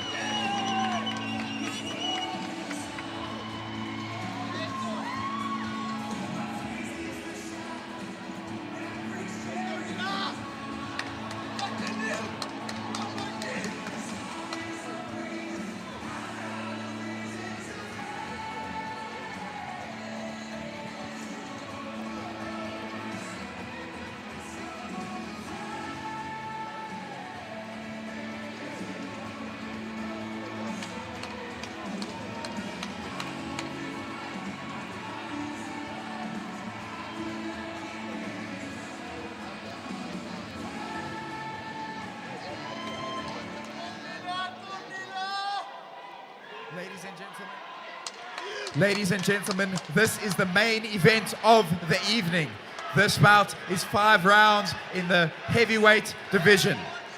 This fight is a title fight sponsored by Yeet. Introducing first, your challenger. This fighter is a mixed martial artist with a record of 2 wins and 0 losses. Fighting out of Straight Blast Gym, Bedfordview, please welcome Friedrich Ilof.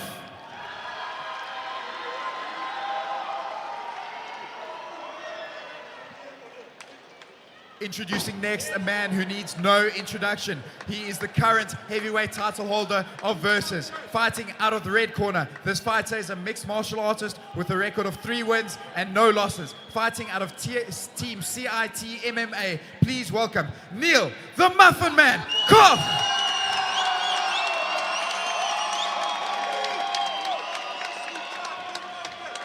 Your referee for this bout is Bobby Caragenites.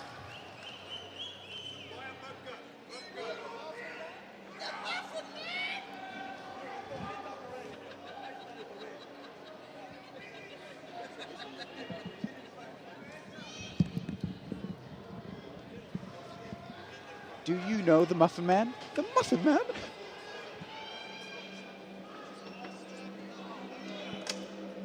All right, referees calling both fighters into the center, just giving them their instructions, reminding them this is a 5-round fight. This is a title fight.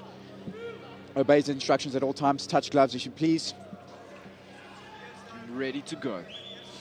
Man, this is the moment I've been waiting for all night. I can't wait to see what happens in this fight. No glove touch. Neil taking the center. Frederick obliging, just staying outside. Neil working on some feints. Frederick's got a great stance. Both guys trying to catch the range. Neil throwing that front kick. Yes, it's always, you can't Neil's blink. Ooh, nice body kick. Great body Nice kick from takedown. Neil. Good takedown from Frederick. Frederick gets on top. Neil trying to scramble. Frederick just consolidating the position. Neil going for a wrist lock, it seems like it. Switching over to the Kimura attempt. Kimura. Tried a Kimura sweep. Frederick not letting him. Frederick landing some good 2-3 shots of ground and pound as He's Neil scrambling up. works his way back up. Frederick looks like he's round the neck, trying to see if he can catch the leg of Neil. He does. Neil's trying to go around to the side to make sure that that choke's not on. Frederick doing a good job of trapping that leg. Neil landing one shot to the body over there. Deep. It looks like it's under Neil's chin. You can hear the crowd chanting Muffin Man. Neil's just trying to... Grimacing as he's squeezing hard. Frederick looks like he was re-establishing that grip, trying to see if he can get a better angle on it as he goes down. Trapped the leg. That's tight. That That's looks very, very super tight. It's a big, big squeeze. Neil's trying to see if he can free that leg. It looks like it was almost out. He's now consolidated into half-guard position. Frederick still squeezing as hard as he can around the neck of Neil Koch. Neil just clearing that leg. He's on the correct side now. Frederick flips him over. Lifting him over, just showing the strength that he has. And that guillotine pops out. The crowd erupts as Neil Koch now on top of Frederick Ilof lands one shot of his own. Neil in a top half-guard position, just trying to build some base, see if he can land some shots. He's got his cross face on the face of Frederick, lands one or two shots. Just going to stay heavy on top, make sure Frederick's working to try and get him off. Frederick trying to pull, trying to re-guard, gets his hand under Neil's leg. Trapped. Oh, Neil's made it long over here. That right Neil hand. looking for the Americana on the far side. It looks Doesn't like quite have it. He's got the grip, but Frederick slipped his elbow through, so I don't think he's going to get there. Is Neil going to transition to a wrist lock? It looks like he might. He is trying that. He's going to try and re-establish as he transitions over to Mount. Neil's now on top. Mount, this is a great position for Neil to be in right now. Frederick needs to scramble. He needs to make sure he gets out of here so he doesn't take damage, because these are going to be big shots that come down. Neil up to start landing some shots. Little Frederick short. just holding on till the end of the first round. We heard that 10-second clap, but that was quite a quick round. Oh, Neil almost landing a big shot at the end of that round, but restrains himself as he walks on over to his corner. Frederick up on his feet, walking over to his corner as well. Ladies and gentlemen, we have a main event. A main event and a title fight. There's the replay as Neil tries to throw the kick. Frederick just catches it, gets on top. Neil trying to scramble. Frederick not having it, making sure he establishes the top control.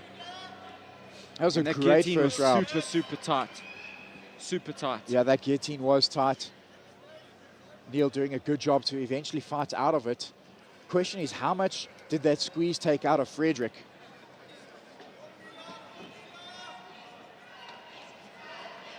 Crowd starting to chant. Fricky trying to get behind the challenger, motivate him to go on and take this fight.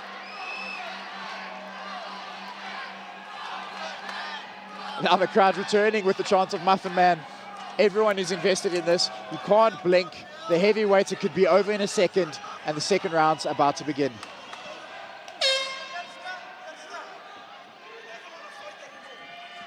Leg kick landed by Neil. Neil's hands are quite low. Fricky fires a straight right. Nice jab from Fricky.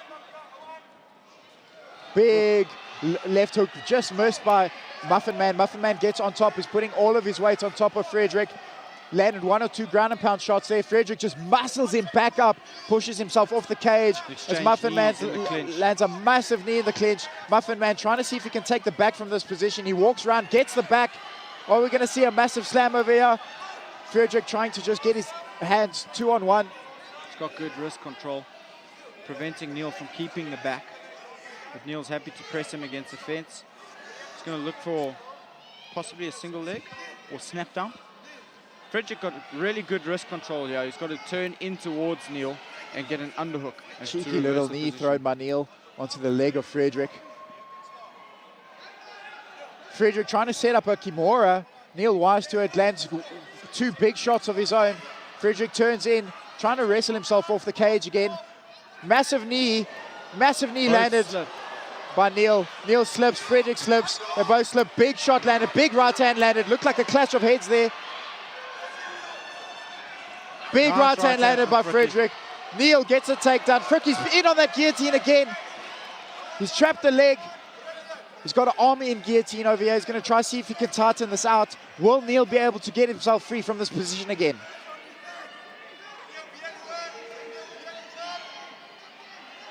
Fricky looking to flip Neil. Neil passes to side. Fricky, Neil's coach is asking him to Neil knee gets his Fricky hand into the out. body. He's going to look for that crossface and he's going to look to start doing some damage from here.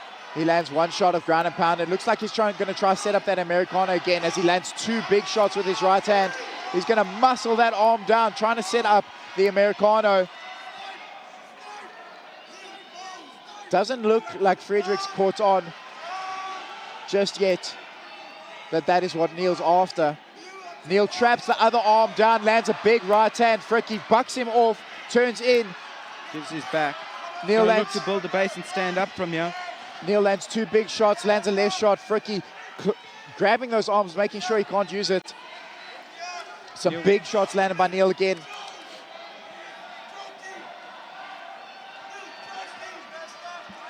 Looking to scramble. Frederick looking to grab a leg, drive through. See if he can reverse the position and end up on top. 10 seconds left of this round. Neil Neil's looking setting for up. anaconda choke. Gives up on it. Just keeping top control to see out the round, landing some damage as he can. It's a good second round from both guys. Can start to see that the fight is getting to them. Heavyweight fighters, it's a lot of body, a lot of muscle to move. Look at the replays. Then Neil lands a leg and Frederick kind of just like throws him off and both guys slip. I'm so impressed with the strength that Frederick has been able to do to just throw Neil around. I mean, Neil's a big guy and Frederick is just throwing him around, moving him at will. Neil also doing a good job to get on top, get into those advantageous positions, landing some big ground and pound shots, trying to see if he can set up submissions of his own. And we still have up to 3 more rounds of this.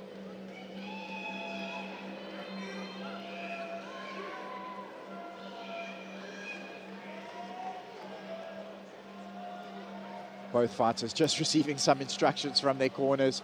Frederick's up on his feet. Neil's up on his feet now as well. A little bit of ice. Ready to go for the 3rd round. A little bit of ice spilled on the floor. Referee telling Frederick just to get back a little bit, and the 3rd round starts. Frederick throws the teep, just misses.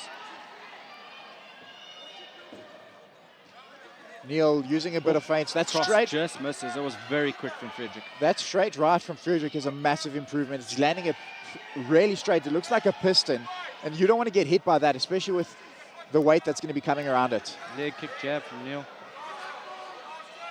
Inside leg kick from Neil again. Outside leg kick again from Neil. Oh, massive big right right hand. hand from Frederick. Lands from Frederick onto the chin of Neil. Looking Again, for another one. Frederick comes in. He's unloading a little bit. He's throwing a bit of flurries onto Neil. Neil coming in, throwing a jab of his own. Frederick throwing a big right hand again. Neil ducking underneath. Massive right hand from Neil. A big right hand again. He's wobbled. Frederick shoots. He's on the single leg. Neil sprawls onto that single leg. Neil's going to try and see if he can land some big shots of ground and pound. That right hand is free. Good wrist control from Frederick. Frederick getting up. He's going to look to see if he can turn in and reverse this position again. Frederick up to his feet. Pushes Neil completely off. Both guys with their hands down. Guys Very are both dangerous in the heavyweight division. Visibly showing signs of fatigue. Oh, Massive big right hand, but it lands by Neil again. Big right hand. Neil lands 3. Frederick's on the fence. He looks like he's going down. Neil's landing left hand at will. Referee's looking close. It doesn't look like these shots are big and landing, but Neil is throwing. And this is the heavyweight division. You can see the welts from nice knee from Neil onto Frederick's abdomen. See the welts on Frederick's legs from those leg kicks that Neil threw earlier on. As Frederick is hunched over, Neil's on top of him. Neil's going to try and see if he can throw some more knees into this exchange. I think he's looking for a Darce choke. As Frederick regains his posture, throws a knee of his own onto Neil. Neil threw an uppercut to the body of Frederick. Frederick's got the underhooks. He's going to push him off. Big left hook landed by the Muffin Man. That's against rocked the him. fence. Frederick just grabbing Neil's right hand to stop further ground and pound. The crowd is on their feet. They're asking Neil to create distance and land some shots. He's landed some big shots in this fight so far. That left hook was significant. Frederick throws an elbow. Referee telling both men we need to see some work, otherwise he's going to take this position away. Neil throwing 2 right hands of his own. Move sides, landing left hands of his own. 10 seconds to go. 10 seconds away. Frederick pushes Neil off, throws an uppercut. Neil goes forward, lands a left hook again of his own.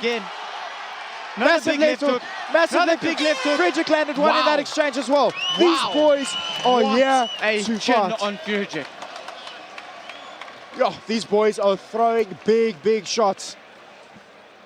Any one of these shots can put them down. You do not want to get off of your seats. You need to be here to watch as the start of this next round. I think it's going to go down then.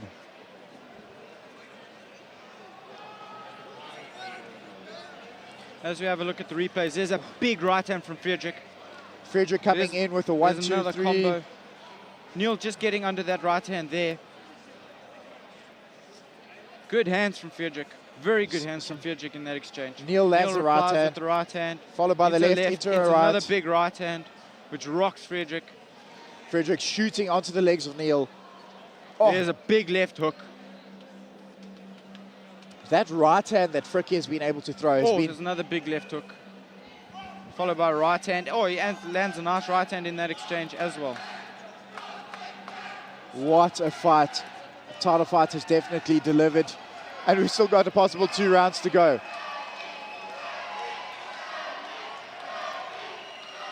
Crowd is now chanting Fricky. As we head into round 4.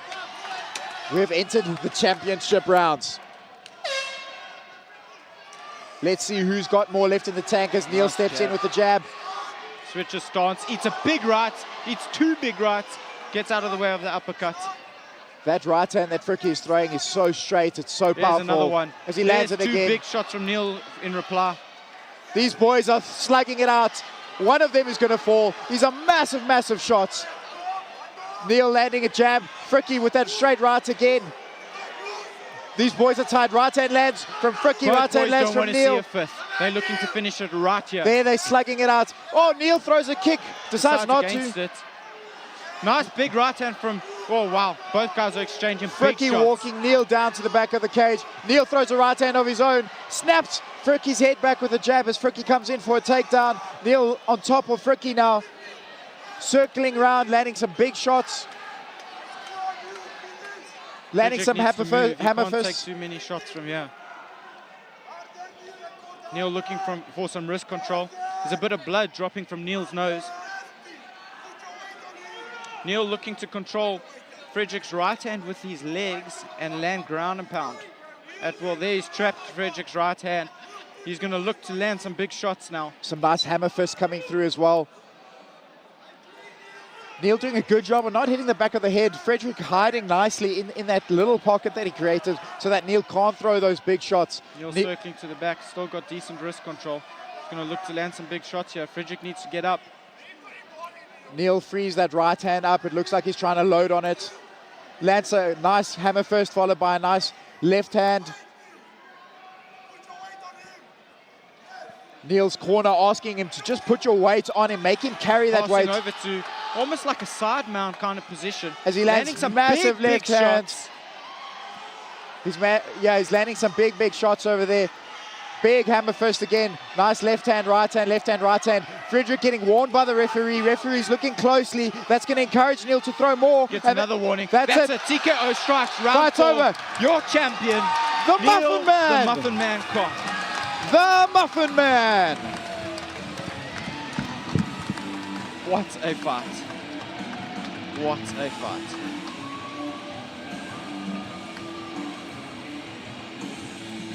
Absolutely incredible. Big shots thrown from both gentlemen. Good wrestling exchanges. Took each other to the deep end. Nice show of sportsmanship at the end there.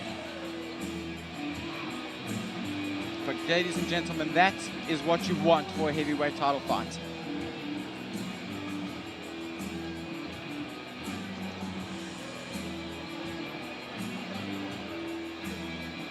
As you look at the replays, there's Frederick landing some big shots, pressing into Neil. Neil throwing back. Frederick getting the better of those exchanges just slightly. But that right hand was working so well for Frederick the whole night. Neil landing big shots of his own, wobbling Frederick on a few occasions and capitalizing it on it in the fourth. Here we look at the finishing sequence. Neil just staying on top, controlling the space and the movement superbly, and landing big ground and pound, forcing Bobby to warn Frederick and call the fight.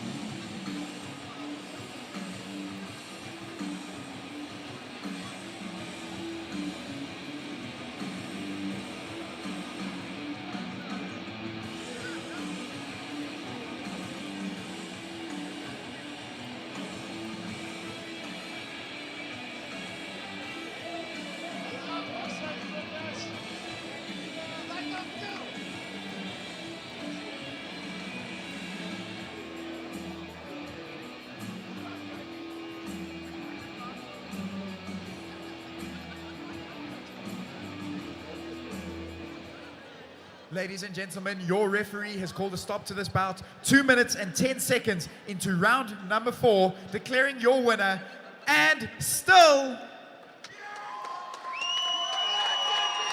the undisputed heavyweight title champion versus Neil the Muffin Man Koch.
Ladies and gentlemen, I'm here with the winner and still heavyweight champion of versus Neil. Neil, how do you feel after that fight? No, I'm tired, guys. There's nothing like this, eh? Nothing can compare. Yeah, but I want to give a great shout out to all the support, the family, the friends. I want to thank Team CIT. Without them, I wouldn't be able to make this. This team is amazing. Then I want to thank Jan, Cameron. Versus is such an amazing event, and it's such a pleasure to be a part of it. We are very excited for Murabur, and we just can't wait and to see where versus Murabur is going. Neil, it was quite a while since we last saw you in the cage. I can imagine the feeling going through this fight again. When can we see you next? Yes, yeah, I need to start running a little bit and drop some weight so that I don't have to cut to heavyweight. But hopefully, maybe in the end of the year, we'll work in another one. Otherwise, we'll see if we can get one early next year. Fantastic. Ladies and gentlemen, your heavyweight champion, Neil, the Muffin Man, Carl. Well, it's been a fantastic night here at Versus Fight Night 15. The night's now over. The card definitely delivered. The title fight was absolutely amazing. But don't go anywhere. We'll be back with Murabur on the 20th of September, and we'll see you there.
Come on,